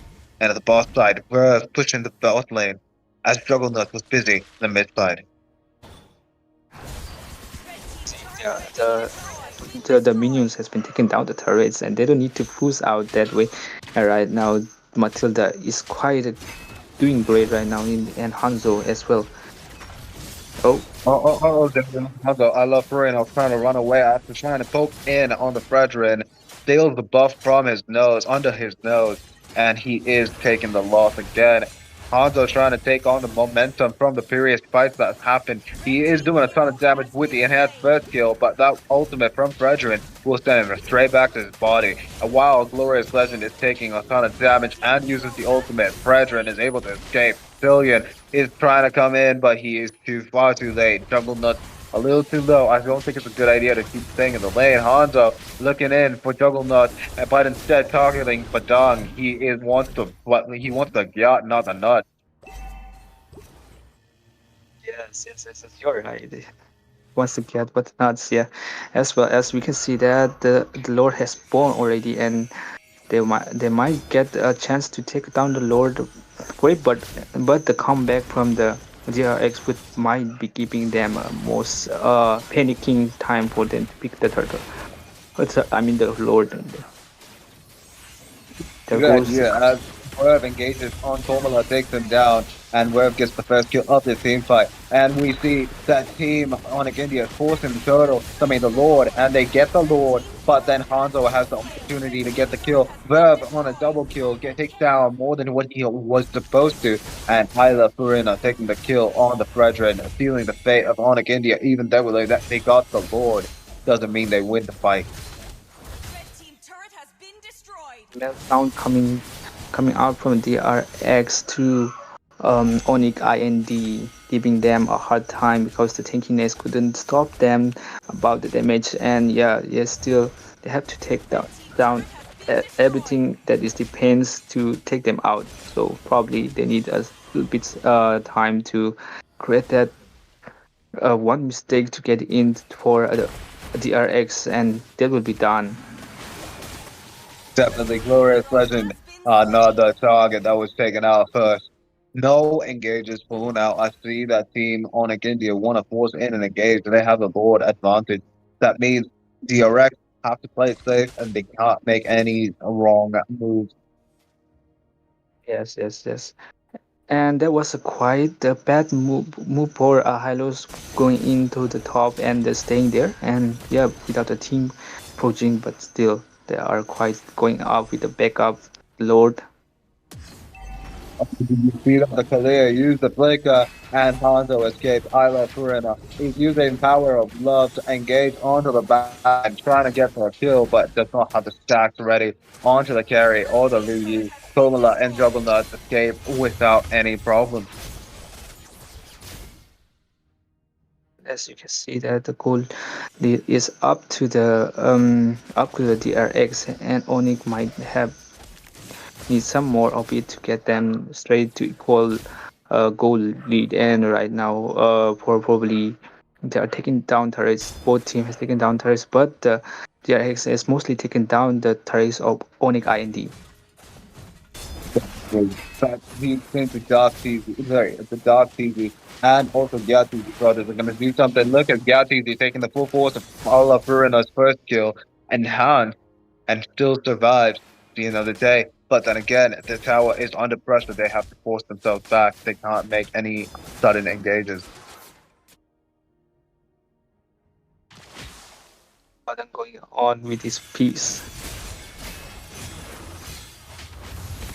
Those Hanzo he wants to kill. He marks the Fredrin. I see the kill on the Fredrin taken out pretty fast. Unstoppable for Hanzo. Alafurna using the power of love. Web again, trying to wear through his way against this team fight. Gets the kill. And I see a ton of work getting put in by Glorious Legend to make sure his team saves the day with this team fight. Yeah. And we can see the build of the Matilda and Sicilian. They both get the glowing one. They could meet damage quite for the uh, Onyx IND, being a good comeback. Oh, you can just see that Yatuzi set up for the century, but that will not be the game. They will lose, and ONIC ID take the loss, and DRX have become the victim. That was a good game, I guess. And for And for the time being of this ONIC, they have been taking the tankiness, but they have not think about that damage coming out from the DRX, cause the Hanzo, the Irritel, the Systems are the late gamers of the game, and they are gonna interrupt all things, and they're gonna damage at the late game and They say will, and they did. DRX take the win. yes.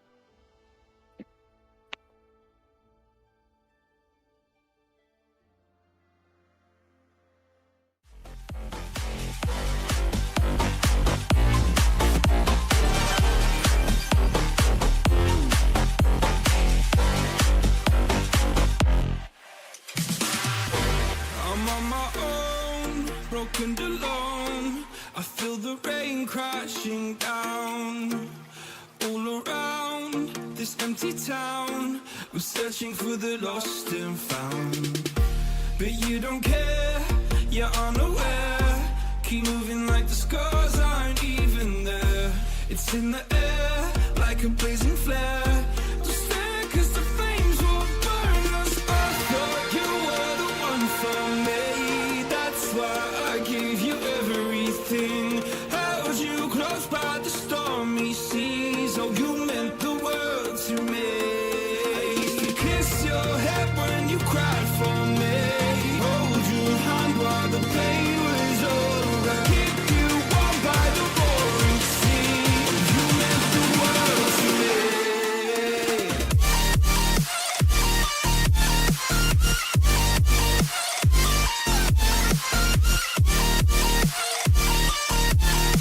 Oh, you meant the world to me.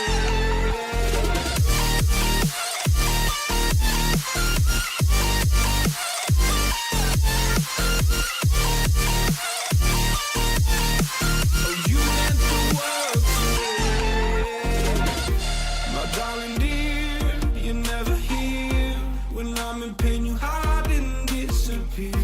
Like shadows in the atmosphere, charting the stratosphere. Yeah. I prayed for you and kept you near in hopes you'd chase away my fears. I'm on my own, you made it so, and now I'm chasing nightmares too. I used to run with you through the great big leaves, laugh at you when you laugh at me.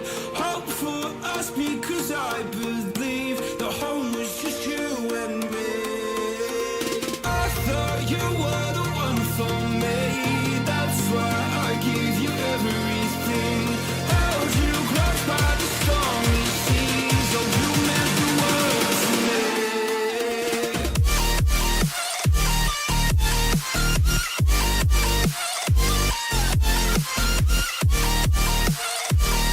Oh, you meant the world to me.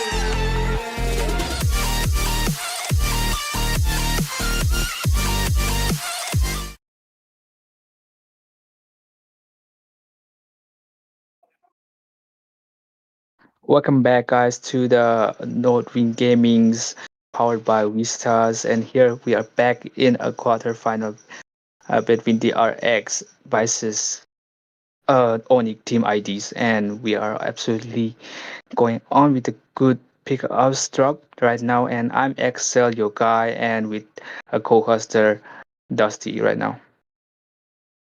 Hello, Dusty. Me. Hey, Hack. So what's up? I hope all of you having a great day.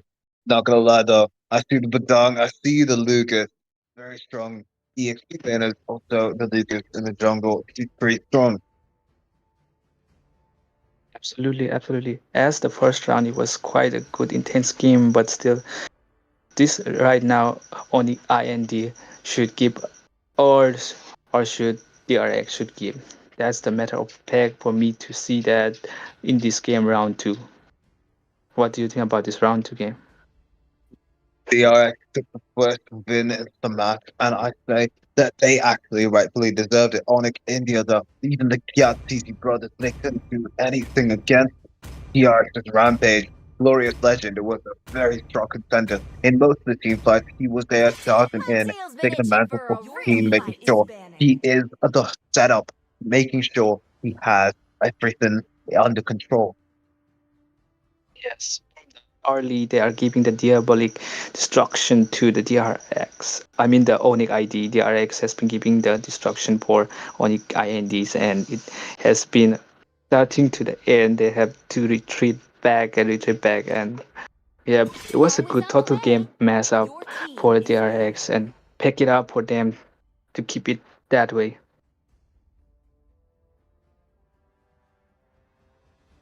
And as we can see, the drop pick is Badang and Kalia is banned from the ONIC IND, and DRX has banned Matilda and Lucas. As we can see that these heroes are in the meta right now. They are gonna ban that as they are one of the main troublesome heroes that can create an impact to the team fights, and yeah, quite well withdrawn of those heroes to ban. I definitely agree with you. The Kalia last match was a dominant force on the side of Team ONIC ID. I'm not gonna lie though, the Matilda again another hero that was very, very dominant, making sure that Liu Yi Komala did not have any chances of escaping. Made sure her death sentence was when she showed her face. That hero deserving ban. The Kalia again, a very strong contender, but not as good as the OG Gato Kasha or the Hilo. Yes, I may not be able to take down this pick right now, but can you figure out the pick right now from DRX? Team DRX have left the Zushin open. I said the Zushin is a good option to be banned, but then again, there are chances of being a jungler ban because both teams don't really want to give out a free jungler, and that Alpha will be banned. The 2 damage god, the Alpha, the mechanical robot, getting banned as the last ban from the side of Team DRX.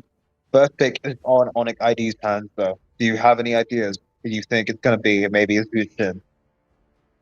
Maybe it will be a Plorine. Maybe it will be a Plorine because Plorine is open right now. Plus, the Plorine is quite a good healer for the room, or they will take something that is inhabitable for the Onyx IND. Definitely, they will. I see the Florin being a possibility. However, more rather than having a Florin on your team, I'd say the jungler or maybe the Roma is best positioned to be put as the first pick of your game. I see the Fanny open. I see a possibility that Team Onyx ID will go for the Fanny. But instead, it's Dark Easy on the high lows, and he makes sure he is a dominant force in the EXP lane. No, I mean the Absolutely, Rome position. absolutely. Yeah. As Halos can go for EXP also with roam as prone liners, because yes, picking up the Halos is a good method. It definitely is. Docties, he knows what he's doing. He saw how Glorious Legend used the Hylos to the fullest potential that he could last game. And we see the Zushin and the Gato Kacha, both of the heroes that I was talking about, getting picked on the side of Team DRX. Beautiful. Absolutely, the RX has picking up the good pickups heroes right now. As for owning IND, I must say they are doing something. They are thinking about that redemption back from the fight that has been happened in the game one, and right now I think they will give the DRX a chance, or they will give a chance. That's the matter right now, but maybe that would be something that I would want to see again. Probably a I difference. I definitely agree with you. But instead of there being Yatis on the Phobias, they go for the Harriet. Jugglenuts, instead of the carry to counter the Gato Kacha, Jugglenuts decides to go for the Harriet instead. A good and valuable addition to their side. Onyx ID thinking and cooking, making sure they have the Foster too. The Harriet and Foster, two good heroes on both the mid lane and the gold lane. Good decision from their side. Yes, yes, yes. Sir, what's your Ah, command? and the Fanny getting picked onto the side of Team DRX. I predicted this. The Fanny was open and they picked it. Now the second phase of banning has begun. Alex, Axel, do you have any predictions on the ban? Oh yeah, I have a prediction that they might ban the jungler as usual is open right now, and also and also they don't wanna. Oh, they banned the Predin. They banned the Predin because the Predin is quite sustain. The tanky veteran's high always a power good of all thing. the I'll time. be honest with you. MOBA, yes. You see the MOBA Zen. You see the MOBA Zen. It's called the MOBA Zen hero pickup. As we say that Freddy is one of the favorite hero pickup by MOBA Zen. You know that. I agree with you. And the Moscow getting banned again by this head of team ONIC ID. They go for the ban again after the first game. They go ban it in the second dropping phase. I expected this, but I do not expect what Team DRX are thinking. I see that they have the lack of the jungler, so I think the Hayabusa is valuable ban if I think about it. Your team is banning. That is correct, and you guess it right. And yes, they banned the Hayabusas, and as you can see, the DRX don't want to give them their potential pickups, as there are like competing for the challenging themselves that they pick good heroes, and I will pick up good heroes. That is like a rock paper scissors going on pickups here.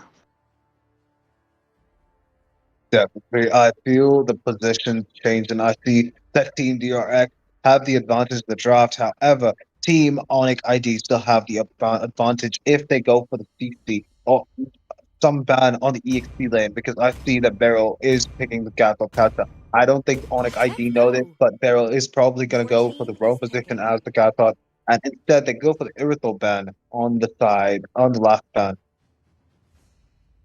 I'm guessing quite a big thinking about this that Granger would become up pro DRX, as Granger is open right now. Ranger might be Oh, they're open, but picking the Glorious Legend goes Ophius. they're picking the Pobius EXP laners first, as their comport pick for them. I guess they're going for their comport pick, I guess.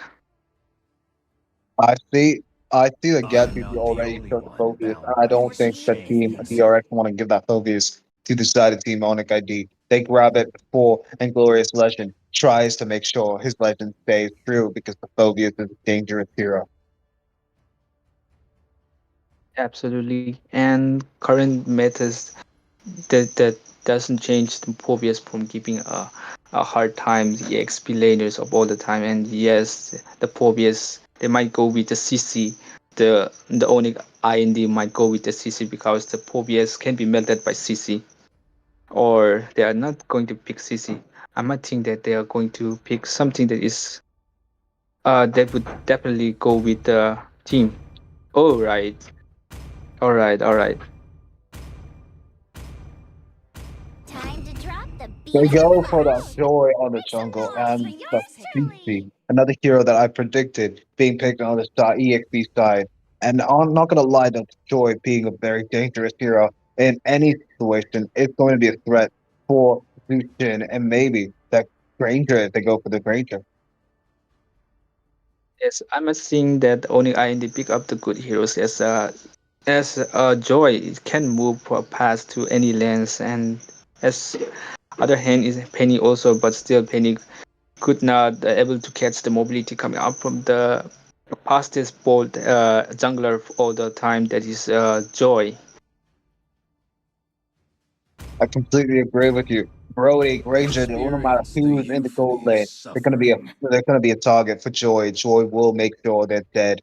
Zushin though has an advantage. He can use the ultimate to escape, but not enough of that mobility is gonna save her from that Joy. He can and will target you. Really, in the meantime, the Zuzin is a quite it's a quite hard time giving for the Onyx IND, or it might be easy for them. I don't know. Let's see about the skills and let's see about the gameplay right now.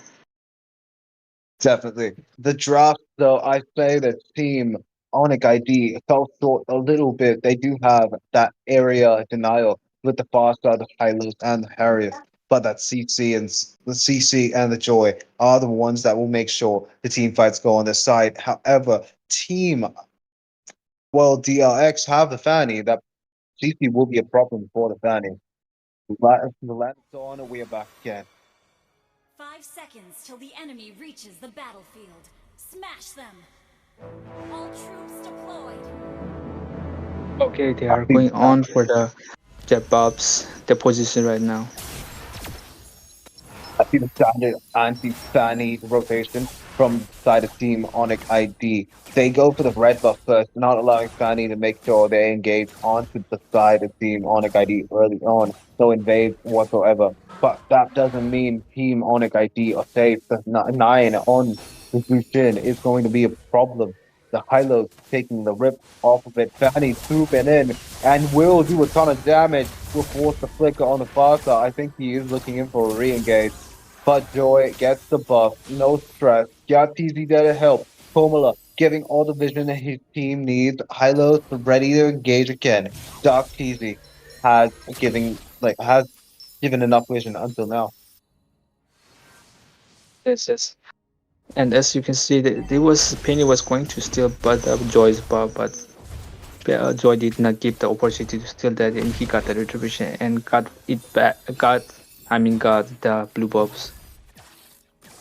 Definitely did. I see Dark TZ doing so much for his team. However, the real spotlight is the Joy. Joy is making sure that all of the engages that happen are not in vain. And look at the boss side. I see Dark TZ and Joy and also Juggernaut ready to engage on Bura.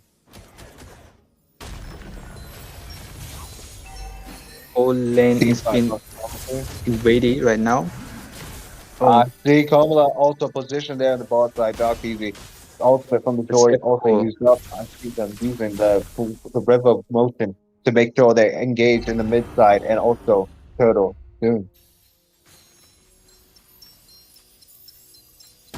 Absolutely, the turtle is spawned right now and coming back with cathode catchers going in to make something that is gonna be He's providing vision. He's engaging on the turtle first. Nine, making sure Dark TZ is pushed back. He will take one hit from the second kill of nine. I see no possible engagement on the turtle. Both Fanny and Joy not present anywhere nearby.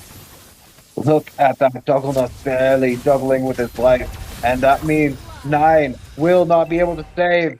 I love Purina taken out first. That means the turtle fight is an easy win for the side of Team ONIC ID.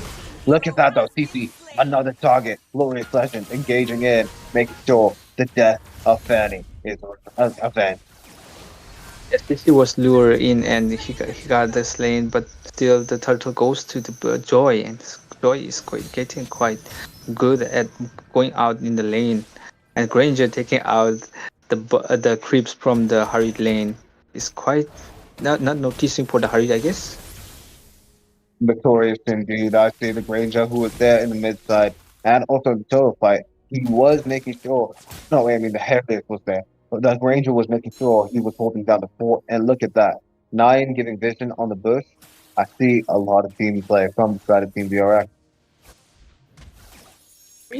The mid is being quite a cold in this situation right now, and they are going for Joy is going for killing or getting lane to get a Granger. I see that, but in the top side we see Fanny and also I love Farina and Barrow, but if I'm at Barrow, I mean Glorious Legend taking down CC Gatizi takes the loss while his team was in the boss side trying to look in for a kill on with but then again Juggernaut was not ready to engage, no kills there. The DRX Burp is playing so safely that Harry cannot notice it because he's playing safe without disengaging anything about that things, and quite possible for them to get a late game damage for Granger. As you can see, the goal lead is going for a Granger, then Harriet. I completely agree with you. But then again, I see an engaged possibly on both sides. Kamala also repositioning, making sure his team is ready for any fight that may take place. Rangers shoves a few bullets on Kamala's face. I don't think that's respectful, but I see Kamala making sure that disrespect will be answered shortly. Joy gets the kill on the 9, and that means no mage for the next turtle fight. Look at that though, Harriet taking the full force of Fanny's attack will be taken out. First death before the turtle fight is going to be Harriet. That means Fanny just needs to go back to the base and come back in a matter of seconds. Glorious pathway, Dark Easy trying to engage on Worth, but not fast enough. He will be able to escape. The ultimate from Pomela is going to be cancelled by Beryl. And look at Fanny back to more action. That means Fanny will get the turtle, and that will be an engage again. I think not. Absolutely. And it was quite moved from Fanny that he got that Parcel getting out his ulti, the Peter airstrike, and he had to move back and not giving out the ultis without anything. And yes, he probably started the Joy taking a turtle, and he got the turtle. The Fanny got the turtle, and Joy couldn't take the turtle as redemptions. Agree with you, man. To be honest, though, I see Zushin as the only potential food to Joy, and Joy cannot really do much. Basa forced to use the ultimate to make sure mid lane stays healthy. But then again, on the top side, I see a lot of pressure. Phobius is getting free farm. Bot side, Vanny gets the kill on Juggernaut again, and he's not safe. I wait to push the goal lead out from that lane and taking the Granger's perspective to keep it in the damage for later damage. Yes. Yep, easy. Oh, Almost getting the kill on the Granger, forcing out the flicker. I see that Granger might have been in serious deep waters, but the team is reacting slowly. They are coming back. Juggernauts again, face to face with Penny. I see Isla Furna trying to engage, but that glorious pathway will stop and the law and order from the high low Dark TV making sure that Furna love like the one who loves Furna is not going to get any kills right now. right now the Granger has picked the Sky Princess, and if he got a stake, he would be a quite bad news for the ONIC IND because a Granger is picking up the early damage stakes up for the Sky Pizza right now.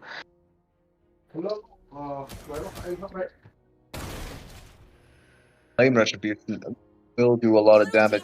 You just saw that Gauti took a buttload of damage from the Fanny. I love Furina making sure his damage is there and everyone knows about it. Dark is positioned pretty well. Verve getting that stun, and he will face the glorious, not glorious pathway. I mean, to bring a punishment from Dark Easy.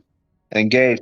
Glorious Legend is a little too deep. Will be forced back. Dark Easy as swap positions with Glorious Legend. Yes, Alapurina is going on the goal lane, but still the Harid survive, and it might be quite late or quite late for Finny to come in to get the turtle. Or who's gonna take the? Oh, the Lord has spawned already. No turtle, I guess. There's no turtle, but there will be food. Dark Easy taken out. Gout Easy, both the Gout Easy brothers, as well as the mid lane tower tier 1. Isla Furina getting the kill on Poma. That means DRX have the advantage right now.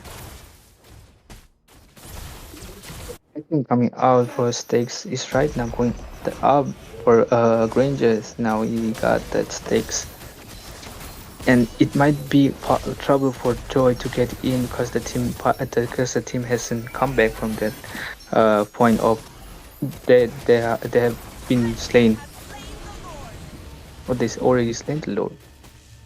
Red team have not been slain. They have slain the Lord. And I'm not going to lie, though. Team Onyx ID have their work cut out for them. This Lord might actually be the end of the game because they have a lot of their towers up. Onyx ID making sure they have the defense. However, this Lord might just be the destruction of all their towers.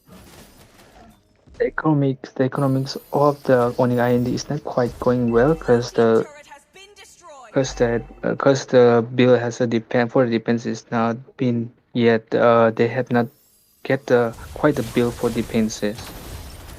As Look at for that. the Again, getting caught in a ton of damage. He takes everything from their enemy team, doing what the tank is supposed to do. There comes Fanny, forcing out Darkseason's ultimate. The Purify is used by Juggernaut that forces team Onyx ID to win that team fight. the DRX hasn't used their skills and he hasn't used their spells because they've been going out with that damage with that going out without any using any of their skills. I mean the spells. They definitely don't have to use any skills. As of right now, they've lost all the towers from that one single lord, and that means only the tier 3s are alive. There goes the full ultimate from Pomela. He uses the ultimate, the feathered airstrike, to force back Team DRX, making sure that domination is answered to. There goes Fanny trying to get a kill on Joy, but he is missing all of the cable attacks. And there goes Verve. He wants the kill. I don't think it's going to be fast enough, though. There goes Glorious Legend now, trying to get the kill on Joy, but he's too fast. Yeah, the Joy, but Joy is to pass and play shield hero that can go to lane very fast. And yes, you can see that the Povius is quite going well with that prone lines, giving a quite reason for Kato Katsa as well as Kato Katsa is quite giving a reason with Lucian right now for the team. Quite the I say, coordinations coming on. I say that Joy has a hard time. Don't you think? Yes, the Joy is having a hard time because only the Joy can keep back the I think the Kato Katsa, the Povius and that Zuzin. Definitely. The And Penny and the Granger is hard to catch. definitely, man. I say that Joy, even though he has all the abilities to jump in, has to make sure he's safe. Even if he wants to go for Worth, he needs to make sure he does not make a mistake in his position. The moment he does, Glorious Legend and also Barrow will have a field day taking him out. Need to cut that range out to keep that range, long range heroes like Grangers to give him a good lane. Look at Isla Furina trying to get off the minions from the boss side. And I see him trying to push the tower a little bit with putting pressure on the boss side. But instead, his team is going to take down Dark TZ and also Gyat TZ. Juggernaut's in trouble. The vengeance forced out of Gyat TZ. CC is getting taken out. And there goes Juggernaut too, I think, because Black Ranger is looking for blood. Barca is the next target, but will be able to escape with her bird form. And that means tier 3 in the mid side taken out. That was a Lord bait that worked good for the side of Team VRX.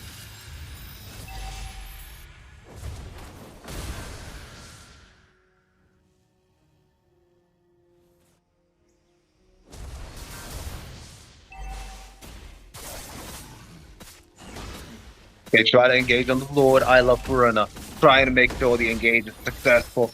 Putting in the initial damage. Verve coming in, trying to heal back some of the HP that he's lost in the previous team fight. And that means Lord is now slain. DRX gets the second Lord of the map. They've regained control of the map, making sure that Team ONIC ID don't have the advantage anymore. They cannot step outside of their base. The tier 3 in the mid side also taken out means they have no map control. They need to make sure that all of Team DRX is distracted. And unlike what the engage happened, Komala and also Joy in the boss side, where they were trying to take out Fanny, their team was completely massacred in the top side near the Lord. Lord marching in on the mid lane. I see the ultimate from the Joy being used. I think Team DRX have used that information and are trying to engage on the Joy, but Joy is too fast for Phobius to catch. There comes Fatty getting the kill on that Joy in a matter of seconds, a split seconds if you ask me. There comes the ultimate from the Faster, ultimate from the Gato Kacha, Beryl getting the takedown on the Faster. There goes Granger getting the kill on. Oh, good God, that's a maniac! And he gets the tower too. That was an easy game from the side of Team DRX. One Lord, one end. Victory! Yes. And as quite a good gameplay by Granger, is he quite hardly to stake up from that sky pieces and that penny giving out sky piece damage and killing out the joy is very quite in a quite possible way. He gets the joy and get claim the joy is very quite impressive right now. And he got that victory. They got the victory. They had been quite going on well with the coordinations and as well as yes, it was a good game. Definitely a good game, and we will be back with even more amazing games. Stay tuned, subscribe to the channel, and we will be back. See you soon.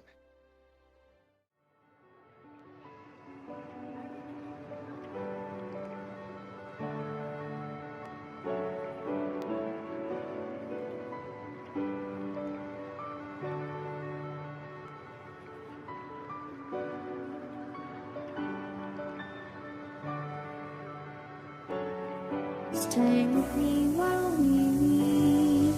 Don't worry, just believe me. This journey will relieve us. Stay with me while we leave. Stay with me while we leave. Don't worry, just believe me. This journey will relieve us. Stay with me while we leave. Stay with me.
I'm going in.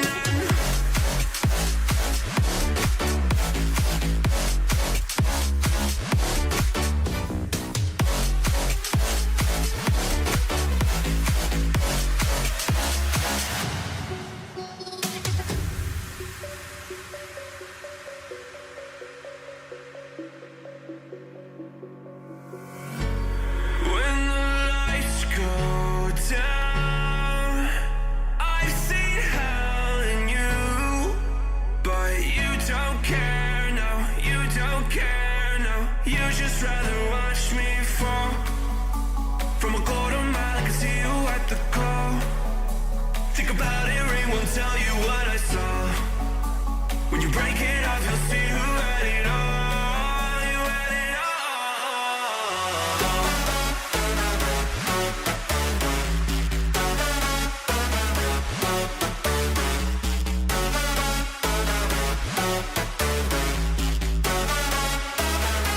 You said you wanted to fall into oblivion.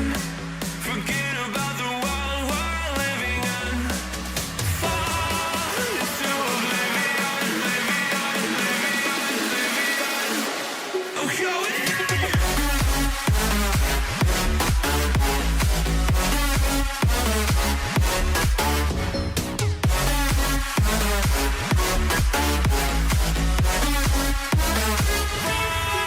Into oblivion.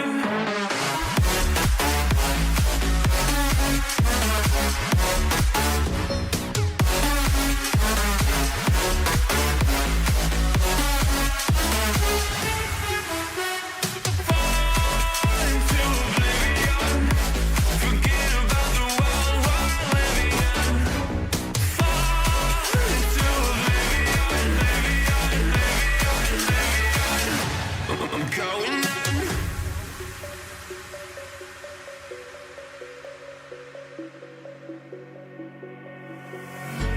You can't fall asleep when you're counting stars. Get it together. Your mind can't sleep when you let it serve. I know you wanna see me fall. From a quarter mile, I can see you at the call. Think about it, ring won't tell you what I saw. When you break it off, you'll see who had it all. You had it all.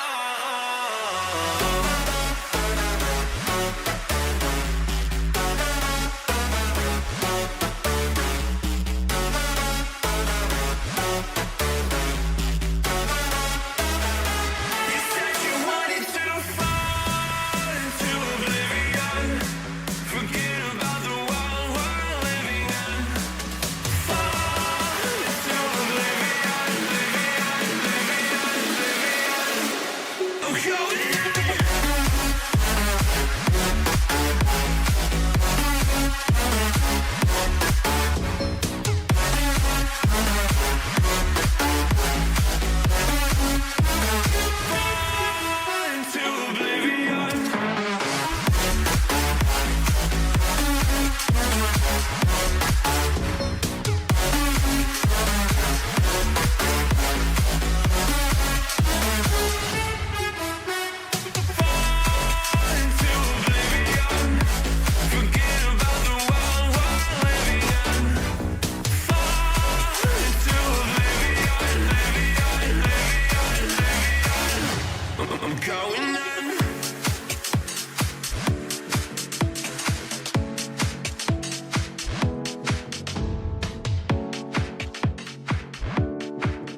Good evening, ladies and gentlemen, and welcome back. You guys are watching the Nodwin Community number 5. This is powered by Vista and brought to you by Nodwin Gaming Community. Here we are with the stake of 20,000 prize pool. Let's see who is it going to be. We are just like few steps away from the grand finale, but today at the quarterfinals, we will be hosting the last team that will be coming up and playing, trying to take away as much as wins into their hands. Let's see who is it going to be.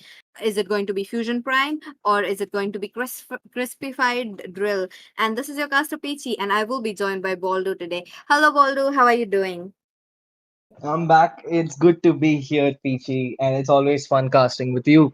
And yes, Yes, this is sir. a really exciting game, Fusion Prime and Crispified Drill.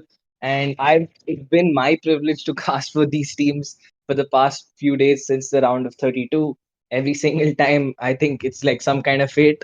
But yes, let's see which team is gonna get the better of each other because it's not just gonna be one game. They have to prove not once but twice that they are the better team out of the series. That's true. Now again, or we may be moving like seeing three games today, or maybe not, because both of them teams are definitely well powered enough to navigate themselves through the victory. So let's see if they're able to get it into their hands onto a clean sweep or not. But with that, the draft is on. Let's dive into it. And yup, the game has begun. Fusion Prime is gonna be the one getting that first. The first pick is gonna be on theirs along with the ban, and they instantly take out the Fanny. The last thing they want to do is give Snowdrop any more options on that jungle, and I guess that's what they're gonna try to restrict as much as possible. This is kind of diabolical for me. One thing about Fanny is that she has been getting nerfs on nerfs. Every single patch notes you have been seeing, even to the last patch note we have seen, she has a nerf, and yet people are still scared of those heroes. There you may argue that the player, or the ex player could be a very good jungle player, even though the nerfs are set and still can play it. But at the same time, why as the first ban? Why not just try to take it towards the second phase of the ban? Yeah, because I think one reason is that people are do not want to draft around the Fanny, because when you kind of play around a Oh, Fanny, you are forced to pick something like a stopper hero, because you're true. forced to pick up Grok. You're supposed to like take something like a Jaw, and you kind of lose out a lot on your engage potential when you have to like focus on a Fanny. Secondly, your roamer is going to be under a lot of pressure, your roamer in your backline, because you can never commit to a fight in the early game because you're panicking about that guy coming and stealing your life in one, cutthroat cable. So I guess that is why they just don't want all that drama and this like, yeah, just take it out. Butterflies We'll born draft for by other the stuff instead. wind, guided by lantern's Let's light. see what is it going to be today for Team Fusion Pride, who holds the first pick onto their hands. Now that we are yet to see what Hiroshima will be banning, maybe a gold laner or maybe a jungler. Very few junglers have been banned this game, but the Suyu is still open. And definitely the Suyo is open along with the Hanzo. They did take out the Lucas. Both teams do love picking up that Lucas when it Always is on the open for way. them. But the final ban is going to be the Matilda. Both these really annoying healing roamers will be taken out. It is not fun to be on the opposing side when you try to gank someone on the top lane solo and they regain all of their HP with a favor plus flask. But by doing that, they have left open the Kalia. What do you think would be the response from the side of Crispified Drill? Okay, okay. They are coming in strong with a Barang as well as a Suyu. Understandable why. If it's open, then why not capitalize it onto their hands? But at the same time, the Kalia needs to be stopped. They needs to be made sure she's out of the team fights right before any team fight can start off. So that means they need a lot of damage, maybe burst damage coming in along with a stun. So let's see if they're able to get it. And for this, I may think an Aurora can play it out very well, because once the tsunami slam sets in, trying to get you off, and if you time it right, could be a very good play. But Let's see what is it going to be. Joy already on the cards, but Shang, I'm really loving the Katutkacha pick. Like Katutkacha won't ever die. Definitely. At the same time, I'm kind of confused why MOBA God chose the, try to go for a Joy against the Badang. I mean, that is a little confusing because the Badang has a lot of chances to interrupt you when you're trying to, connect the beats. Like, I thought maybe they would be opting for something like a Bane, maybe even the Hanzo. I think that's a lot stabler pick. There's a Hayabusa still up, but they opted to go for the Joy. Maybe they're trying to use the Kalia to bait out the Badang's dash. Maybe that's the plan. Good plan though. If they are able to do this, then I believe Fusion Prime do have a good amount of CC onto their hands, along with Shang trying to come up onto the back lanes. But here we are moving ahead. Divine picks up a Clint. Now I'm loving the pick because one, the patch note did mention that Clint did have a buff, so that I want to see how good of a goal laner that he makes up. It's been so long that we have been seeing the Granger, the Harrod, the Irithel. So now it's time for something new. But I feel like Divine has caught on quite early on because of the patches that has been set out, and I'm loving that. Yes, sir. And with that, the Clint is the one who gets picked up. And with that, we're heading into the second phase of the bans. I think we might be seeing something of a Farsa ban from one of these teams. Probably it's going to be, I guess, Drone Kumar and team from the side of Fusion Prime. Because if they go for something like the Cecilion or the Luo E, the last thing you want to do is face against a Farsa who's going to zone you out of that fight. But the Brodies, what's get taken out by Crispified Drill? What's the thought process behind taking out the Brody? I would rather see a Erythial ban because it's very hard to True. catch the Erythial.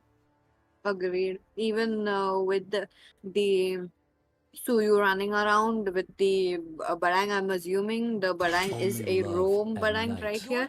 It's not a good move, but it's okay. Maybe Divine is not, very apt having a Brody onto their opponents. I believe these players have been playing rank quite a lot and, trying to get the synergy up while playing together. So maybe they just have, face that problem. And as you have mentioned, Farsa on the table. Immediately, the Farsa and Cecilion, both the menaces in the mid lane, will be taken out. Their range will not be brought forth in this game on the Land of Dawn. But with that, the final ban is the Hylos. Not surprising because the Hylos would have been the complete EXP laner from the side of for the side of Crispified Drill. Because even if they switch the Badang onto EXP, the Hylos would have done a decent job against the Joy. True. Could have been a very good pick, or maybe Team Fusion Prime could have capitalized those Hylos onto their hands. I wanted to see that because this combo of a Hylos and a Gatotkacha kind of have died down, given the fact that the patches are coming in quite fast in, the heroes are changing in, and we may have not seen it quite a lot recently. So yep, it is a good move given the fact that they had a pick into their hands right after those bans coming in. But at the same time, now it is time for Fusion Prime to pick up their mage, something a mage that could actually dissemble the front laners. They need to make sure that the front laners are not coming near them. So what are they going to pick? They need a CC. Loi, very good pick. The yin and yang combo does works it out very well, but 1975, that's pretty bold move though with the Granger. And yep, I did expect the low E pickup from Fusion Prime because I saw that Farsa ban, I knew that they're gonna go in for the Luo because that's one of the only viable options left to pair with the comp. You need something that will prevent their opponents from chain CCing, and Luo is a great option against the Batang. She'll also be able to play a little safe, but with that Jawhead lurking that Hiroshima has picked up, it's gonna be a little scary for any member from the side of Fusion Prime as they want to dive in. The Joy has to be a lot more careful about finding that right opportunity. So for the Kalia too. But I really would have wanted to see a Kalia with Hylos. I mean, A Hylos and Joy combo is just so deadly. The southern But the seas are response from Miss my Anya, the domain. Kadita, I think that is a perfect pick in this scenario because it'll work really well against everything that Kalia wants to do. If she wants to come in for a pick off, she has to watch out for the petrify. She has the Kadita also has the immune. So yeah, this is two very interesting drafts coming up from both teams, and it's now down to their execution. That's true. And one thing about the team onto the red side, Crystal Fight Drill, they made sure to match the energy. They picked up Kalia. They do have a Jawhead. Kalia does picks up more than one hero, but at least Jawhead can get it up with one ejector. Maybe the mage, maybe the marksman. I want to see how the ejector would be coming in because that will set the face for the team fights. But onto the other side, even if they don't get a pick off, they still can 5 make seconds a till the play enemy with the reaches the cranes or with the battlefield. Louis and as well as Smash Joy them! jumping in and out of that. But All with that, troops ladies and gentlemen, fall! let me welcome you to the first match. You guys are watching the Fusion Prime versus Crispified Drill. The first match setting in. What is it going to be?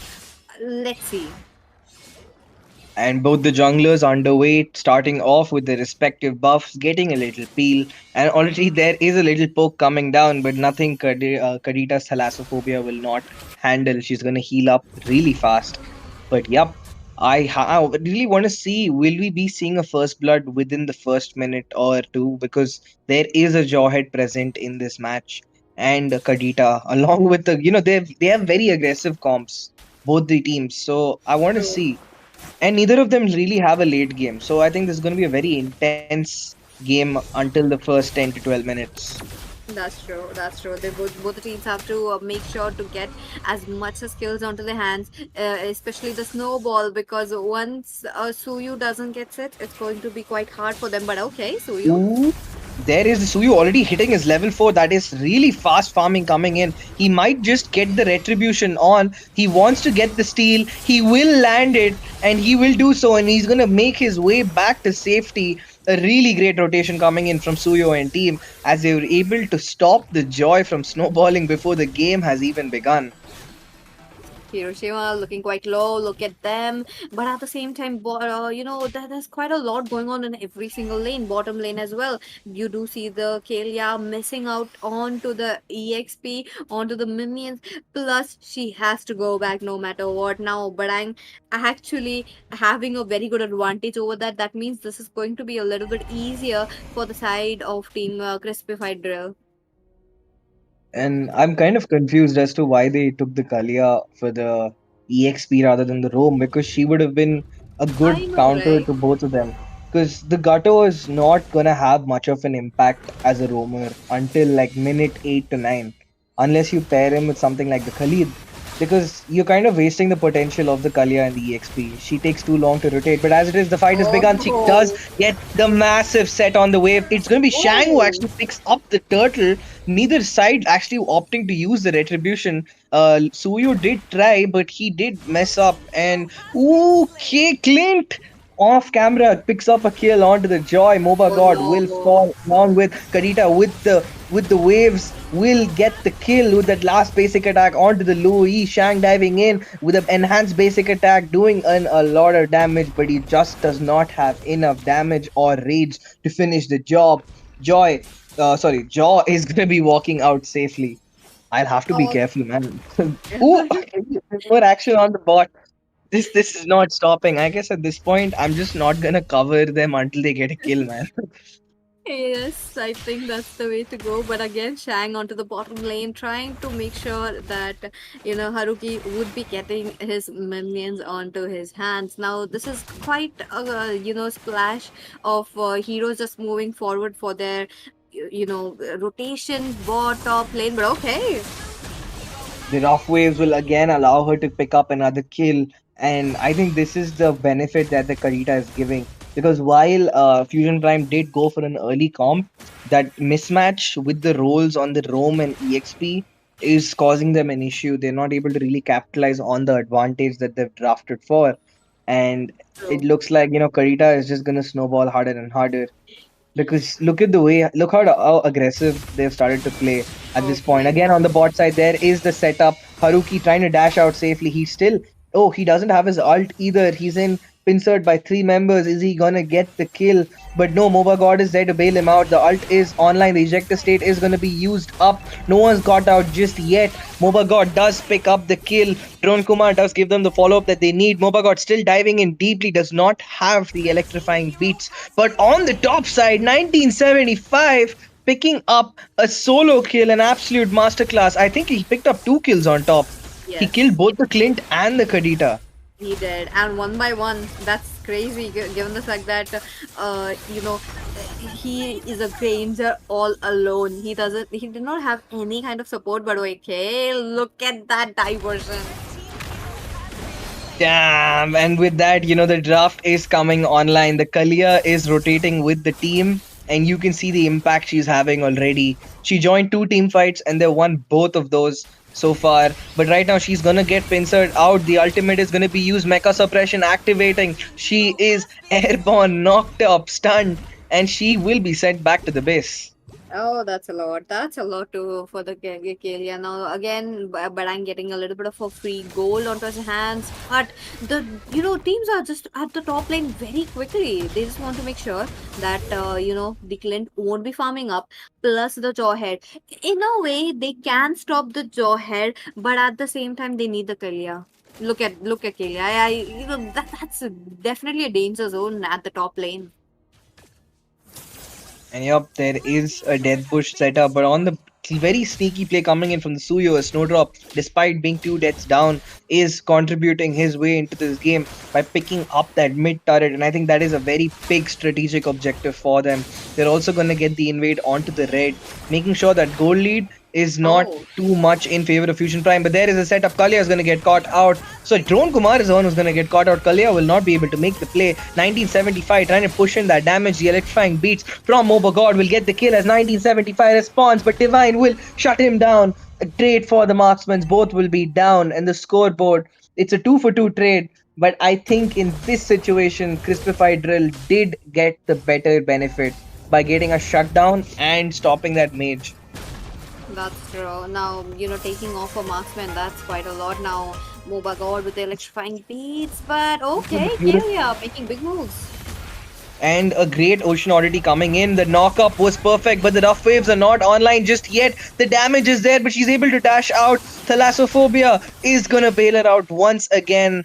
The heal coming in from Haruki is helping them out, but it's not what they needed. They committed a lot onto that, Kadita to get that kill, to get that necessary shutdown, but it's not gonna happen. Shang gets hit by a very nasty ejector state. The fight is still ongoing. The blue will not be secured by Snowdrop. The invade by Fusion Prime successful as they take the turtle.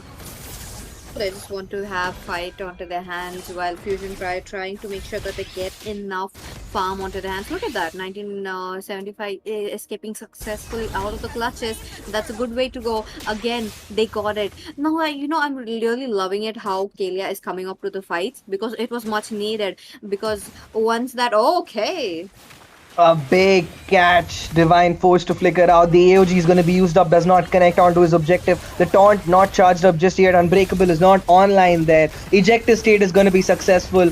There is the mecha suppression. He will actually be able to make his way out. It's a 1-for-1 trade. The roamer for the EXP, but Moba God really sneaky gets another kill. The rough waves will be interrupted by a very clutch knock-up coming in from Haruki. If not, it just might have been a double kill for the ocean mage. It's actually crazy. Oh, There's like three ocean heroes in that game right now. yeah, that's true. That's true. I really wanted to see that kind of gameplay coming in from Fusion Prime. Look at them serving up, but at the same time, we do see a diversion coming in. Three members. Oh, Kalia, They do come get spotted on. out. Yeah, They could have been a little more patient. yep, it's just an inch away, but it's okay. Just still making sure that they won't be engaging. Now, I really love how Snowdrop did not get any snowball. it is actually a problem for the side of team Crispified Drill, because one thing about Suyu is you need the snowball. You need to make sure that he will be the one trying to carry the game to the victory. But this is not the case. Maybe they have to give it away, but yin and yang combo. Mm, Okay, I'm kind of confused as to why they let the jaw, they just hit him airborne with the ult. They could have pulled him back and, baited out his flicker even harder, but he was able to flicker out and make his way back to safety. And again, a big resource committed. The diversion play is online, but once again, that was not played well and they get spotted outside the bush once again. Ah, Oh, I'm kind of confused. I feel like the tempo for the Louis you know, has been really stopgapped after the way she's been playing. maybe, maybe not. Or they just want to make sure they get a very fast diversion. Like they don't want to miss any second of it, or or the position of those heroes, setting in, because it does matter where you are onto the diversion. So that could be a problem as well. But as of now, a little bit skirmish onto the top lane, poking each other, making sure. But okay, we will be looking at a pause. But let's talk about how Fusion Prime is on the top of the gold as of now with 30,000 gold onto their hands. This means it's around 4,000 gold gap. Again, with the first lot setting in, it's quite good. The gold gap is not increasing, but Crispified Drill have to close that goal. Exactly, because it is barely 10 minutes into the game. I think it's not even a proper 10 minutes. So they have to, not let this goal lead shoot up any further. Because last thing you want to do is let that Granger farm even harder. Once he gets that Sky, which he has, and gets more stacks on it, it's going to be very difficult for anyone from the side of CD to actually sustain that game. And it True. doesn't look like Fusion Prime is going to make any major errors, because apart from that early invade that they suffered, Fusion Prime has always been like, apart from maybe another fight near the turtle, they have not taken their foot off that gas pedal. They're firmly in control of the game. So Crispified Drill needs a really great setup coming in from that Badang, because he's mostly been offline this game. He's been a little bit of a passive player, just zoning out players who are coming in front. But one thing about front laners is they don't need the zoning.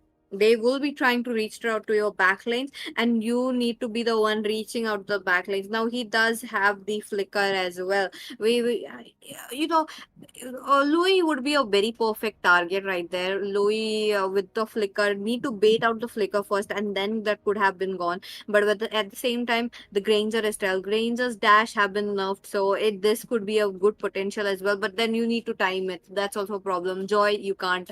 So maybe or maybe not, the Badang is not setting in place. And the game is gonna be back in action. The Suyo, there Badang does try to get a set. He's just gonna stack for now. And Peachy, I think one major issue with CD is that they're trying to play how Kalia is trying to set. Because the Jaw, if you see the way he's rotating, he's trying to make the same rotations that Kalia is doing. But the issue is Jaw's ejector is only gonna send the opponent into that location, not his teammate. Like, because with Kalia, she's gonna catch that person and bring herself back too, so she can CC them again. Whereas with Jaw, you have that gap where you drop the ejector and then you press your alt, and that gives the opponent space to actually flicker out. That's true. That's true. Let's see. But okay, something of a rough race coming in doesn't catch as much, but the lot's coming in though. It's coming in quite hard. Now it did reach up towards the inhibitors. Not a good thing. Not a good thing, because losing it and you losing turrets this fast is not a way to go. Look at them still trying to get something. Haruki. Haruki tries to make a play, does not succeed just yet. But with that, the goal lead is hitting the 7K mark. It's already hit the 7K mark at this point. In another maybe 10, 20 seconds, we're going to be seeing it reach that situation. Not a fun experience, I guess. But, Crispified Drill is now going to start seeing a lane freeze. And as we speak, it has begun. And they're going to choke them out slowly, because the lane clear from the side of Crispified Drill is literally the Clint, like their actual lane clear. They're gonna really struggle to deal with Lord Sieges, and the dives that come in from the Luo. They can't split the map because that Luo diversion is always there. So yeah, the Badang Kadita have to pull off a miracle with their set right now. That's Ooh, the true. diversion. But the Divine would be the one making sure to get all the damage, and he's playing it quite safe. His positioning is quite good. But one thing about his, like, the team needs to come up with the setups now. Divine as well as Snowdrops needs to pick up the pieces, but they are not able to do the rejector coming in.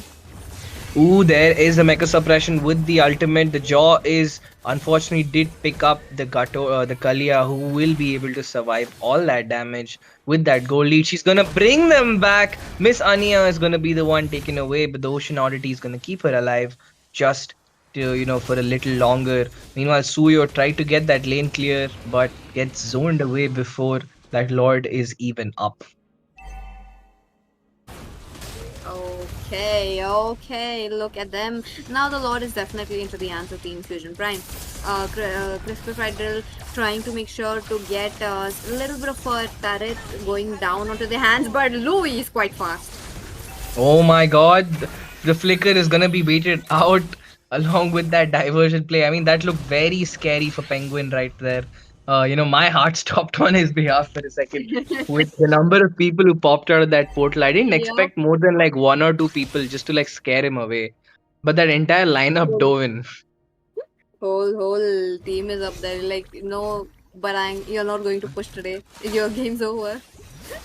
But poor guy though. But Chris Provide Drill, they need to come up with a plan. They just have few seconds before the Lord will be hitting the inhibitor. That would be the bottom lane. But let's see if they are able to get it or not. Now, Drone Kumar in a very good position. Miss Anya, okay, no way. Nah, the Gato is just gonna eat that damage and he's gonna walk out. He's gonna walk back to the front.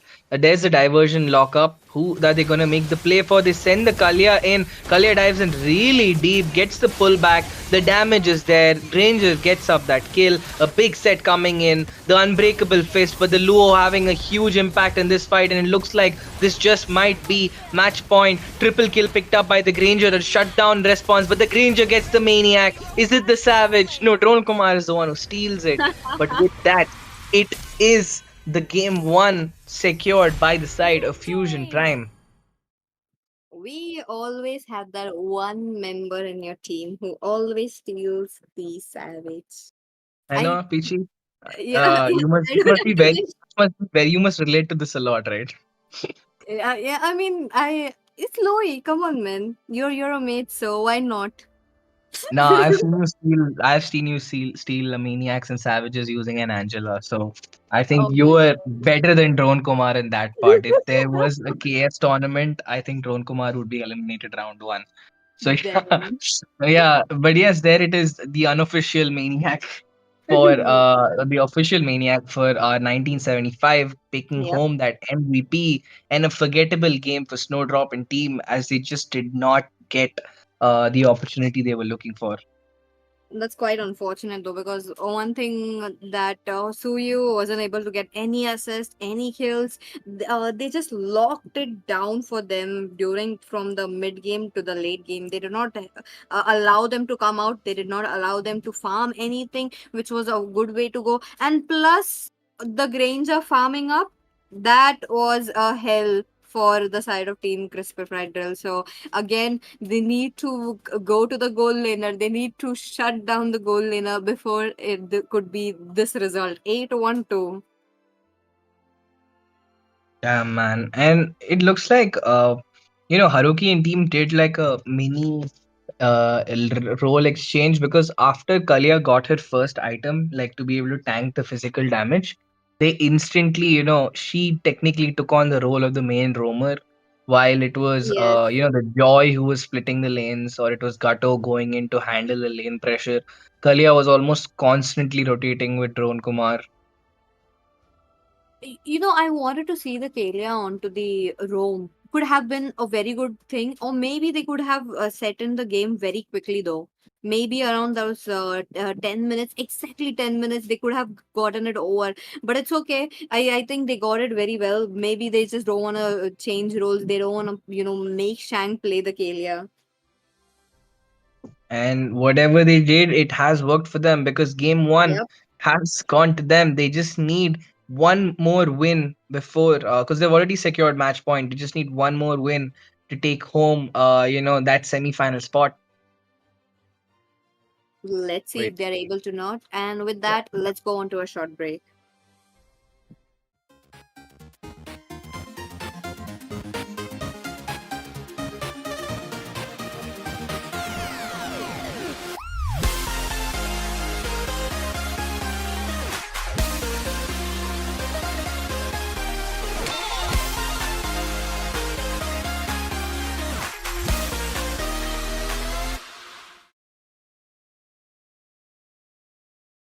Well, welcome back, ladies and gentlemen. You guys are watching the Nodwin Gaming Community Cup. We are back again with the last game of the day, or I mean, the last set of the game. Because one thing about Fusion Prime is they might be taking it away onto the clean sweep. Let's see if they're able to get it or not. Because last game we did see both the sides had a very good draft, but in a way they kind of failed their junglers coming in from the side of Team Crispified Drill. But let's see if they are able to get it this game or not. This is Peachy and Boldu. Hello, Boldu. Welcome back.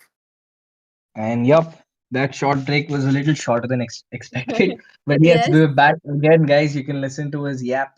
Uh, and yup, the action is still back on. It's gonna be a do or die situation from the side of Crispified Drill.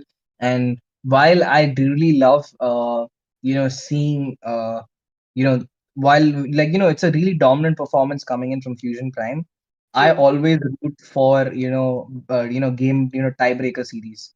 So in this game, automatically, regardless of the draft, I want to see it go to a game three because the tensions always fly high, and that's when you see the prime form and the truest performance of any team.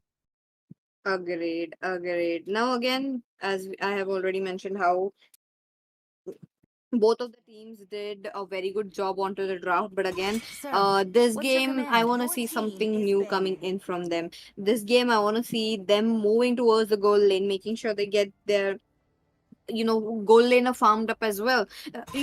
Divine was the one who was Your all team alone is trying to banned. farm up, but unfortunately he couldn't get it during the late game as well, since we saw Red team has been Fusion itching Prime for a freezing real off fight lanes, taking spamming. away those jungles, making sure that they won't be getting any farm. So they have to break those chains as of now.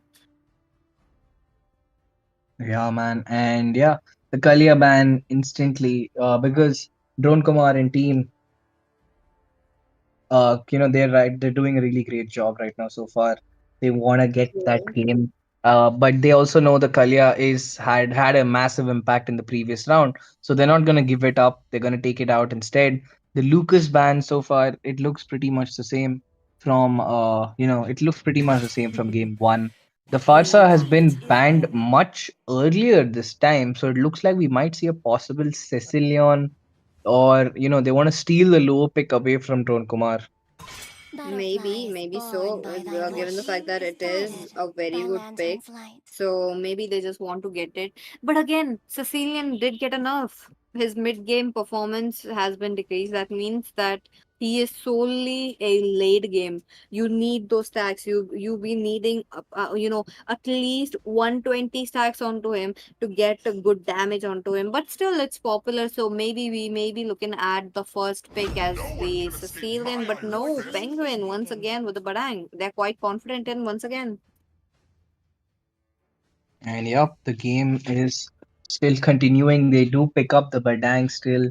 They don't want to. I feel like maybe they've kind of learned from their mistakes from the previous game, and instead of trying to switch up the draft altogether, they would rather stick to what they know best, and that would be Penguin making the plays on that Badang. He did have a few moments of brilliance, but the game just didn't work out previously. Shang also looks like they want to stick to what they like the most, and they're gonna go for You know, the Gato one to Yep, it did work out onto the game not, so why not enter the game number two? Same goes for Penguin as well. It did not work out for him though, but still he does have enough confidence to pick it up. But wait a minute, isn't this a very early marksman pick coming in from 1975? Like the Grange is still open, the Earth is still open, the Harriet still open, and yet we are looking at a Kimmy. Now, one thing about Kimmy is revamped Kimmy is beast. She has been I think she needs to be crowned as the recent new goal laner. Very underrated though. and there it is. Uh, the Kimi is gonna be, and I'm actually, I'm not sure if the Kimi is gonna be going in the gold or is it gonna be a, mid lane pick because I have seen CD do this in the previous game too. They do like, Oh, that sneaky pick because Kimi can set up very well with the Gato in the mid if they kind of pick up something else in the gold like a early game marksman who gives them that snowball and then they can switch around like a Beatrix. oh, works very well though. They can go in for that, but Haruki this time with Igloo. Again, Glue also did get a switch up like the revamp, so he is setting in very well onto the EXP lane. I believe it has gotten very easier for players to play Glue nowadays. And yep, this has confirmed it. While I was rooting for a tiebreaker round, I am, I love Glue, man. I'm a Glue bias, Glue bias for real, Glue and Leomord bias. So yeah, I already like the draft that Fusion Prime is doing, man. I think this is one of the strongest drafts I've seen anytime, anywhere. But yeah, jokes aside, glue is a great option to stop the Lilia from diving you too deep because with the glues immobilizes the constant slowdowns. Lilia cannot play as aggressive as she likes. Furthermore, True. if the Badang or anyone tries to give them a follow up on the Kimi or on 1975 and glue is in that fight with his split, he will be able to bring them back or push them away from their carry. That's true. That's true. Let's see if they're able to get glue though, because they still need a little bit of damage plus CC to stop the front laners. Now, Shang last game unstoppable. He was there onto the back lanes, trying to make sure they get it on along with Kalia. This time, Kalia, oh, the Kalia will be banned. Okay, understandable. They are on the red side. They don't want to give it up. So, very good thing. Now, Haruki would be quite annoying as a Kalia as well. He did try to come off into the last game, but this game I believe that will be kind of easier for him. But MOBA gods, they have been playing on the patch notes. YSS, that's quite new. Maybe I think this is the first YSS we may be looking at. I know. I mean, like, I've not seen much of ISS even like regular rank games. Fusion Prime, very confident. It's looking like almost a complete, they're like just showing us a patch. It's like a Yes. picture from the official, developers. Just like, yeah, guys, this is how the new patch works, and this is how this is like a demo video. So yeah, Yeah. yeah, this is Nodwin's version of the demo video for the patch. But yep, MOBA God does pick up the YSS, and with his new optimization, he has lost a lot of that backswing on his ult. A lot easier to farm with, and you'll see a lot faster farming coming in from the jungler. That general. So let's see what is gonna what are they gonna pick to really complete the draft from Fusion Prime because their opponents, the CC and the Hanzo. I mean, I really like the draft. CC is such a good option to counter out the glue and the Gato. Okay, okay. The glue is there, the Garukacha is there. Though they picked up a CC, very good pick for that. They could have gone in for something else other than a Brody. Okay, okay. I think the Brody ban onto the first game did speaks out. I think it speaks out very well as of now. I think Divine just don't wants to give it out, so it's just best he just banned it out. The whole team just took it out onto the ban Three section. marksmen. But again, the patch note thing is actually, I Three did see Nathan as marksmen. well.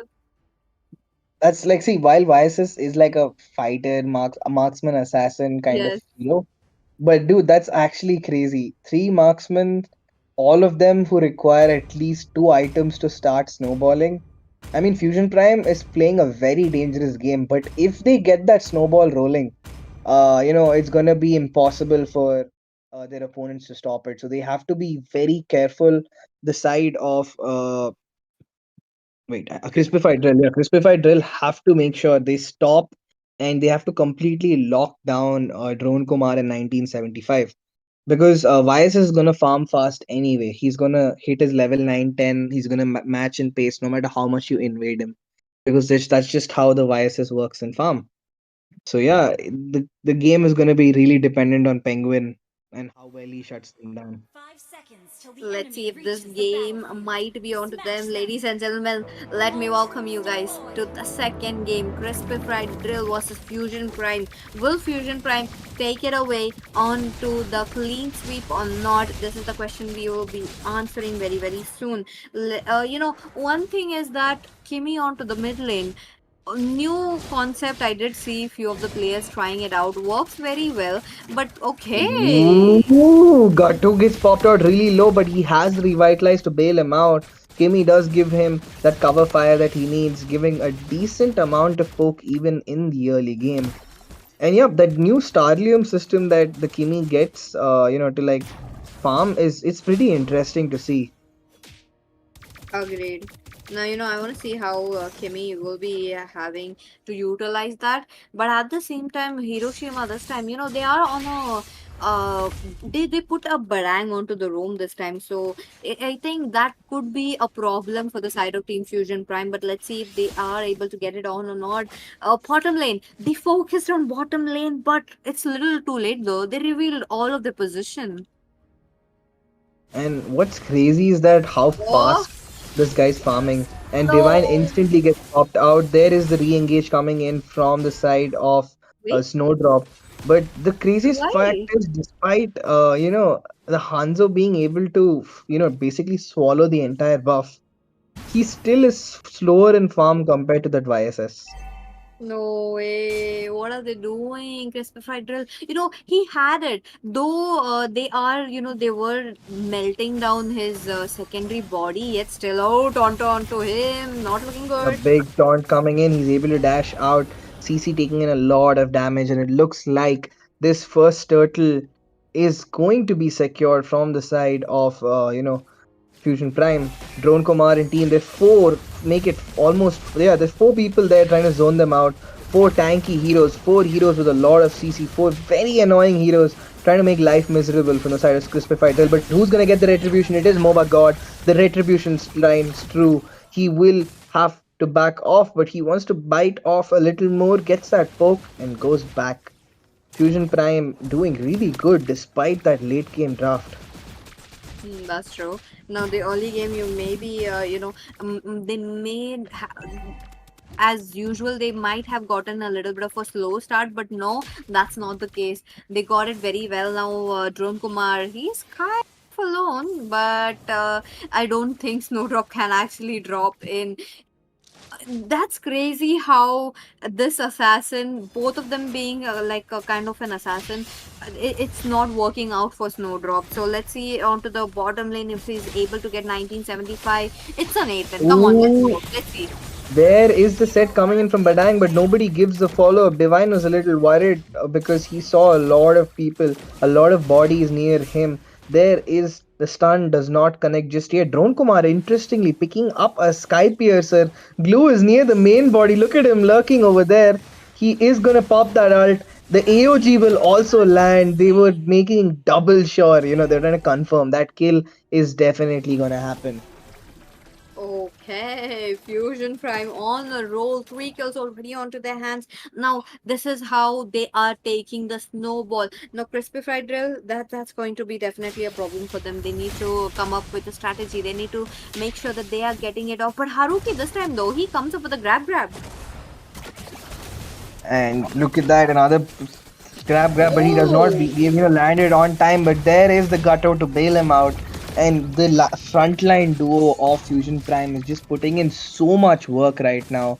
Because if they were not that good at their job, we would have seen a very different scoreboard, a very different Okay. impact in the game. But Penguin gets shut down and pierced by that Sky Piercer, giving Drone Kumar another stack that he needs. Penguin, Hiroshima trying to look for a play, but nothing will come out of it just yet. Divine trying to hold on to the turret as the second turtle will be sieged by Fusion Prime.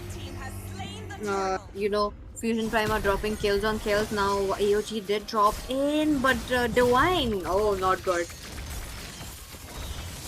Ah, will the torn apart memory succeed? No, it did not. Not enough damage. The Hiroshima is taking in a lot of damage right now. Haruki has to back off as soon as possible. YSS dives, gets the kill, might just get the second one. Does not get there in time, but his teammates will finish the job for him. Haruki zoning out that Lilia completely as they clean up the bottom outer turret. That's the way to go. That's the way to go. They finally got the first kill coming in around the 5 minutes of the game. And they can get it though, but Snowdrop as of now, that's a chase onto him. 1975 getting out of the trouble at the very good time. He does have his ultimate to do get a little bit of mobility, but Snowdrop he lost it, right? Oh no, he did get it. Yup. I almost thought that he did not. I mean, that would be crazy. Like, getting invaded as a Hanzo. I mean, it's a very tough situation right now.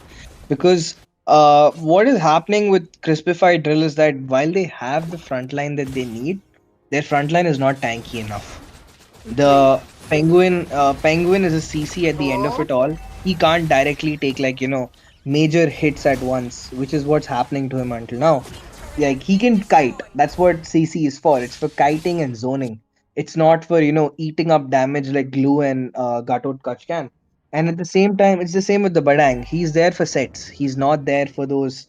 He's not like a Belerik Kufra who can like eat three ults and then walk out and give another set. So yeah, the frontline draft is like they're really struggling to get map control, and lack of map control is what loses you games. that's true. But on top of that, Snowdrop having chase onto him every single time. He did not get any moment to breathe. He's just moving around the map. He's like, oh god, the glue is behind me. Oh my god, next to the Kacha turtles going down. Next will be the lords very very soon. They are not able to get their retribution right on. Now the goal difference is actually showing up, but despite that they do get it something. Oh, but wait a minute, Penguin. There is a play. Finally, Penguin does get the kill on 1975. Make it two. He gets them both. A really great catch from the yo-yo spinning hero as he does a great job. What a way to go. What definitely a very good kill right there, trying to go into the back lines. I'm liking how it is. Wait a minute. There is the play. The high Hanzo does get the engage that he needs. The damage is not enough, but yes, Miss Anya, who is going to clean up Shang. The glue climbs on, splits onto Hiroshima as he's going to dodge that goo carefully. His team waiting that hit him after the flicker gets used up. He's going to re-engage once again. That is a very great, dangerous move, a daring move coming in from the glue as he does secure the kill. And now he is viable for a shutdown with that KDA of 3-0. Okay, just few seconds into the game, and this just turned in quite quickly. Look at them trying to go around. Now this is a glue. The glue is tanky, but almost 45% of its HP already blown off. Just few hits from this Brody as well as this CC. Now that is something of a concern as of now. CrispifiedDryll are able to push through the front lanes, but it's kind of a slow process for them. They are not getting it on at the right moment, but they kind of understood. Definitely, but at the same time, a single mistake will also be very costly for them, because in that scenario, Hiroshima cannot bail them out of these fights. Look at that once again. Glue is gonna dive on. He's gonna get the Brody. The Brody's gonna get caught. It'll be over for the Abyssal Marksman. He will fall. Hanzo dives onto the glue, putting in a lot of poke. The damage is there. The glue does not care. He has his ult online. Is gonna get a catch onto the Lilia. Peels out the Lilia. The Lilia will fall too. Shang gets the shutdown. And with that, two Radiants are online. And with that Radiant coming on, the Lilia is gonna be much lesser of a threat. And Drone Kumar picks up his Holy Crystal. Now we may be looking at them how to making sure that they will be getting it. Moba got getting shut down. That's not a way to go. But the Lord's already blown off. Lord marching down from the top lane. That's going to be quite a lot of turrets going down. Maybe onto the mid lane. We need to be looking ahead to mid lane. That's a lot. Kimi will be taken down. Maybe next Hiroshima. But looks like Glue is gonna get the next kill for himself. A mega kill picked up by this man. 402. The Glue is dominating. But Miss Anya on the bot side with that solo kill. A crazy display of class coming in from the Lilia as she's able to outplay a Nathan. Yep, that's true. Now that's going in quite fast though. But Penguin, he does have glue on his back. What are they able to do? Oh, Moba got he's taking quite a lot of damage from this Lilia though. For real, like despite the Radiants coming online, it's only on the tank heroes. Penguin, I think he's going in a little too deep. The entire comp is over there. He will get taunted out. His dash is used up. He does not have a sprint. He might just get caught. And looks like he... No, they won't. Damn, okay. Also, I just realized that started sounding like a song. He might just get caught and it looks like he will. So yeah. A good escape coming in from the CC. He does make it out. The build and the extra movement speed does help out a lot from the passive.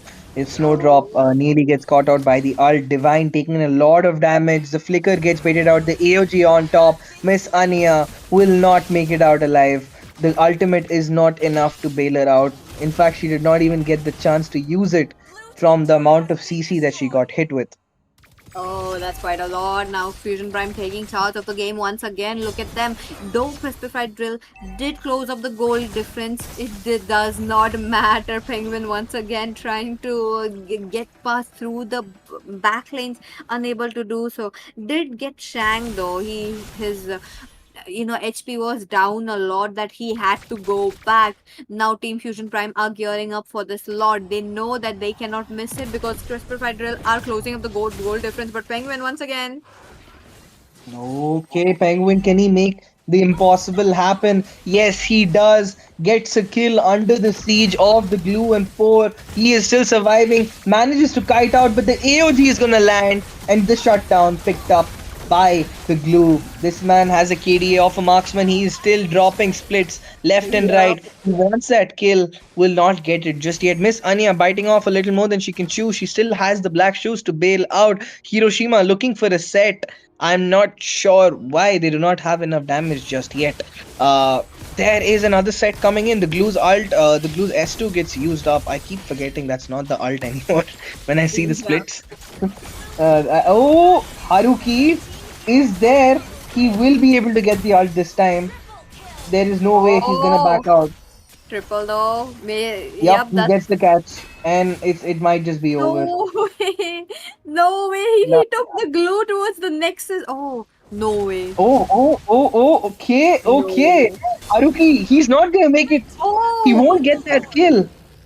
CC did manage to push him away, and that build from the Trinity will keep him alive.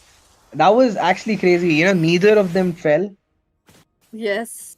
Glue was able to get out. Even the Hanzo was quite impossible though. He took the glue to the nexus. He comes back to his body. That's not the first time that it happened with Snowdrop. And I feel like he's panicking. He's definitely like under quite a lot of pressure. You know what? At this point, I'm kind of curious if the glue climbs onto the yin and the yin Uh-huh. ults someone else, is will glue just cancel out his ult, or what's gonna happen? Because I've played like 400 games of glue, but I've never had that situation occur. But speaking of the glue, he's diving in once again. Wiz gonna catch out Miss Anya. The black shoe's gonna get waited out, but there is the AOG and the cleanup. Fusion Prime picks up another kill on themselves, and this time it's a very God. important kill. This might just spell the end of it all, because they've lost their Lilia. They don't have the lane clear. Divine gets baited out. Loses his flicker. Hiroshima also forced to flicker out. All of those were defensive flickers. They need someone to push these guys away. But Snowdrop doing a lot of damage onto the Lord. Instantly shreds it out. He still Drone commits. Kumar. Tries to get the poke, and nothing comes out of it.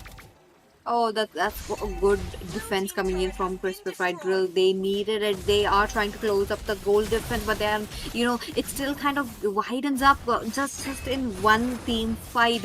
But let's see if they're able to get it now. It's kind of moving towards the late game. This is going to be quite hard. Look at them. They're not able to reach the back lanes. Oh, plus Moba gods getting shredded by this Lilia. Quite hard.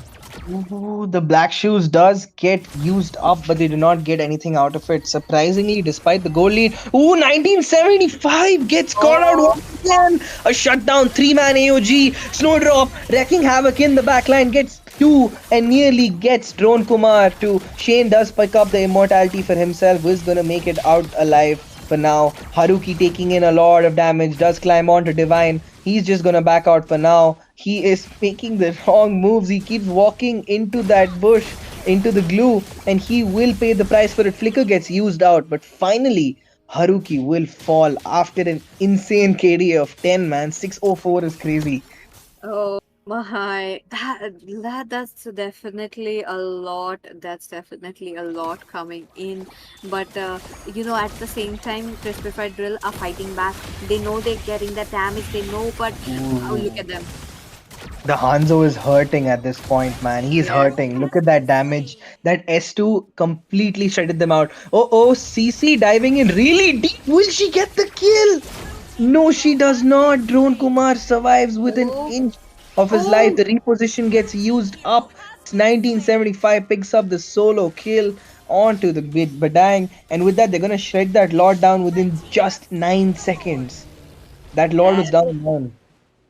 Damn, that's a lot. That's definitely a lot now that they kind of have a two marksman composition while Kimmy is also farmed up plus 1975 the Nathan as well. Nathan is just shredding. Nathan is just deleting, but Haruki gets the Hanzo.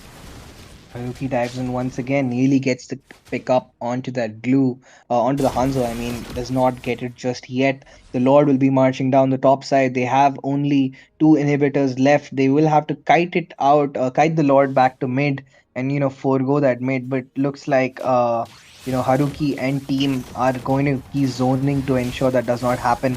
That Lord, they did successfully manage to bring it onto the mid side, but Penguin loses a lot of HP. He will probably fall, nearly does. The AOG gets used up. Shane dove in a little too deep, takes in a lot of turret damage, and it looks like Haruki might end up falling right now.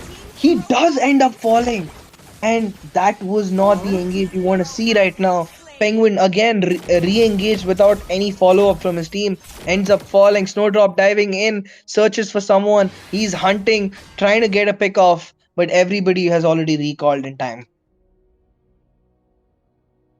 As of now, it's very easy for CrispifiedDryll to reach the back lanes and deal damage. The Lilia is doing the same. Okay, no way, no way. Whoa! 1975.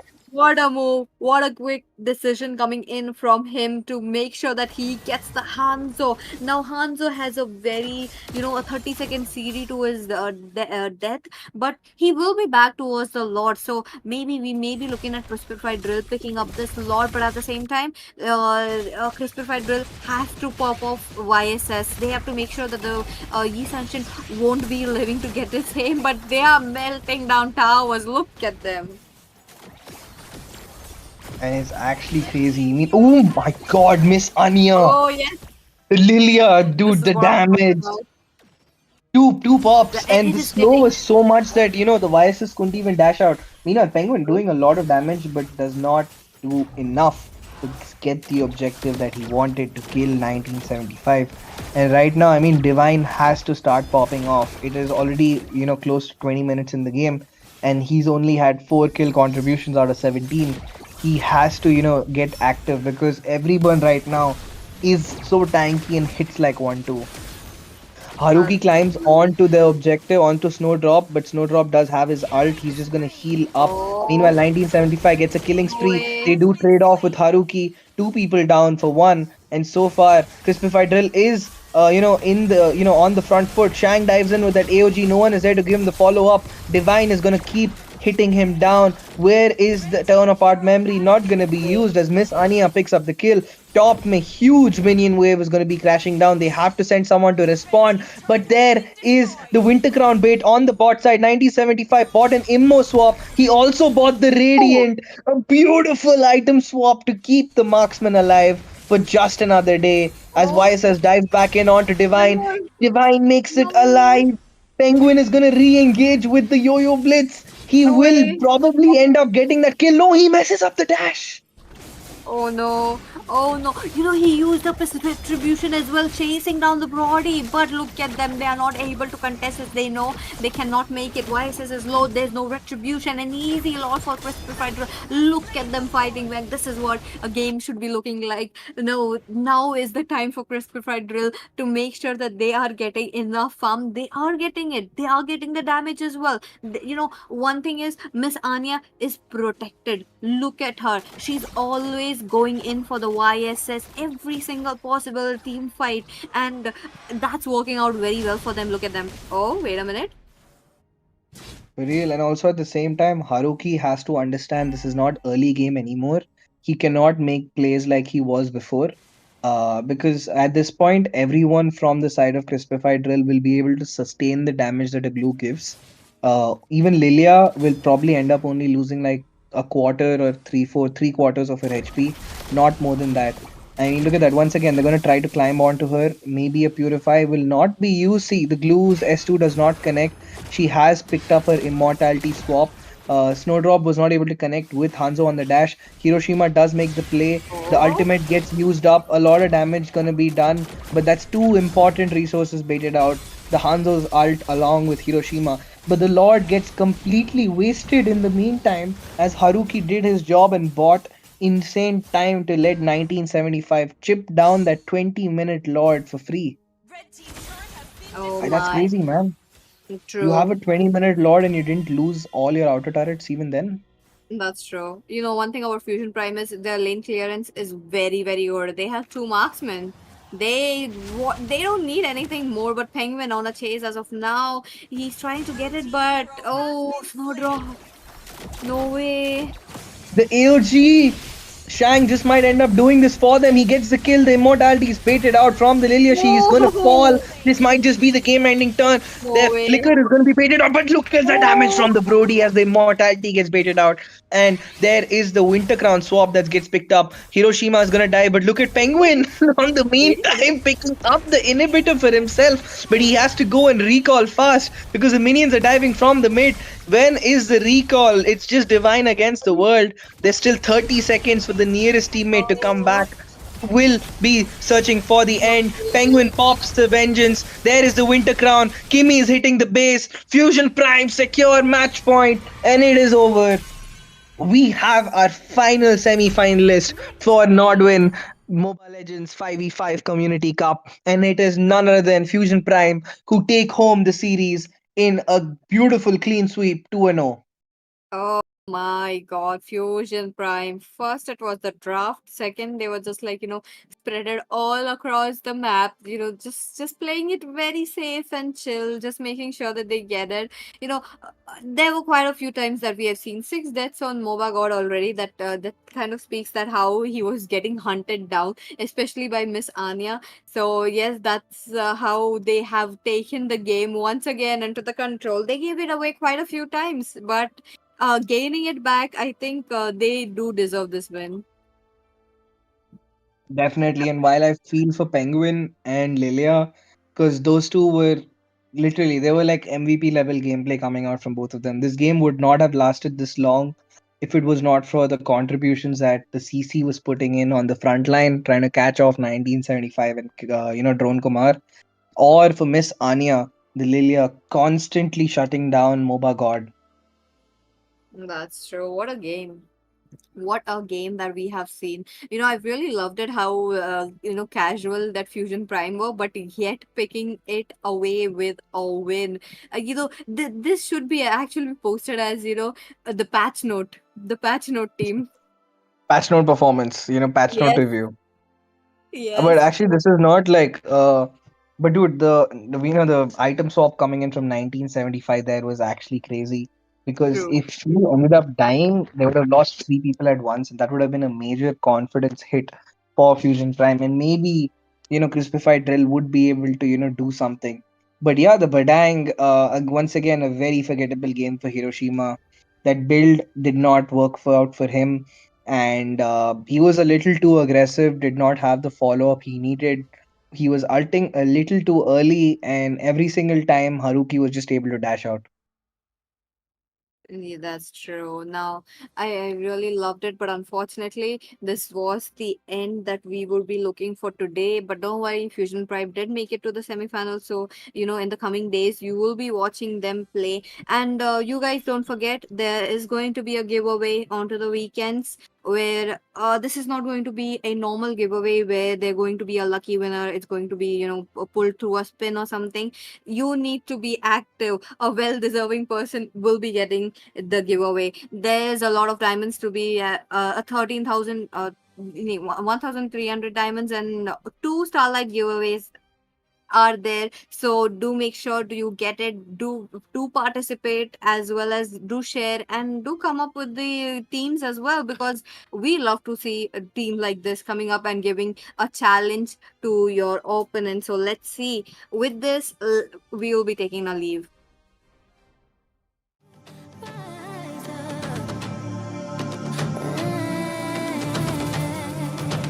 We are the apocalypse, and a pill that keeps us floating.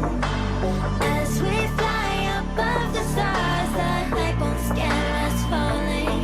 So rise up. I'm too great to be landed. Rise up. We're too great to be standing. They never gonna stop us, fly by them like choppers. Better cook those risks, hold one of my fists, we fire starters. Let's go. One out of a million will reach those heights. Always had a feeling that I won't deny that work. Never could toss. Look at my eyes, I'm on the rise.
searching for a longer day. People feeling like the light has just come. We must never stop the way. Yeah. Birds jumping and I hear my name, grasping into a life. Life is happy but it's so insane. We must merely make a start. Savannah, I'm coming home. Savannah, we'll never be alone. Savannah, the beauty of the world. Savannah, let's all take a walk. Savannah.